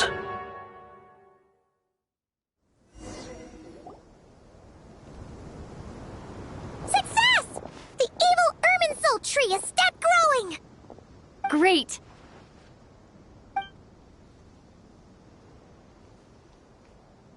What a display of true courage. The courage to think and the courage to act. I never thought I would witness the shutdown of Irminsul with my own eyes. Perhaps this is human wisdom in action? Indeed, only humans could do such a thing. Gods are few and far between. What was once created for spreading knowledge is now used for another purpose. A rather ingenious plan.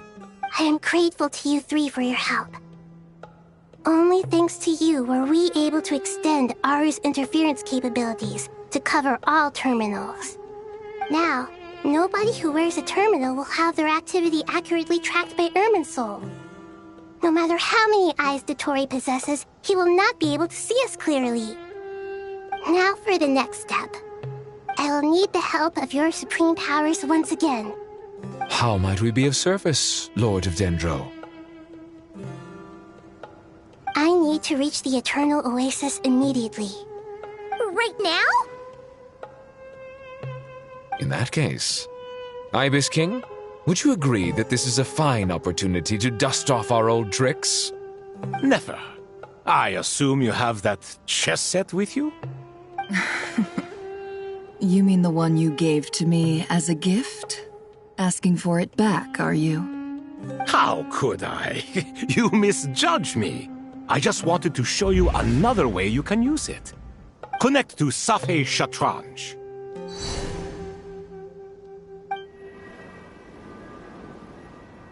Safei Shatranj?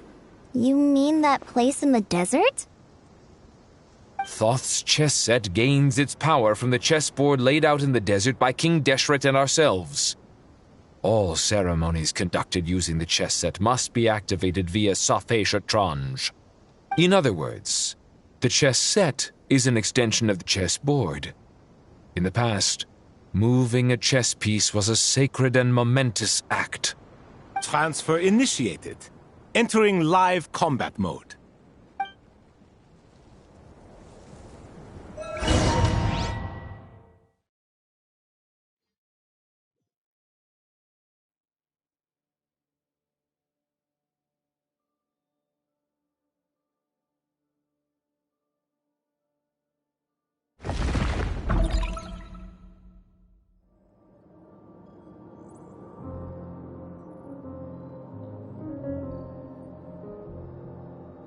We haven't heard a single word from our spy in the desert. I'm afraid he might have been captured. Never mind. But we spent years turning him. And a lot of Mora. Nothing comes for free in this world, but the loss is not without its purpose. For a small price, we have wasted a precious amount of the limited time they have. Quite a bargain, if you ask me.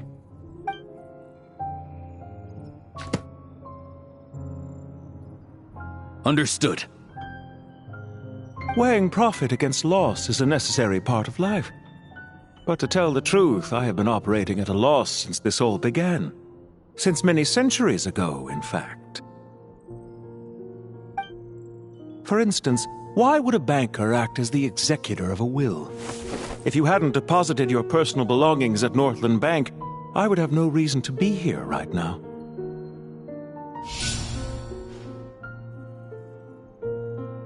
Dottore, I've placed your final data backup into the ley lines as per our contract. I trust we are now square for the safe deposit fees you paid. Is it not a little petty to split hairs like this, given our amicable relationship? I consider sound bookkeeping a matter of principle. Do not forget that you only live to see this day thanks to me. In fact, every day of your life since you met me, you've been living on borrowed time. Why, That's hardly a fair assessment. I will concede that my survival was perhaps at your whim, but I became a harbinger on my own merits. Managing money is not like other professions. Mine is not a role I could have acquired based on your recommendation alone, and certainly not one I could have lasted so long in without genuine ability. The information stored in the ley lines is quite comprehensive. Rest assured, I have not forgotten how strong your pride is. Well, I presume you have no sense of fragmentation while talking with me.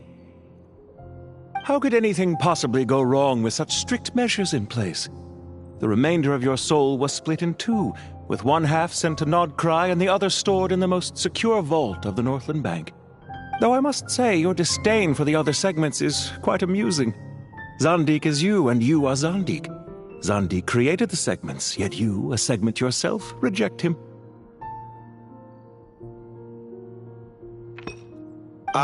That is, Zandik, created segments of various ages in his later years.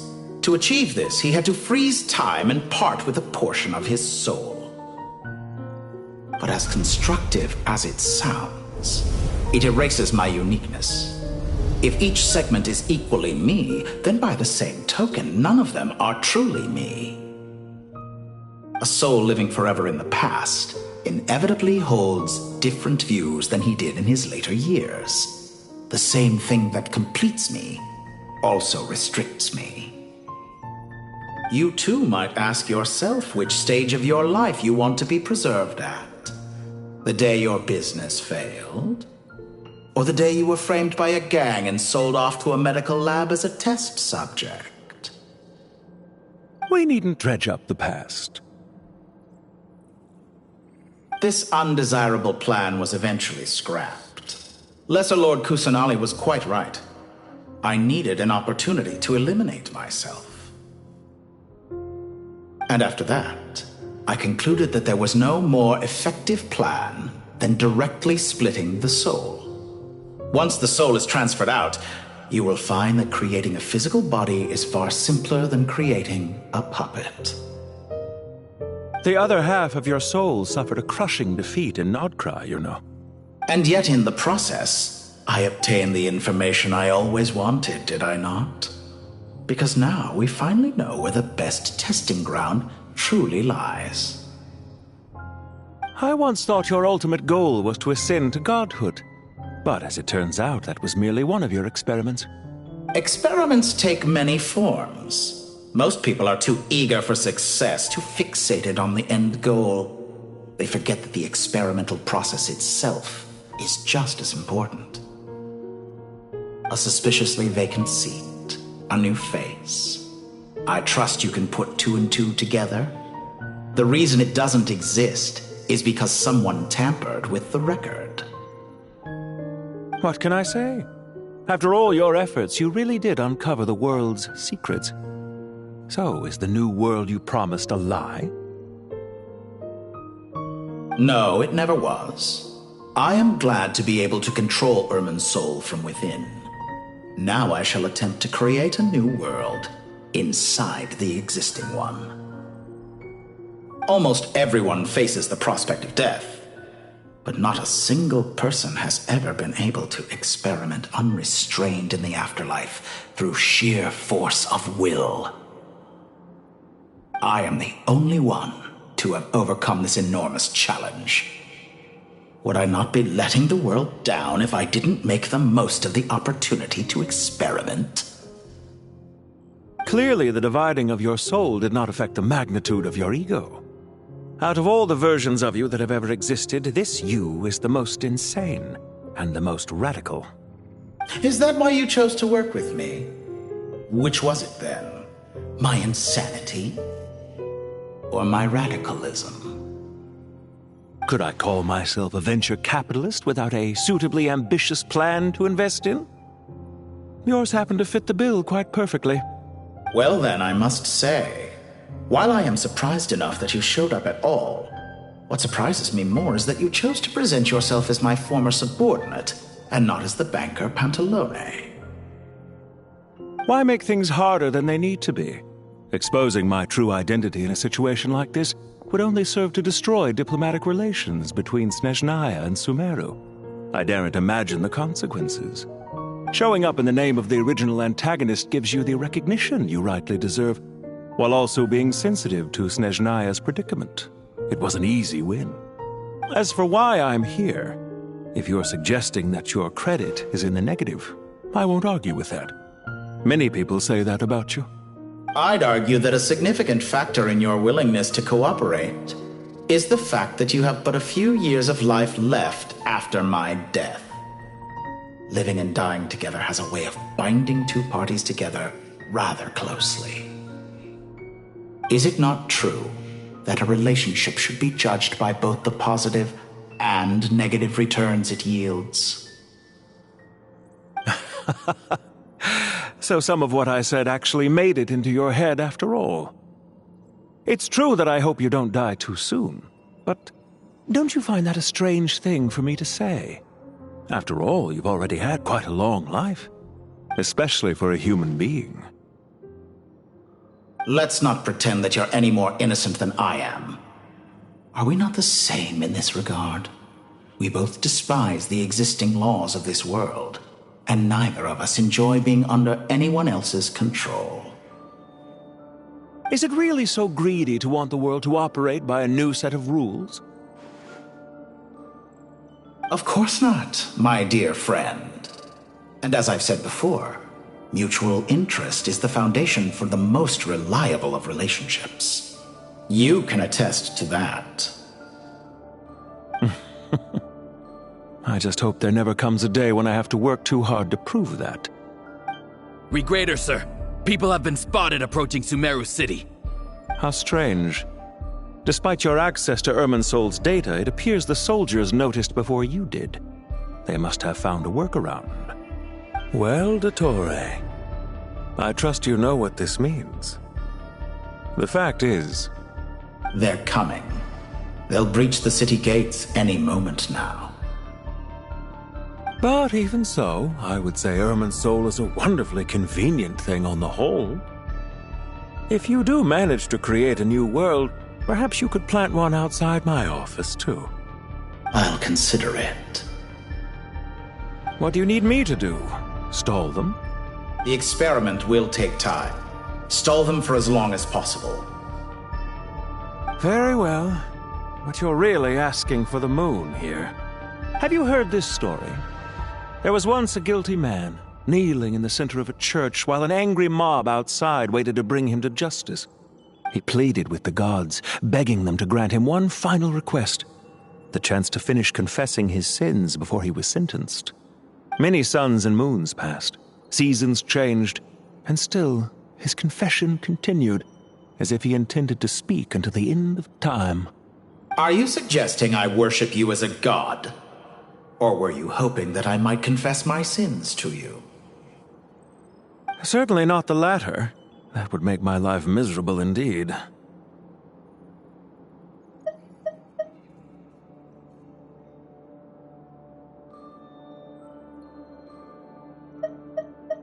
For someone who despises them so, you never seem to have any objections to me creating or becoming one. At first, I thought you'd be furious. Concerned I would terminate our partnership, were you? Not at all. You had reasons why our partnership must continue. Don't you find people's attitudes toward gods amusing? A god descends from the heavens and people worship it unreservedly, blindly following whatever rules are given to them. And yet, when they see an ordinary person gain godlike levels of power by virtue of their own hard work, they treat him with nothing but suspicion, even if he is a compatriot. Is that supposed to be a compliment? No. I was just thinking. I pity the man who would call you a compatriot. There's no need to be so self-critical.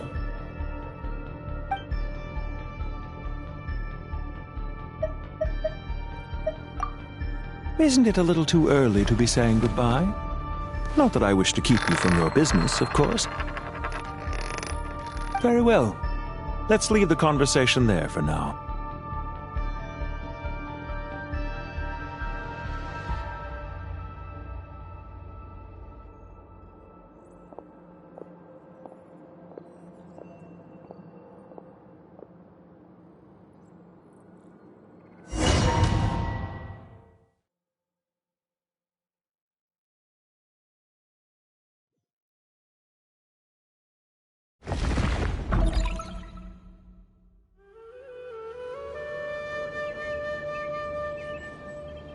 The power of King Desheret's 7 pillars is truly remarkable.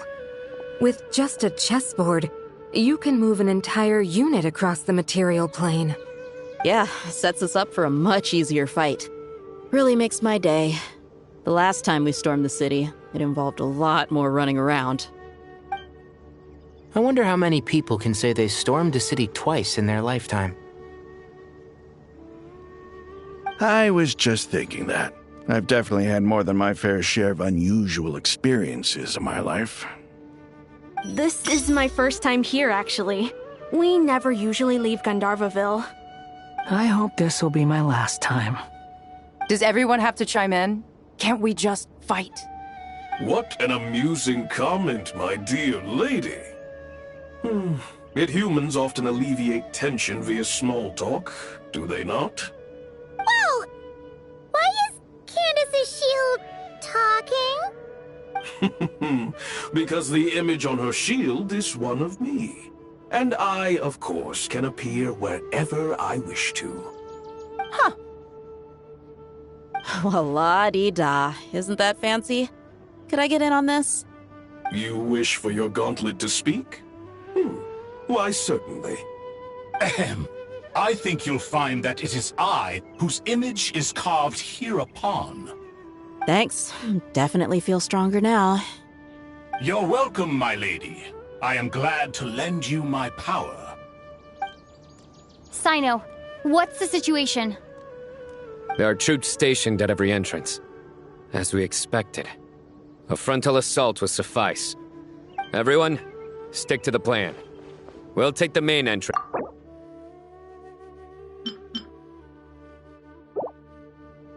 Move out.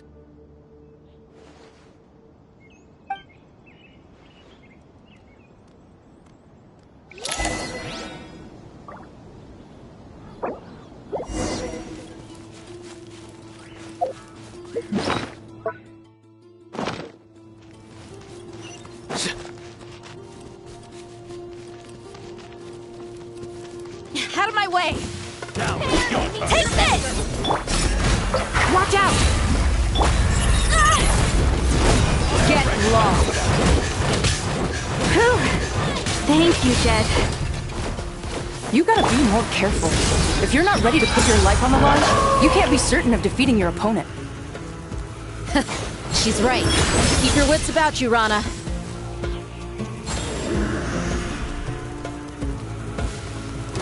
Your penance is due! Guilty!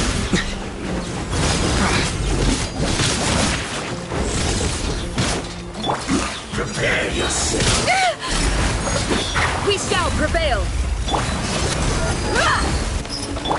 Nowhere to run!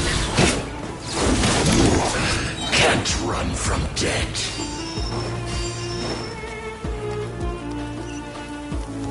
Take them out and secure the harbor. Reinforcements will arrive by water. Consider it done. Show no mercy!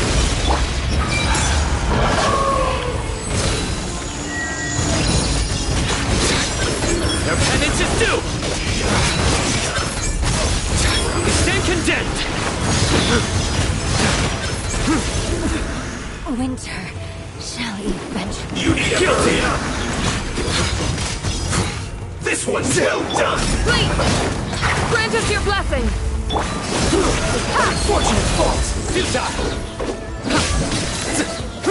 Goodness. Through.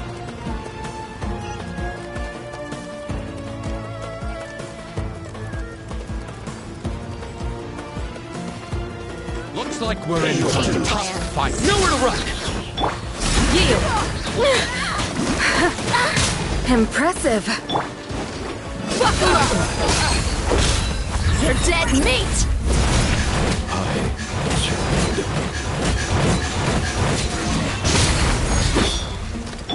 We shall prevail! Flee! Through me, justice is served! You stand condemned! Guilty! Run from death! Your penance is due!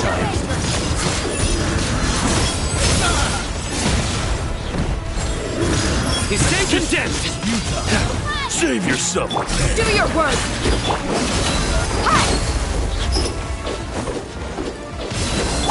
Surrender! Resist! Hear my prayer! Intel! Send!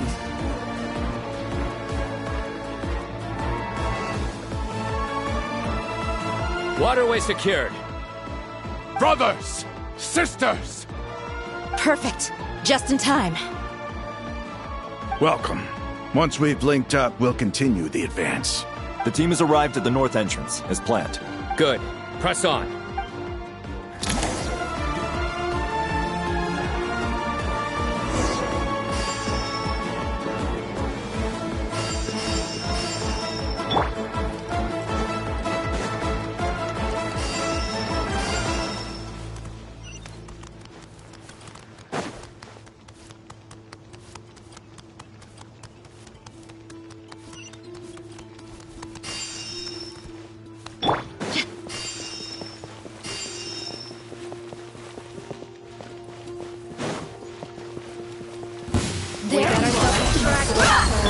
Yield! Gloves off!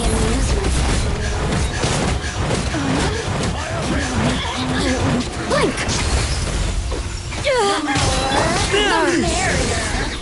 Judgment is upon you. Your penance is due. Your skull! Guilty.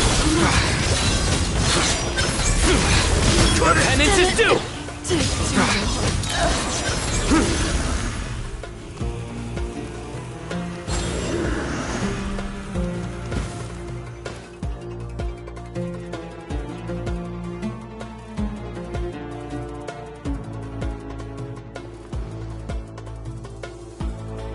Look out!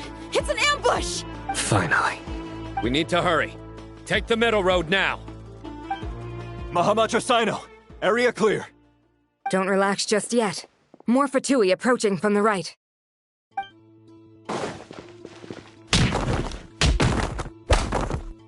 Irminsul cannot track our movements. If necessary, we could split up.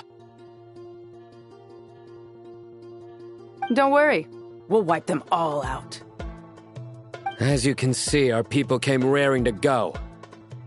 Good, good. How are things with the Traveler? Can Tainari keep her safe? Don't underestimate Tainari just because he's a forest watcher. He can handle it. All right. You know that's not what I meant.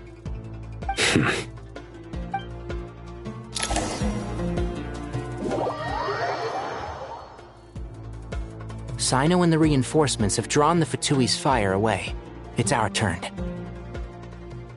By using a cluster leaf of cultivation, we can pass through certain terrain silently. Good luck with that. We'll just fly up there. Huh? Oh, yeah.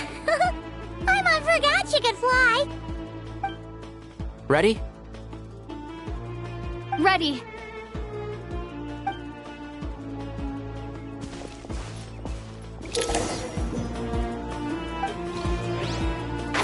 Can't see?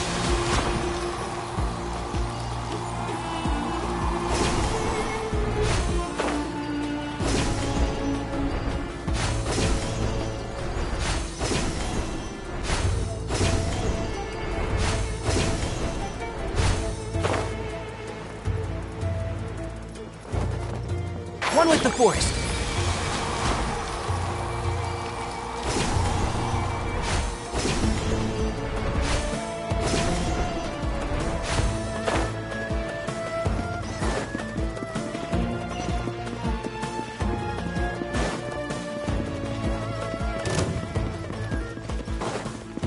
And shroud. This ought to do it.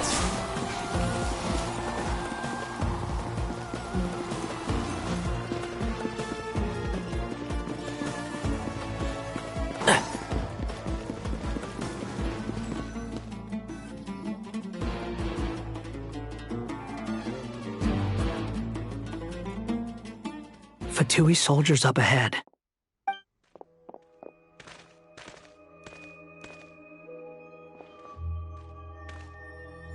Careful. Prepare for battle. Hey! There's people over there. You have some nerve showing your faces here in the center of Sumeru City.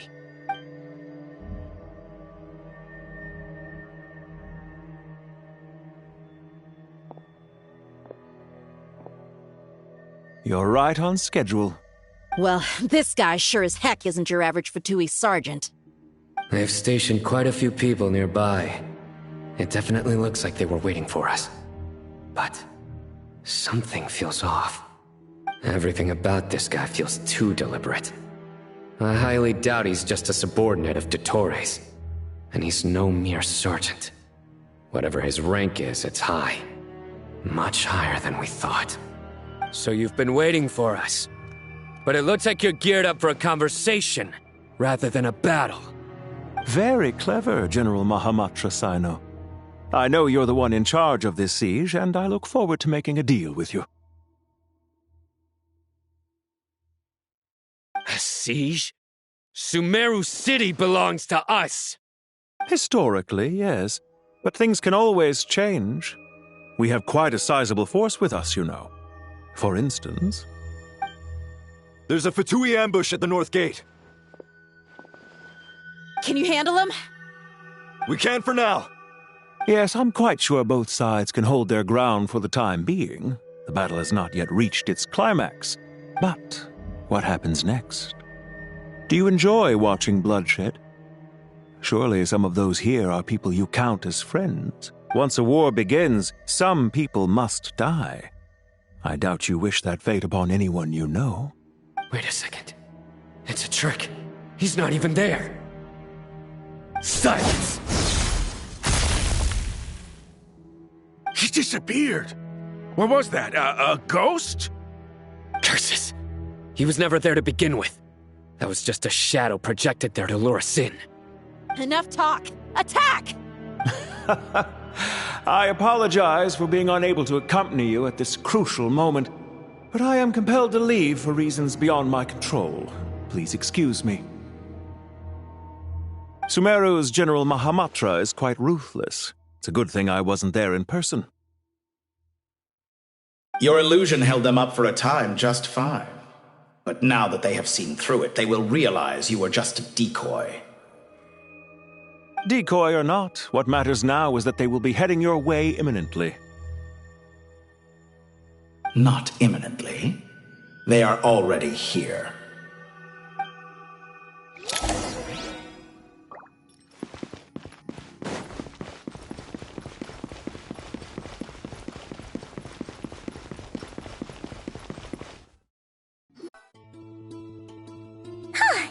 We made it! This is far enough. Tainari, you go help Sino. Don't worry about us. We'll manage from here. Are you sure you don't need me to stand guard? No need. Once the connection is established, we'll disappear from the sanctuary of Surasthana. Go help the others. All right. Goodbye for now, then. Please tread carefully.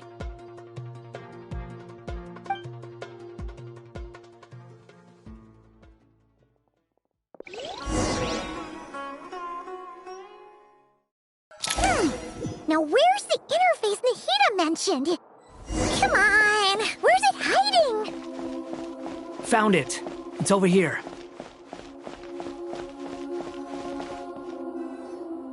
We can connect to the inside of Irminsul through the Sanctuary of Surasthana's built-in security system. You should be pretty familiar with the process. Is it the same route as last time? For the most part, we don't need to adjust any of the parameters. Then I should be fine. And Paimon? Once you're both ready, we'll set off. Wait! The stakes are way higher this time, right? Maybe Paimon should stay outside and help the others. Then, you can focus on the fight without having to worry about Paimon! Huh? Why are you staring at me like that? It's nothing. I just suddenly realized how much you've grown. Hey, you've grown quite a lot yourself. Don't you two start getting into it again. Well, anyway, Paimon thinks she's pretty knowledgeable. Who's the best guide in Tavatigan? And don't forget, Paimon's a college student now. If we say Alhatham's not a weirdo, It's hard to explain how he came up with the idea of you applying to the academia. But for all that he counts, you're doing surprisingly well in your studies. Just goes to show how important it is to have someone supporting you. And Paimon's not the only one. Let's not forget that you only became a student because of Nahida's personal recommendation. That's fair. I have learned a lot in Sumeru. Oh yeah. Did you ever come up with that ugly nickname you promised me? What? No way! We're friends now! Paimon gave up on giving you one ages ago. Anyway, isn't Hat Guy enough of a nickname for you? Fine. Suit yourself. We need to go. Paimon, if you're staying, look after yourself. Will do. Paimon's gonna link up with Tighnari and Sino. You guys are the ones who need to be careful. We will be. Bye for now.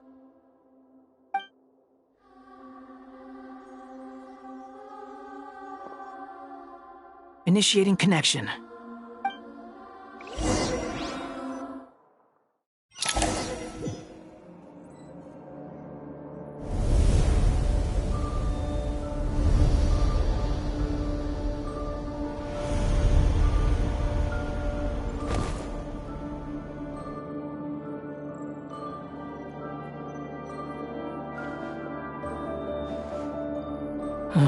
Well, here we are again.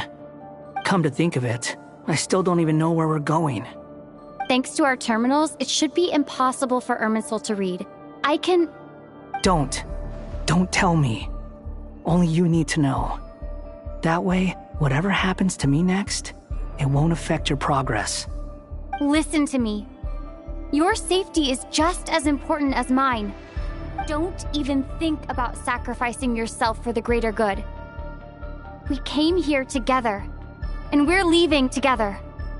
All right, if you insist. I won't argue with you.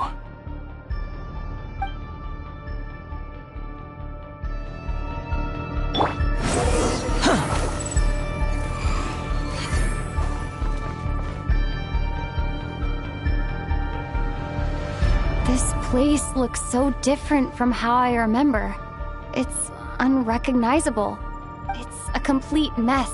Like someone's turned the place upside down. Must be Dottoro's doing.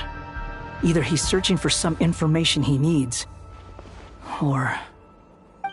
It's still changing. He has to know we've entered Irminsul. But luckily for us, he can't pinpoint our location. Be on your guard. Don't let him find us. The red parts have probably been corrupted by Dottoro's power. Don't touch them, or you might alert him.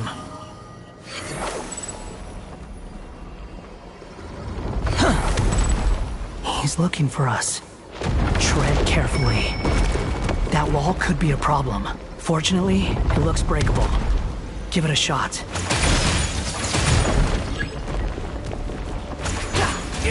The wind rises.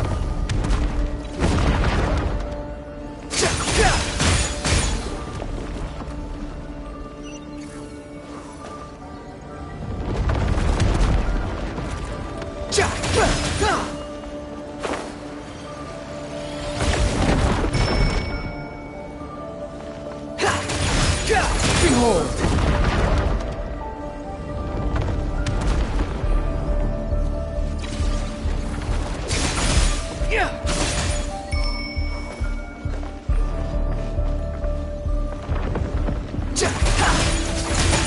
The wind rises.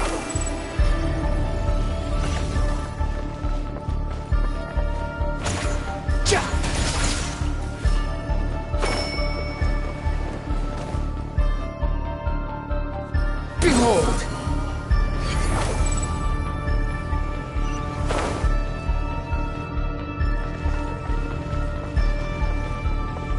Squall and Fury!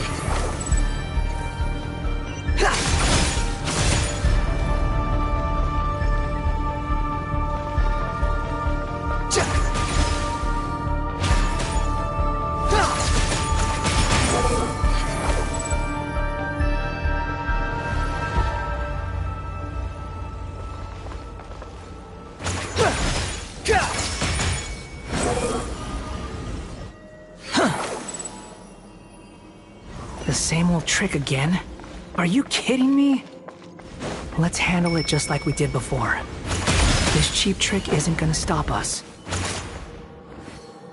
Oh no! It's... A trap! Is that why he's using the same thing over and over again? To get us to lower our guard?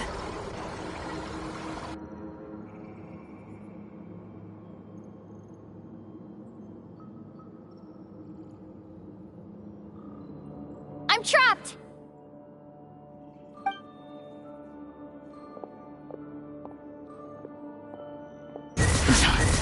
Why won't this thing budge? Hello? Hello? Can you hear me? Nicole? Is that you? Yes, it's me. I'm monitoring your progress from inside the Eternal Oasis, and I have to say, this terminal is simply marvelous. It makes tracking you so much easier. I couldn't see anything at first, but now that you two are inside, I can use your location with support from the terminals to get a partial view of the situation inside Irminsul. It's not the clearest image, but it's better than not being able to help at all. So, here I am. I can't intervene directly, but I can help to guide you out of the jam you're currently in. So please, just follow my lead. Dottore in his current form is a blight upon both Irminsul and the ley lines. Pay attention to your surroundings. There must be sources of his contamination. Is that one of them? Good work. But we're not done yet. Stay close, and let's see if we can find any others like it nearby. Behold!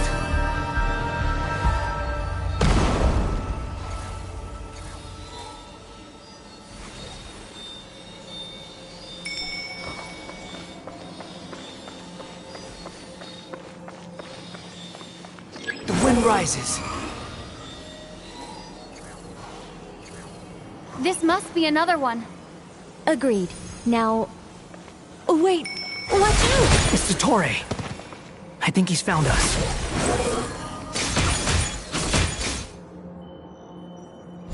The seal is broken. Quick! Get out of there!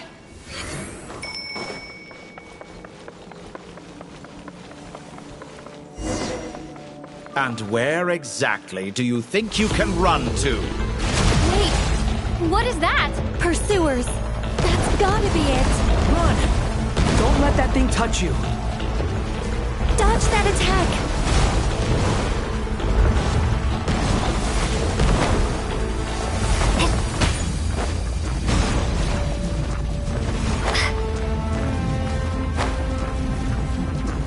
There's more than one path. Which way do we go? To the left. Trust me.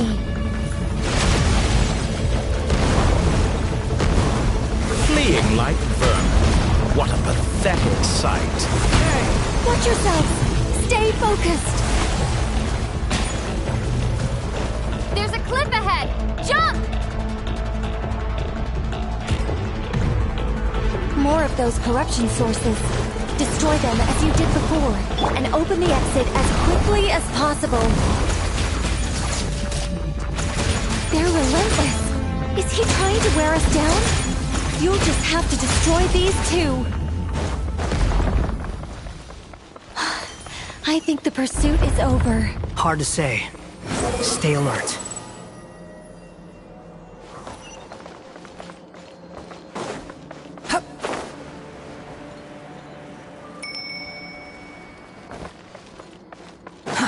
Too slow. Whew. I think we've made it to relative safety. Phew, goodness. That was tough. You doing okay? I'll be fine. Don't worry. Take a short rest, and then... Nicole? Nicole! The connection's been cut. But that means... Look at you supporting one another. How very touching.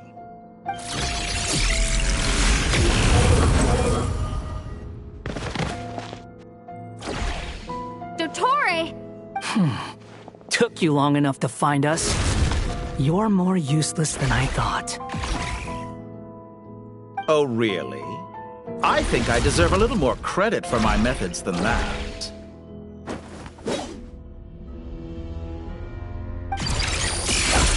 Rather than hunting you down, I chose to let you roam free. I indulged your presumption that I was unable to track your movements, played along with your clever little plan. Fleeing is for animals, but I rather enjoy watching you flee. Some things lose the will to run altogether as soon as you put them in a cage. If that's true, then why did you come looking for us? Because I wanted to observe you up close, of course. Don't misunderstand me, I'm not here for a fight. Is it so unusual that I wish to greet my old acquaintances in person? After all, it's been a while. Scaramouche.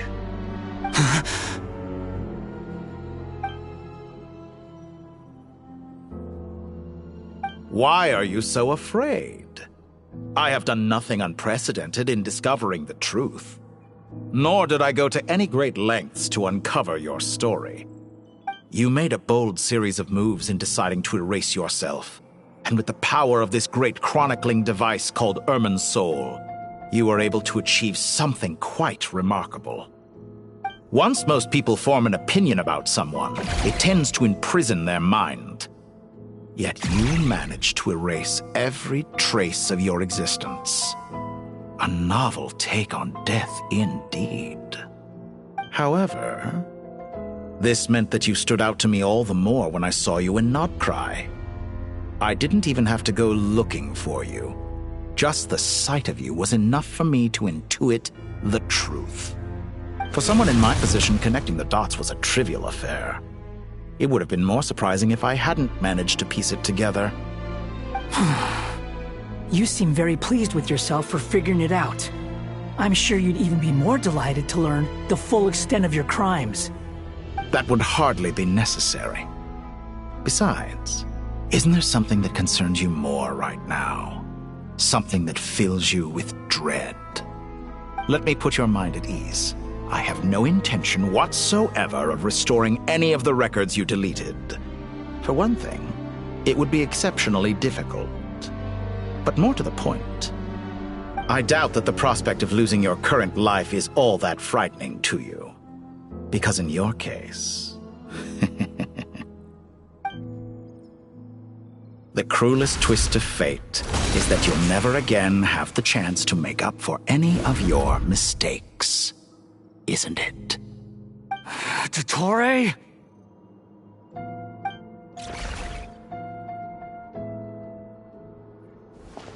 All here shall bend to my will. Scorch and burn!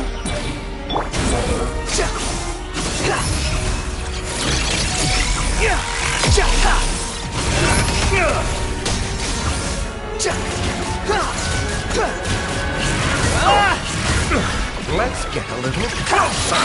Follow me. Yeah! The wind rises. I'm afraid you need to do better than that to take me down. I expected you to have grown stronger. Ah, how foolish of me. I forgot that you lack any means to increase your power. You will pay for everything you've done. Oh, will I now? Behold.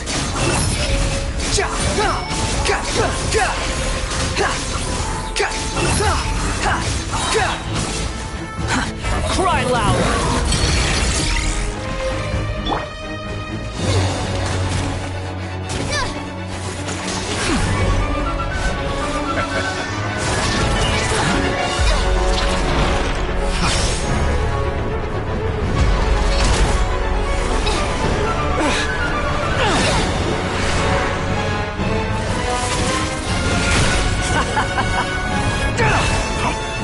Does the prospect of death amuse you? I could ask you the same question! I'll distract Dottore. You focus on the mission. Got it.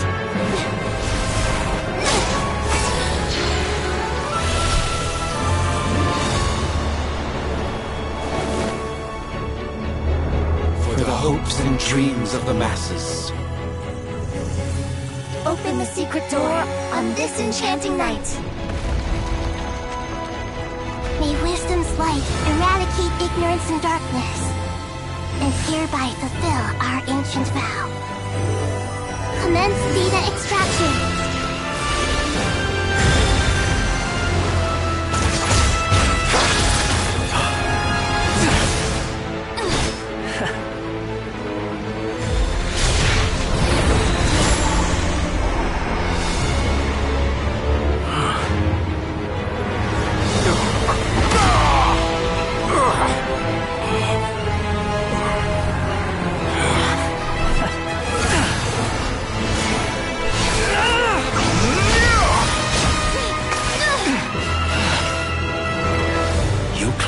Outdated ideals and stand in the way of progress. You will pay for interfering with the grandest experiment of all time.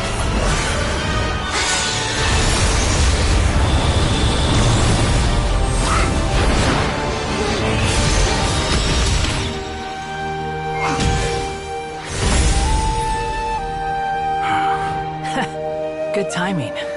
Dottore, as clever as you are, you fail to understand wisdom. Wisdom takes many forms, but the path you have chosen eschews them all. Huh.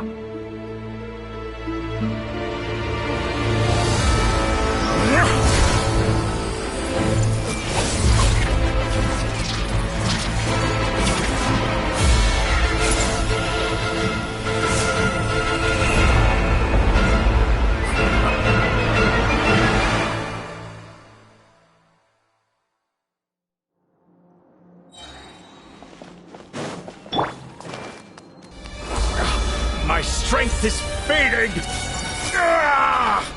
Since you are within Irminsul, it stands to reason that any power you wield comes from it. Extracting the information from Irminsul, just to strip me of my power. I will find his weakness.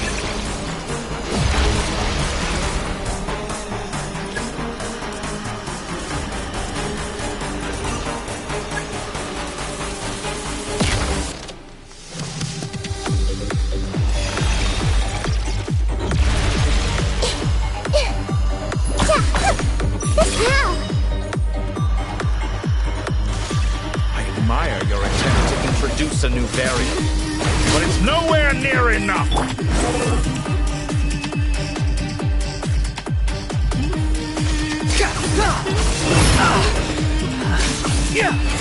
How amusing.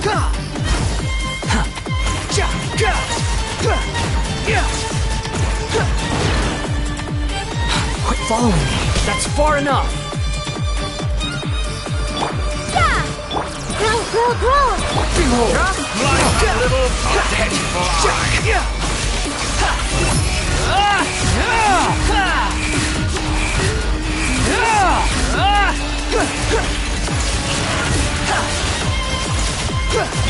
Hey!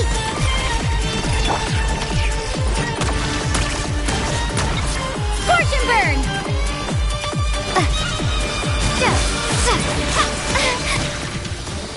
Squall and Fury. Let's try this. Muso no Hitoki.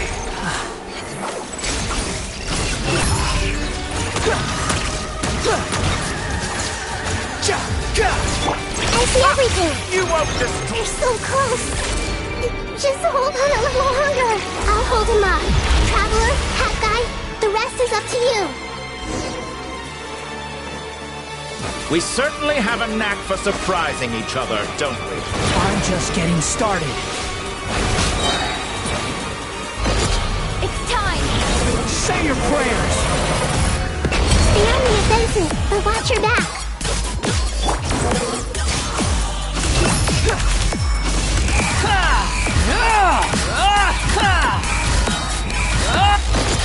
It's time! Say your prayers!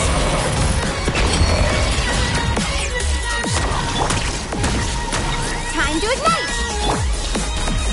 Let's try this. Muso no Hitoki!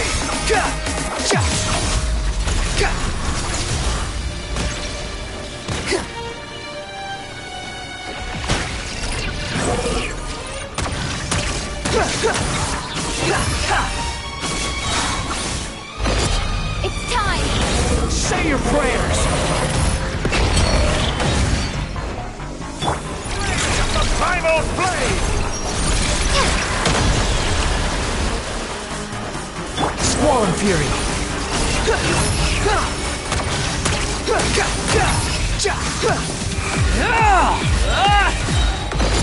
It's time! Say your prayers! The wind rises. Muso no Hitotachi! Too slow.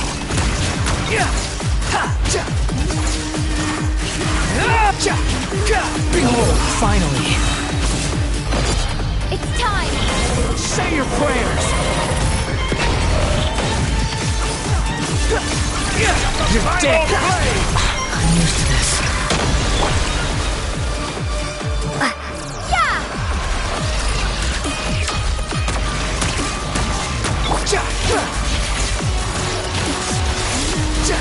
Squall and Fury!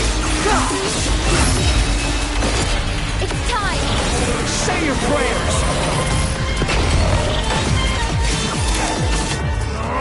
That's enough!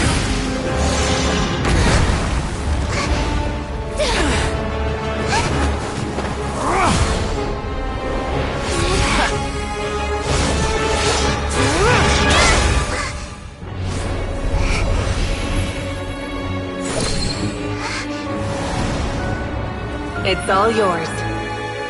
Do with it as you see fit.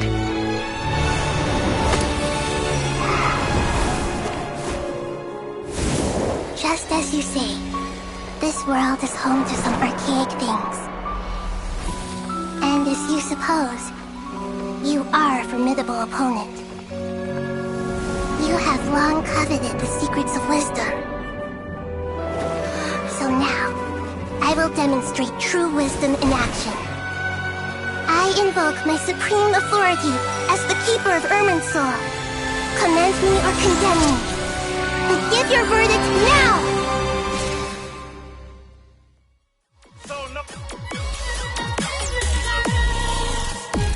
Blessed One of Wisdom, Mahakusaladhama, are you certain that you wish to exercise your authority to destroy Irminsul? It represents both your roots and your finest accomplishments. You truly intend to abandon the very thing you have always fought for? This is my decision. Irminsul has been corrupted beyond redemption. Irminsul is the original tree of Teyvat. It is the means by which the heavenly principles maintains fate itself. The 7 Archons should honor and revere it, for their authority was bestowed upon them by the heavenly principles. It is precisely because I honor and revere it that I fight for the humanity it exists to protect. Wisdom is knowing how to weigh the options and make the right decision. If you truly care about the fortunes of this world, then it is me you should seek to preserve. Planting a seed begins the chain of cause and effect. Since you have become a great tree yourself, why should the loss of another tree be anything to fear? Till we meet again, Lord of Dendro.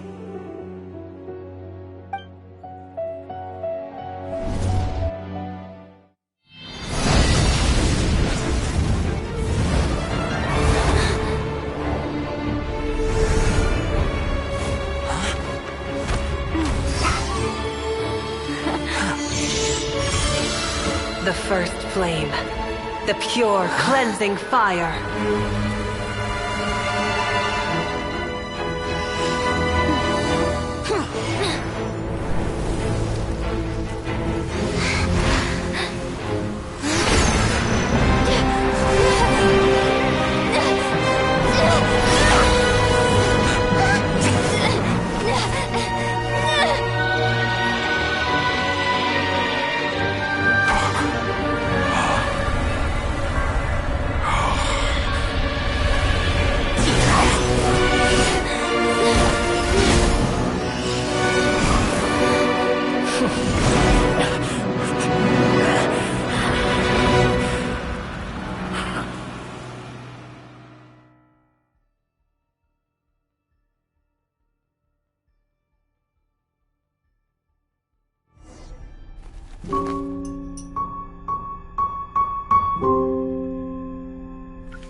shall we?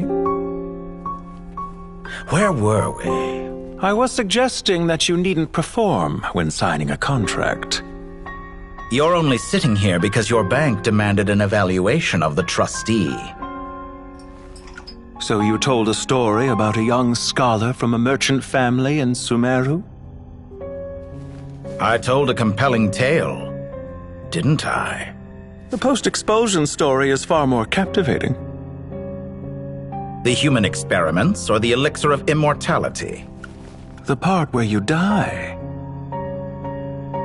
Ah, yes. My favorite part.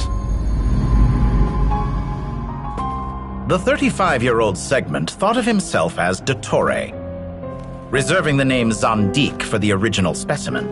Of all the Segments, he was the most selfish. After his expulsion, Dottore searched for a new direction. He joined the Fatui, studied Elazar in great depth, secured resources. He was rather fortunate in his career. Zandik turned to Conrian technology and successfully created his segments. But this was not immortality.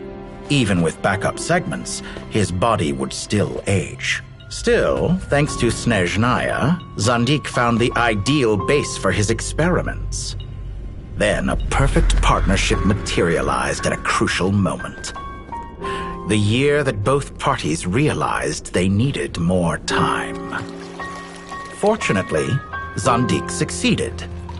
In a miraculous turn of events, he gained the extra time he needed. I seem to recall it differently. All right, it's true. No matter how much elixir he took, Zandik remained human and continued to age. Then, on the morning he turned 85... Help me up! Call for help! Surely he would be rescued, Zandik thought. But to his surprise, no one helped him. Zandik was too selfish for that. Don't forget, you're one of us. Yes, and we're all waiting. Waiting for me to die. Pantalone arrived for a meeting and happened to witness what followed. He found it unsettling. I never said that. But the Zandiks were unfazed. It was a rare opportunity for self-dissection.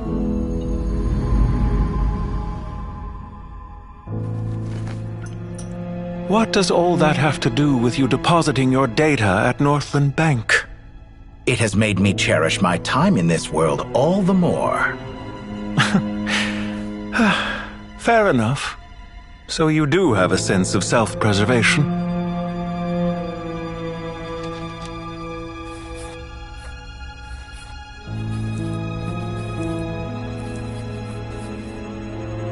What do you mean? You're hardly normal, and you don't cherish life. You just don't want to admit defeat in the limited time you have. Even so, don't I deserve an interesting ending? I'm counting on it.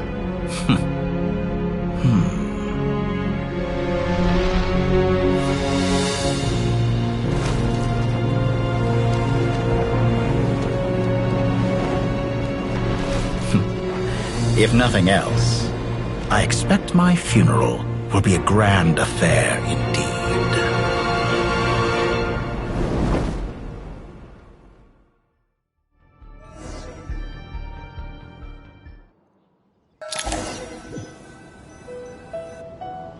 What a magnificent fire. In Snezhnaya, we light fires to ward off the cold. Fire, it seems, is antithetical to ideas such as cold, frozen, and unchanging. Perhaps it has always been that way. From the beginning, fire has been used to drive away wild beasts and warm the body and mind. You could say it's a form of treatment. One that cures the human heart of mortal fear. Mortal fear? Something you haven't been acquainted with in a long time, by the sounds of it. Whereas you, I'm sure, must know the feeling quite well indeed. I remember when we first discussed the elixir of immortality. You claimed that extending your lifespan was about buying more time. But was that really the truth? You fear the prospect of dying a wretched end in this world, don't you? Of course I do. I'm only human, after all. And while you may have forgotten it, you cannot deny that you too were once human, Dottore. I do not believe that there is no such fear in your heart. Perhaps you are right. But I abandoned it long ago and devoted myself to my experiments. I have felt no fear since. From the very beginning, I never thought you could win this game. But still you came, contract in hand, to honor our agreement. Because I am a reputable partner. And as we have discussed, experiments are about more than results alone. The process is equally important. I have come here and completed my creation, and I do not regret my decision. I'm afraid your journey ends here.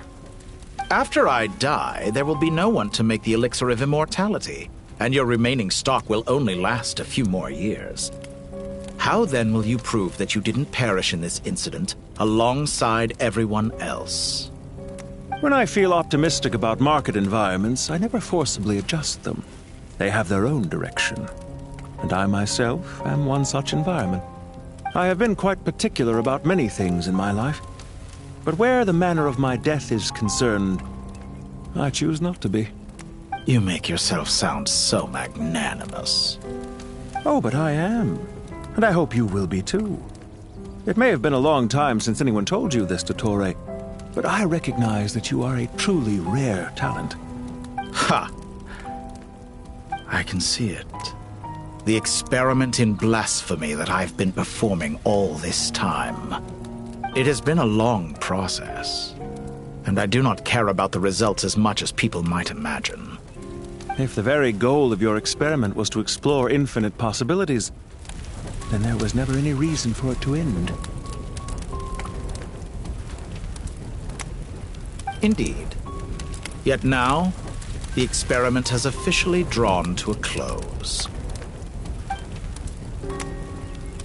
What should I call you? Zandik? Or do you prefer Dottore?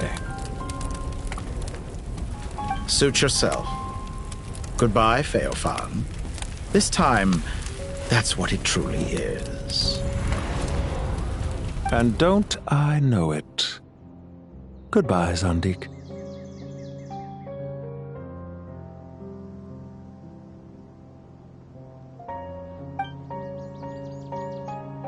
I could have carried out many more experiments, but to me, Lord of Dendro, this outcome is certainly not the worst. I believe you. But unfortunately, this is where it all ends for you. This experiment does not belong to you, nor do any of the results. Experiment? It sounds like you're trying to outdo me in my own field. Wisdom is conveying information in terms that people can clearly understand. You know exactly what I mean. Indeed. I can see no further outcomes. Ha. You have a formidable mind, and you are braver than I thought. Setting fire to the very thing your survival depends on. Your previous threat was empty, but this time, it is real. When necessary, wisdom can be as fierce as an inferno. Some of the flames that incinerate you come from within yourself. Perhaps you are right.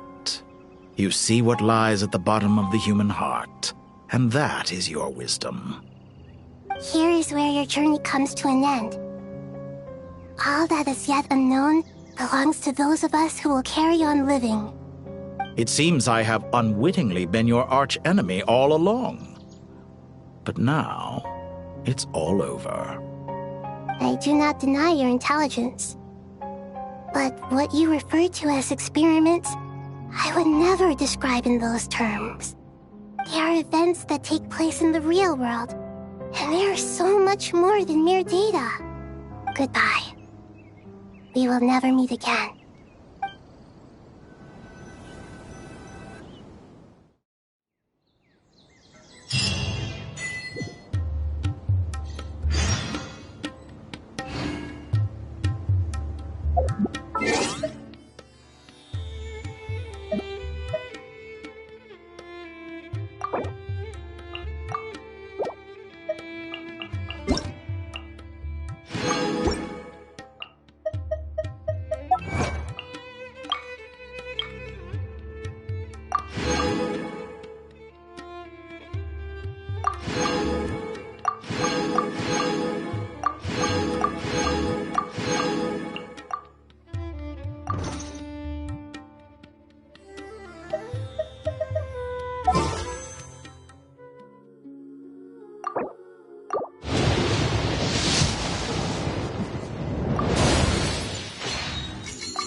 Well, that's the last of them.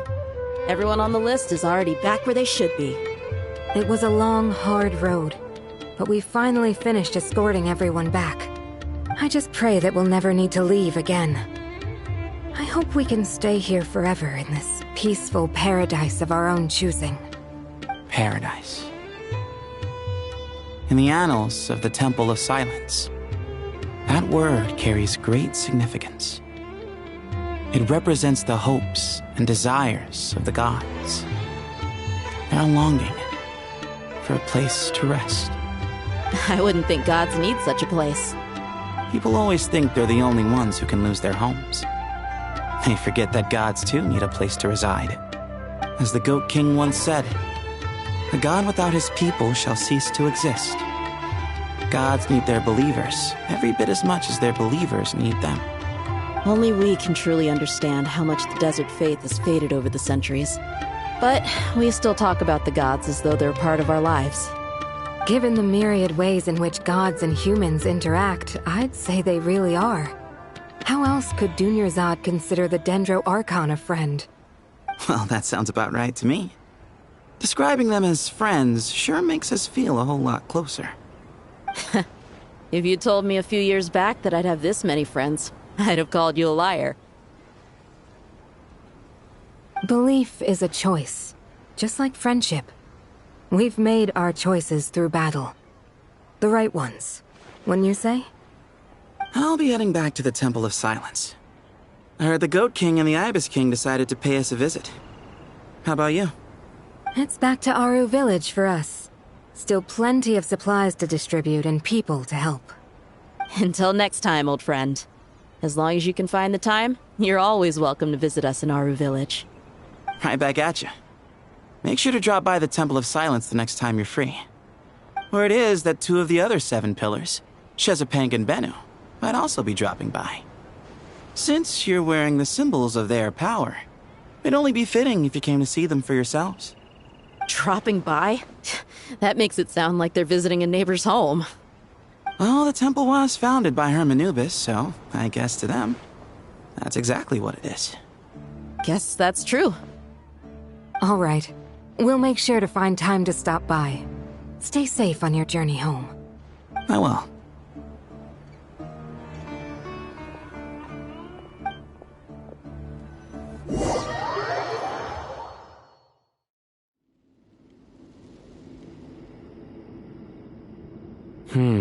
You do have a point. See? Retirement has always been a problem, especially for old-timers like us who've been locked away all these years. You finally step out into the light, and bam! You're face to face with a whole different world. Naturally. What do you think, Layla? Huh? Why would you think to ask me? How could I possibly be qualified to decide where the servants of King Deshret should live? Sorry if my question was unclear. Do you think their statues will stand out too much if we place them here? Hey, I never agreed to this. How could we possibly allow our statues to be left in Hermanubis' home? That would be like breaking into someone's house, then pretending it belonged to you in the first place. Different beliefs can coexist. We still need to respect one another. By which you mean, you two plan to stay at the Temple of Silence, for a while at least, but you have no intention of relocating your statues here. So, you see this as sort of a family visit? Is that correct? Family. You could say that. In a sense, Hermanubis would view this as his home. Just look at this place. Magnificent, is it not? The sad truth is, in the past, all 3 of us invested so much into misguided ventures. We failed to build what we should have, and wasted so much time instead. And what do you mean by that? I mean that for the most part, time spent associating with the likes of Sobek, and, let's say, Thoth, might reasonably be considered wasted. Why does that not surprise me? Go on. Anyway, given how much time we'll all be spending together, I'd say that the bonds we built will end up proving to have been a sound investment. Once Sethos, the current leader of the Temple of Silence, returns, you can discuss the matter of staying here with him. But judging by the expressions of everyone here, I imagine you'll receive a very warm welcome. This sacred ground houses untold knowledge, after all. What better place for the servants of King Deshra to appear in the mortal world? How about we share a meal together first? I imagine it's been many years since you last tasted fresh food. Oh, that sounds wonderful! After so many hundreds of years, I can only surmise that desert cuisine has become a lot more varied. Are we having a get-together? If you'd like, I can help prepare some food. After all, Lord Thoth, you helped me so much in the desert, and I still haven't properly thanked you. Oh, my, that would be wonderful. I'm touched that you still remember. How the times have changed! To the people of today, it seems the Ibis King has become a kind and passionate god. And you, Mr. Herreshoff? What kind of god do you wish to be? To be honest, I haven't given it much thought. How about you, Dendro Archon? Do you have any hopes for your future? Me? I'm very happy with my current life. Forgive my bluntness, but you do not seem to derive your authority from majesty and might, like Lord Al-Ahmar. Clearly your approach has its advantages, but also its dangers, don't you think? I do, but projecting a majestic front doesn't really suit me. Besides, my relationship with others isn't simply one of a god and her people. Not putting on airs might earn you more adoration. Exactly. Besides, I really like parties where everyone brings their own food and we all come together to share. You should join us. I'm sure you'll find it fun. Last time when we got together for a picnic near the Avidia Forest, it was quite the occasion. Seeing as you're already here, how about we hold the next one in the desert? Can we do that? Wouldn't Tainari have to transport a ton of drinking water? Don't worry, I can help out. Layla, would you like to join us next time? Me? Sure. The more the merrier. That way we... Don't take this the wrong way. I just think you should know. When it comes to passing the time, chess is more our thing. In that case, Dendro Archon, what do you say? If I were to compete against you, I can't say with certainty I'd win, but I certainly wouldn't mind giving it a shot. Where's Sobek? I'm sure he'd be good for a few rounds. Cards, cards, cards! I'll always prefer chess. I wonder what variant of chess we're talking here. Mr. Thoth, is there some sort of astrological significance to this game? Oh, I'm glad you brought that up. As long as the leader of the Temple of Silence agrees, we can search Hermanubis' place for books to teach you how to play.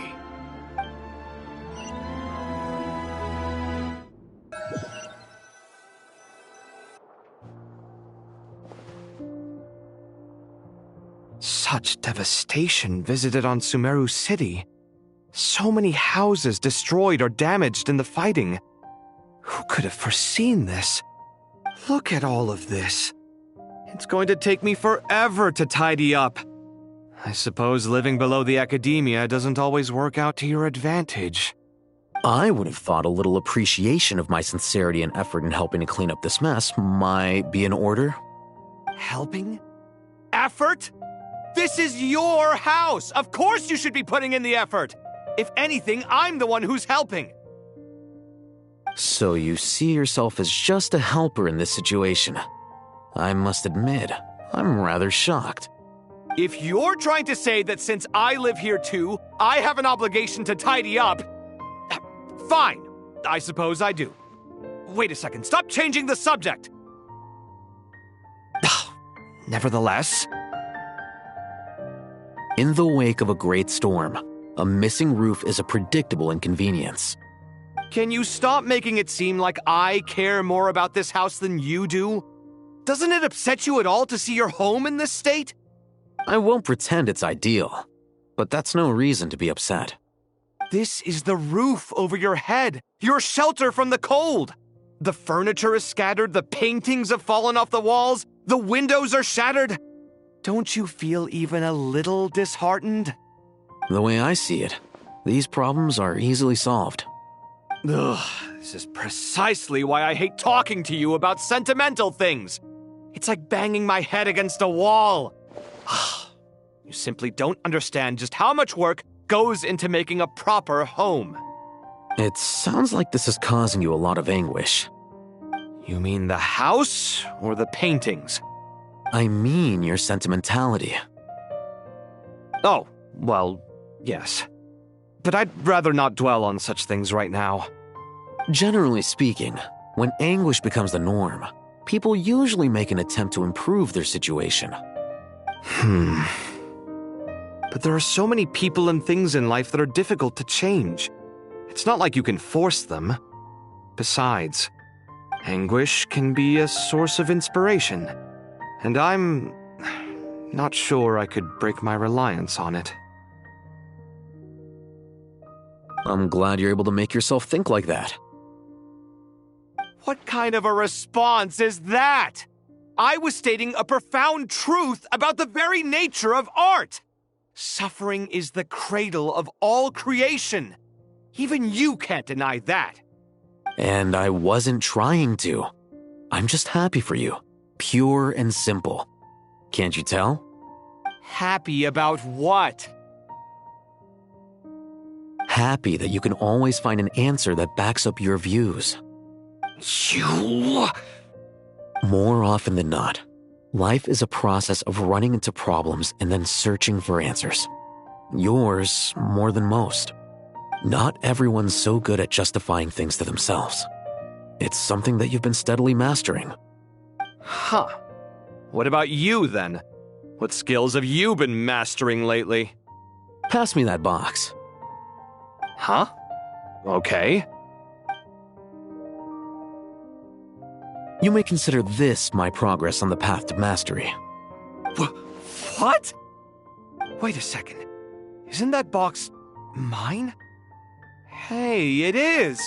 It must have fallen off that shelf. I'll hate them. Those are my paints and inks. Would you like me to put it in your bedroom for you? Huh? I mean, sure, if you don't mind. What kind of progress is this? Does he think he can bribe me? Not that giving me back my own things is much of a bribe. These books on the floor, they're a complete mess. And this one, didn't he say it was an out-of-print collectible? It's completely covered in dust, and some of its pages have even fallen out. Ugh, guess I should help him repair it. This one too. And this one.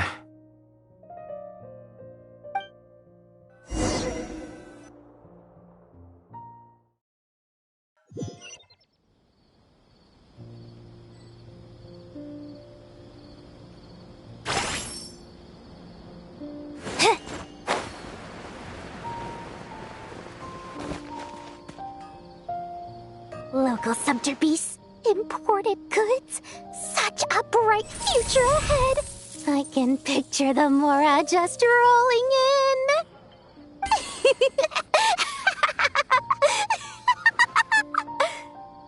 You do realize you sound like a choking cow? It's called being imposing. Can't you feel it? Are you not intimidated? Oh, I'm positively shaking in my sandals. What commands do you have for me, oh mighty Lord Sangamabe? You've got a lot of nerve, Nefer. You went and told Candace and the others everything, didn't you? Seriously, do you have any idea how differently they see me now? Surely that's a good thing. I presume they're more disposed to actually like you now, maybe even view you as a friend. You traded my secret for sympathy! Thanks to you, I've lost every last shred of my mercantile majesty. How am I supposed to make anyone think I'm a big, scary investor now? The dark days of Lord Sangama Bay are behind you. Why not take this chance to make a few honest friends? Speaking of friends, since when did the notorious Lady Nefer gain such an admiration for holier-than-thou types? A moon chanter here, an angel there?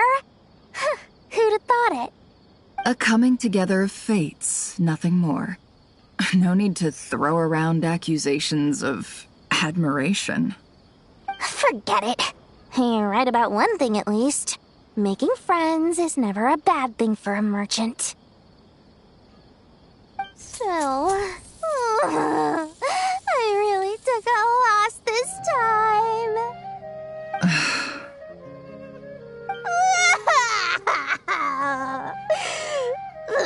What are you looking at?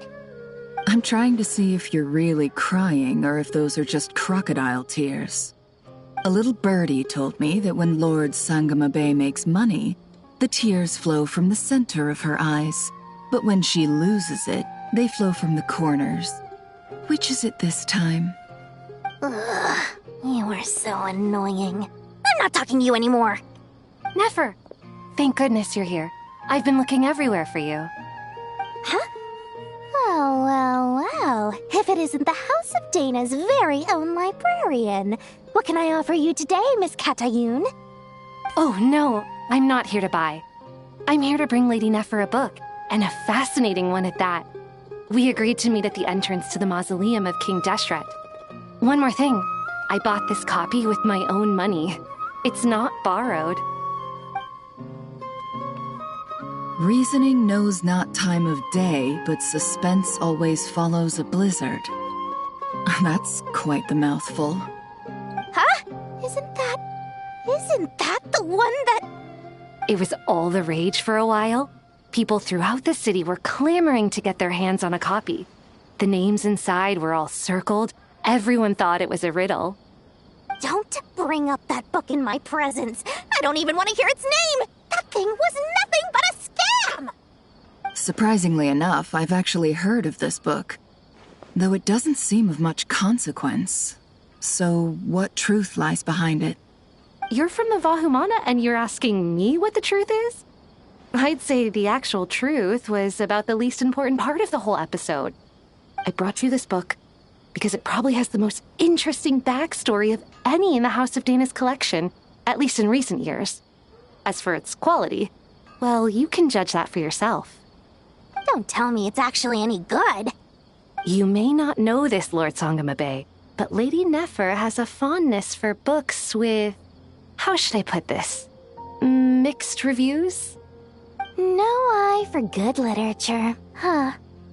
Perhaps she feels that bad books hide interesting secrets? But I shouldn't put words in her mouth. It's probably fair to say she prefers the conversations that books can spark over the substance of the books themselves. Suits my style as an intel broker, wouldn't you say? Very interesting, thank you. I'll return it to you once I'm done reading. And as it happens, I have something for you, too. Incense? I imagine you've already used up the incense I gave you last time. Here's some more. This batch is from Nodcry, so the scent won't be quite the same.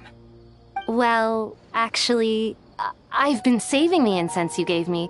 I couldn't bring myself to waste it without a special occasion. But I'll gladly accept this, too. And I promise I'll use it this time. Katayun, you haven't changed a bit.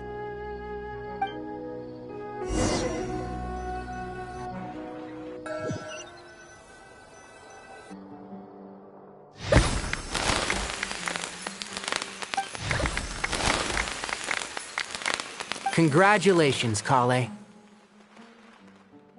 Well done, Kale. After studying for so long, you've finally become a full-fledged ranger. Sure hasn't been easy for you, huh?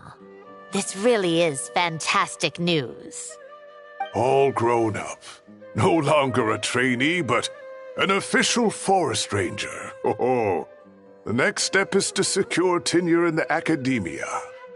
Thanks, everyone. It's true.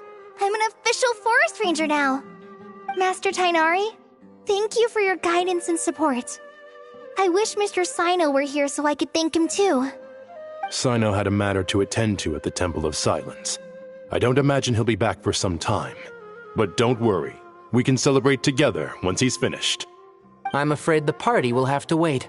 Kale still has some matters to attend to first. Kale? Is everything all right? No, it's not what you think. There's nothing wrong with my health. I just have a few things I need to deal with. I've made plans with the Traveler and Paimon to visit Mondstadt. Master Tainari and Mr. Sino will be accompanying us too. Well, that's a relief. Let's get together when everyone's back. I'm sure you'll be doing even better by then. Of course. I have a feeling you're right.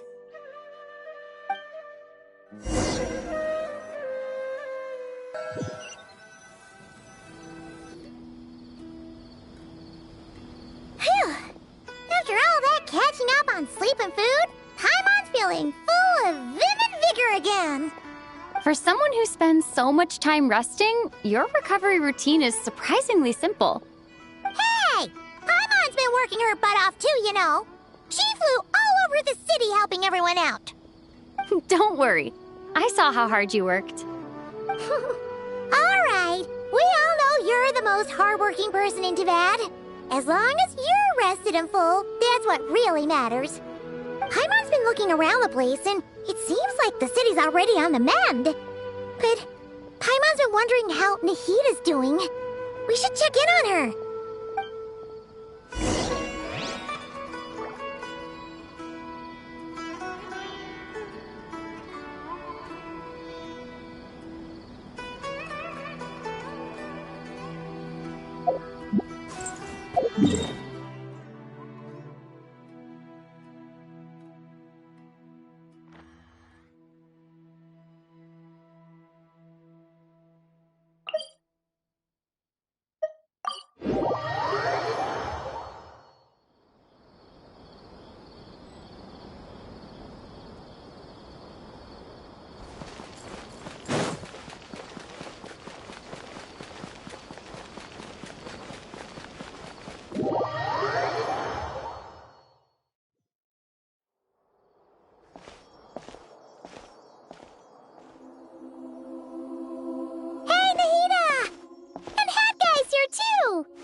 Traveler, Paimon!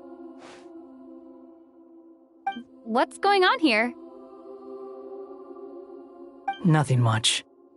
Nahida was just expressing concern for my physical and mental well-being. Oh, the Traveler told Paimon all about that. We've both been very worried about you. Are you feeling alright? You make it sound like I'm on the brink of some kind of breakdown. Truth is, I'm doing much better than you might imagine. If we can just get to the bottom of Dottoro's intentions, we can minimize his negative influence. That's the sort of thing I excel at.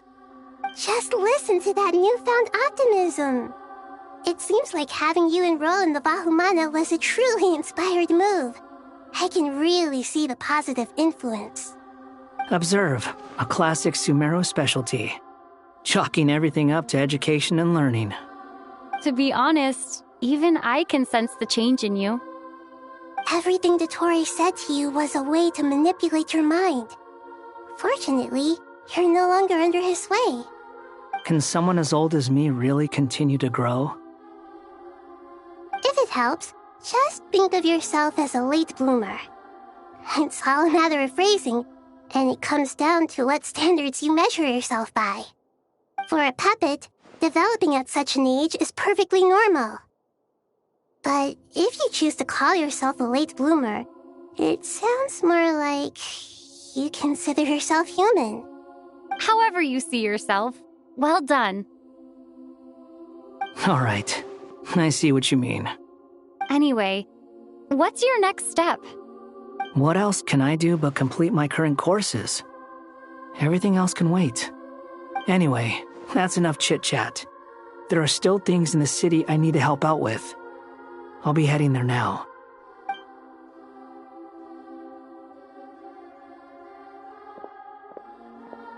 I'm so happy that Hat Guy is doing better than we thought. But what about you, Nahida? How are you holding up? The pyronosis burned down the corrupted Irminsul. The flames blazed for 7 days and 7 nights before they finally subsided. All that was left were the parts underground. Now, Aru shoulders the responsibilities that once belonged to Irminsul. The situation was contained before it got out of hand, so Tevat's most vital information has largely been preserved. Irminsul has a strong influence over you, doesn't it? How will you cope now that it's gone? There's no need to worry. Thanks to Nicole's extraordinary talents, my connection to Irminsul has been severed and transposed onto Aru. Angels can do things like that?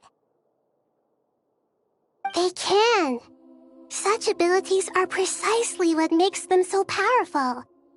The goddess of flowers, Nabu Malikata, once claimed that she too could perform feats beyond the reach of mere mortals. In my eyes, much of what she went on to achieve reached such transcendent levels. Her and Nicole really are both fascinating and magnificent.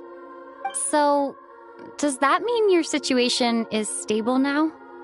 Correct.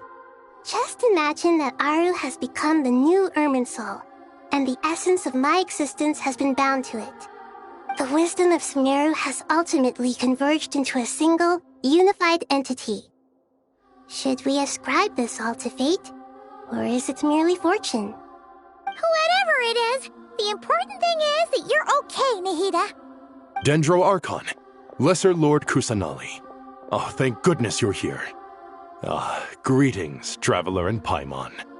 Sir Nevis, do you have something urgent to say?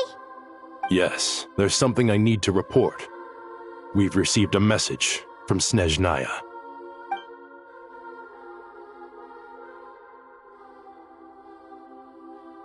The Fatui Harbinger, the Rooster, sends us his sympathies, along with all the usual pleasantries. His stance is that, following the unrest in Nodcry, Dottore was subjected to internal censure. This madness was the act of a rogue element, one who cannot be seen to represent the Zapoliarni Palace. No less than can be expected. Snezhnaya paid a heavy price working to stop him. They even lost one of their own harbingers. The letter goes on to say that even so, Snezhnaya cannot claim to be blameless. Apparently, they will deal with Dottore's subordinates in accordance with Snezhnayan law, holding all those involved in his crimes accountable.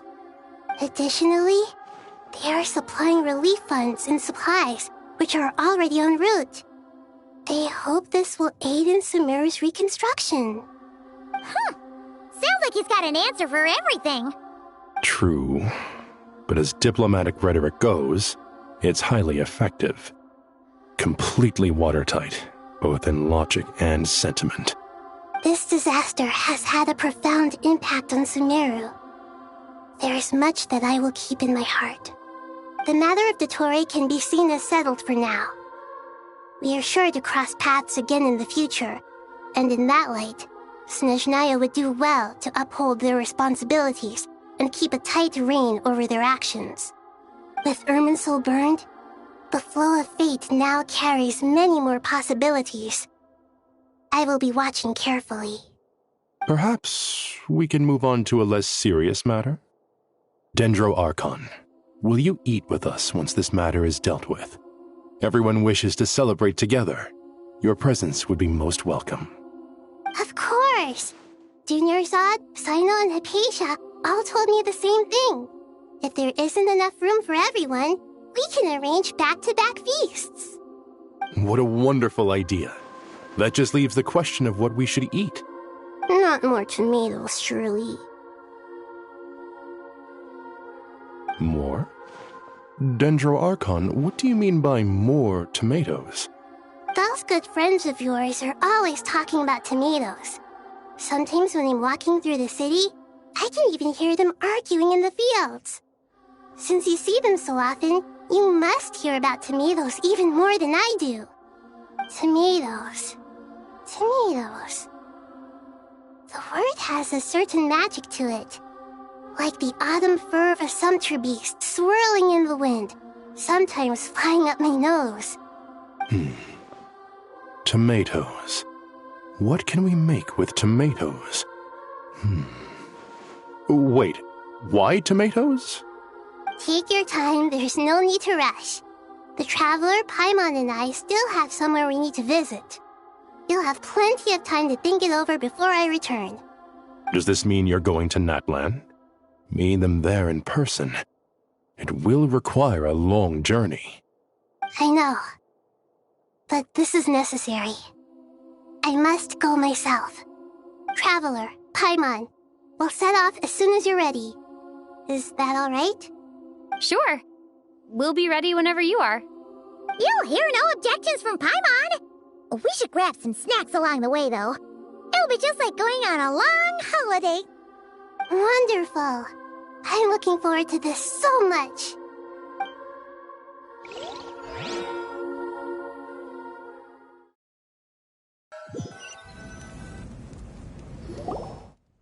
Natlan is such a lively place. It's super cheerful and positive, too. I can see that. There are people outside exercising at all hours. Such a healthy way of life. You came. Welcome, welcome. You must be hungry from your journey. Would you like something to eat? Oh, thanks, but no thanks. We've been eating the whole way here. We had a mushroom platter, sap's meat stew, butter braised chicken, hot sour pudding. Paimon's positively stuffed. All right, all right.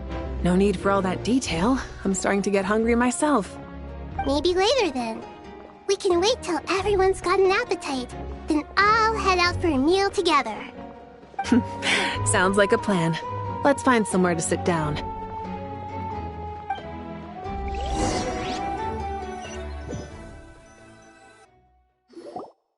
I should tell you, I already have some sense of why you've come.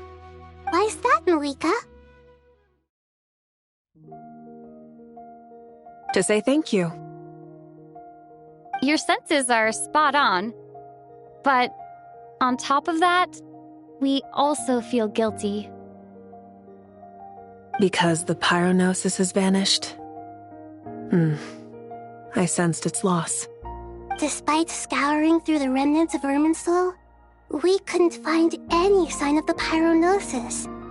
Not even any trace of it burning to ash. That's certainly unusual. Still, the potential fallout from Irminsul's loss is significant, to say the least. Perhaps the pyronosis's disappearance is simply a knock-on effect of the impact it's had on a certain strand of fate. There's no need to feel guilty. We were clear that this time, there was to be no returning, only giving. Pure and simple. Thank you really is a fascinating phrase. We use it to express gratitude for the smallest of things. Yet, when faced with a kindness too immense to describe, we use exactly the same words. It's not that we lack other means of expression. It's that when we truly need to express our feelings, the simplest and purest words are always the most powerful. You're right. In Natlan, we prefer simple expressions too. Companionship, friendship, support. They might not sound fancy, but the sentiment behind them is sincere. That's wonderful to hear. Sincere feelings are often a vehicle for the deepest wisdom of all. Irminsul's destruction doesn't seem to have done you much harm. I'm glad to see you're doing well. There's still a lot of work to do, but before we begin, we felt it was important to come here and speak with you. Partly to express our gratitude, but also because we felt that seeing you, in a sense, is like basking in warm sunlight. That's a nice way of putting it. I like that. To tell you the truth, though, I'm not a fan of somber meetings. So, since there's nothing more to say, why don't we go bask in some actual sunlight? The weather's beautiful today. What a great idea! Paimon's gonna lie back and soak up some rays.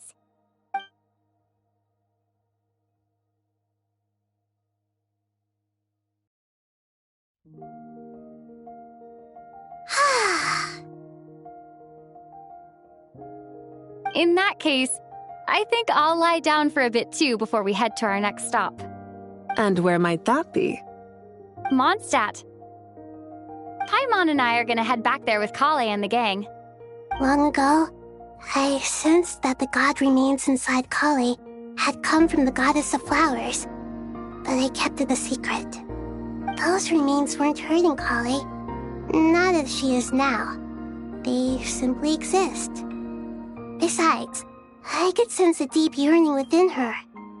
A yearning for an ordinary life. A yearning to hold on to the hard-won happiness she now enjoys. With someone like her, I have a responsibility to keep her secret. She should be ready to face the truth by now. Whenever people meet, there is always the potential to create warmth and kindness. Every child grows up, but even as adults, they are still children in the eyes of certain people. Oh, just like how Paimon sometimes sees Nahida as a little kid. Is that so? Well, anyone who's friends with a kid is probably a kid themselves. Of course! And there's nothing wrong with that. When we get back, we'll actually be hanging out with another of our friends who happens to be a kid. Or more like looking after, in her case. Anyway, we'll always be there to watch out for our friends. Dear Sucrose, when you receive this letter, I'll probably be as busy as always. But busy with wonderful things. That's because I'm no longer a trainee. I'm now an official forest ranger. Impressive, right? Sino said them official rangers sound much tougher than trainees. Though he did say it was already pretty tough to start out with. You probably heard that something big happened in Sumeru recently. Don't worry, it's all been taken care of. We're heading to Mondstadt soon, so if you're free, maybe we could meet up?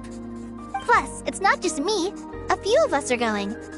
Hey, do you still remember that time we all got together? You know, when we all went to the Windbloom Festival? It'll be just like that.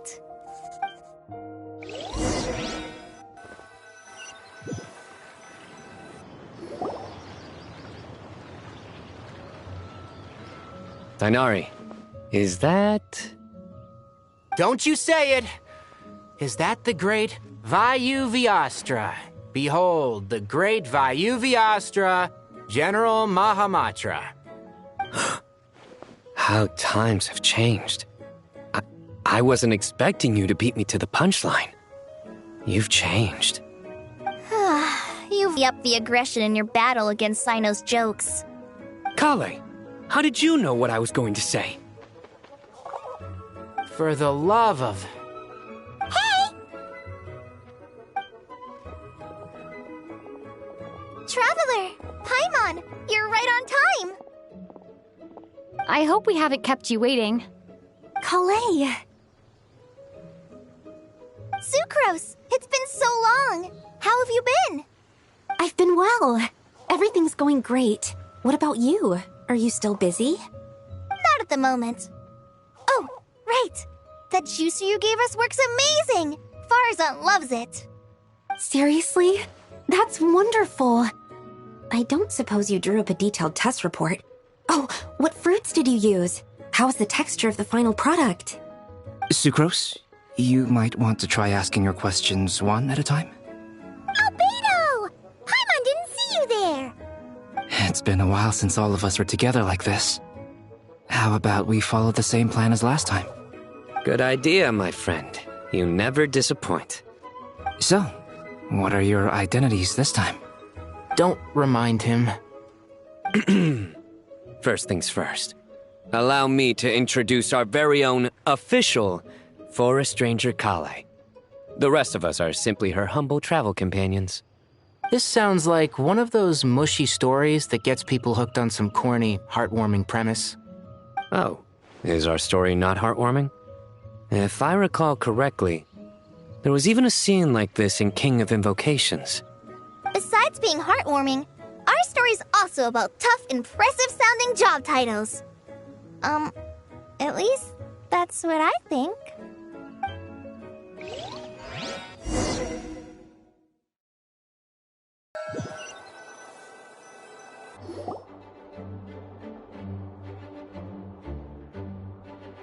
Oh, you're here already? I'm still giving Dodeko a little trim. I won't be a moment. A trim? Does Dodeko need haircuts too? Of course. It's important to know how to take loving care of the apples of your eye. All of these trivial matters get left to me. It's because I'm an angel, and angels are, in a way, the guardians of all Tavad. Oh, right! Well, that's definitely an impressive-sounding job title. What are you writing? I'm just brainstorming some cool-sounding lines. Oh, write them on these card backs. Of course. Clearly, my lines are pretty amazing, wouldn't you say? Miss Nicole. Kale? You seem a little nervous. I was just wondering, who was the person you mentioned who needed their wish fulfilled? Wish? What do you mean? Miss Nicole asked if we could meet up in Mondstadt once everything was over. She said a friend of hers had a wish that needed my help to come true. Well, you never mentioned that before. All we knew was that you'd arranged to meet in Mondstadt. But we thought it had something to do with the god remains. To be fair, everything I told you was true. Anyway, my friend is waiting. Come on, let's pay her a visit.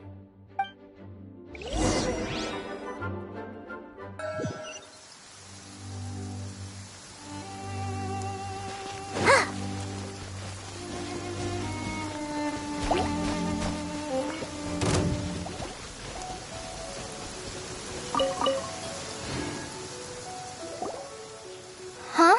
You're... Surprised? I bet you weren't expecting to meet a woman like me beneath this beautiful tree in a faraway land. An oasis will spring from the place where a djinn resides. That saying falls somewhat flat here in Mondstadt, given that everywhere is already so lush and green. Lilupar, what are you doing here? I made friends with Miss Nicole. I asked her to bring me here and then invite Kale to come. The prologue to this story is that I have a wish. It has stirred within my heart for centuries. Millennia, even. Originally, it was merely Al-Ahmar's lie, but now it has become reality. Could this be... related to the goddess of flowers? My dear young lady, my mistress left her final trace in this world upon you. I can't tell you how glad I am to see you here. And now I have seen you, and peered into your heart. You have experienced hardships and suffered setbacks. The torment an ordinary person might expect to face has befallen you threefold. This is the source of your resilience. But, beneath all this, I have witnessed the seeds of desire. You yearn to return to the simple life you once knew, do you not? I do. I want to throw away everything that isn't mine. But how do you decide what is yours? The scars that others carve into your flesh? The kindness and love they inscribe? Are these things not yours as well? They are. This is something I've talked about with Miss Nicole.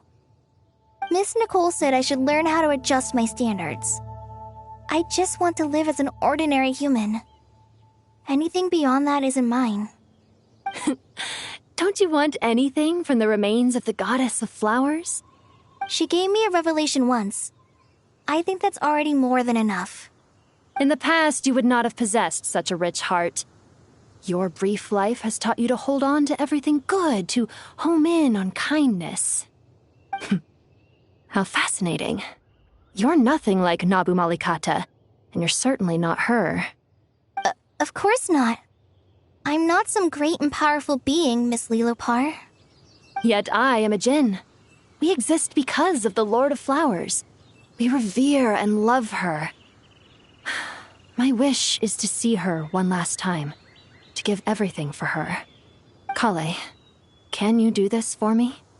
But her remains won't be easy to remove. Are you sure this is what you want? That's beside the point. First, I need to know. Are you willing to do something for the soul of this lonely, wandering woman? I'm willing. But look, you know nothing about me. Even if you have heard the stories about me, all you would know is that I was rightly punished for the many evil deeds I committed. Ah, so you do know. Your lips are quivering, your eyes trembling, and still you're willing to do something for me. Life has been cruel to you, and yet you've learned to be kind. My dear young lady, to repay your kindness, I too must play my part. Are you sure about this, Lilopar? I yearn to see my mistress. For this moment, the world can burn to ashes, the universe be engulfed in flame. I care about nothing else. And you, Kale, I can give you a gift. You'll become just another ordinary human. But Miss Lilopar, what will happen to you? My wish will be fulfilled, and I can die happy. Why would you wish for that? A long, unending life might seem desirable for one who has never possessed it, yet it brings torment to one who has. My remains are scattered across the yellow sands, but my soul can find no peace. Since you've promised to grant my wish, give me that release. Allow the dying to die, and let the dead rest in peace. You have my thanks. Kale, there's no pressure on you. What she said, it's all true. A wish is a genuine desire, after all. It's as if you want to use the last of your life to give me a better future. Nothing so selfless. We'll be using our futures to fulfill each other's wishes. This is a noble act, a beautiful and secret transaction between two women. I understand. Miss Lilopar, I'm ready. Close your eyes, Kale. Then open your soul. From there, I will embrace my mistress. The downpour of flowers is your touch. Like returning to the very beginning. Like surrendering to your grace, my mistress. People say that devotion is beautiful, yet filled with pain. How foolish of them. For me, devotion is beautiful, pure and painless. Devotion is my love. Thank you.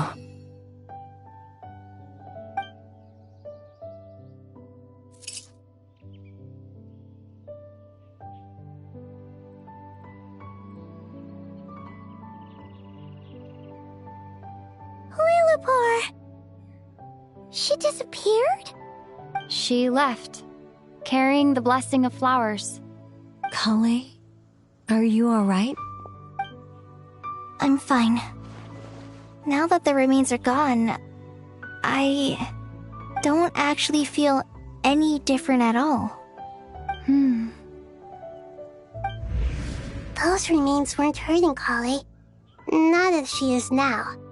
They simply exist. Besides, I could sense a deep yearning within her. Kale must have already received what she was yearning for. I'm doing fine. I feel relaxed. There's really no need to worry. Then my wish has come true, too. To become ordinary? That's just one of my wishes. Actually, I have a few more. For instance, I want to protect the people I meet and help them find happiness. That sort of thing. So between Miss Lilopar and me, you fulfilled 2 wishes already, and protected 2 people. Wonderful, isn't it? I feel so fantastically happy. I guess that settles things here. So what's next? What do you want to do when we get back to town? Clay, look who I've brought to see you. Hey, Kale! I heard you guys were holding some kind of secret event. How come you started without me?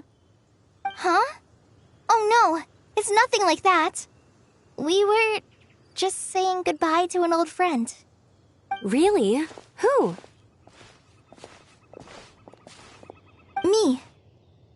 The old me. So that's what this is all about. Did you come all the way to Mondstadt for that? Because we knew the old you so we could witness the change? Exactly. The old me is gone. I puffed her into the air, and she became a fluffy pink cloud, floating into the sky, before disappearing forever. Do you think, maybe up in the sky, she has friends waiting for her with test tubes, flasks, and bows? Oh, when you put it like that, it doesn't sound so bad after all. What do you think, Miss Nicole? I think maybe that's right. At least, if it were up to me, I'd consider that a happy ending. Dear Sucrose, even though my childhood ended long ago, these past few days have really felt like growing up again. I've become stronger, and I feel like I can finally accomplish things by myself. Surely someone as mysterious as you will find a friend like this fascinating? Always growing, always thriving like a plant. I came to say goodbye to my old self. I know that after this, she'll be gone. Thinking about it makes me feel a little lonely. I know the weakness that kept me company will one day leave me too. But somewhere in my heart, I feel a great sense of joy.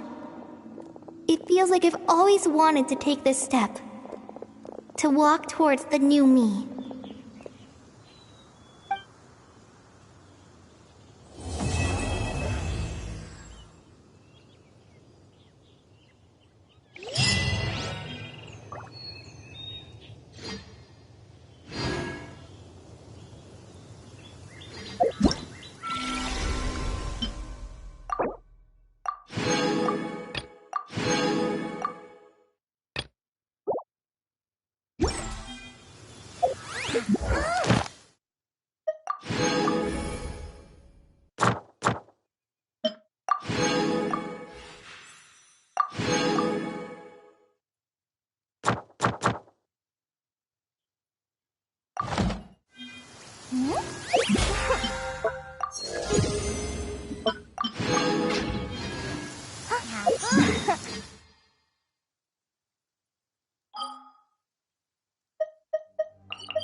You want to see my archive? Of course! I'm always happy to add Astra. Thank you for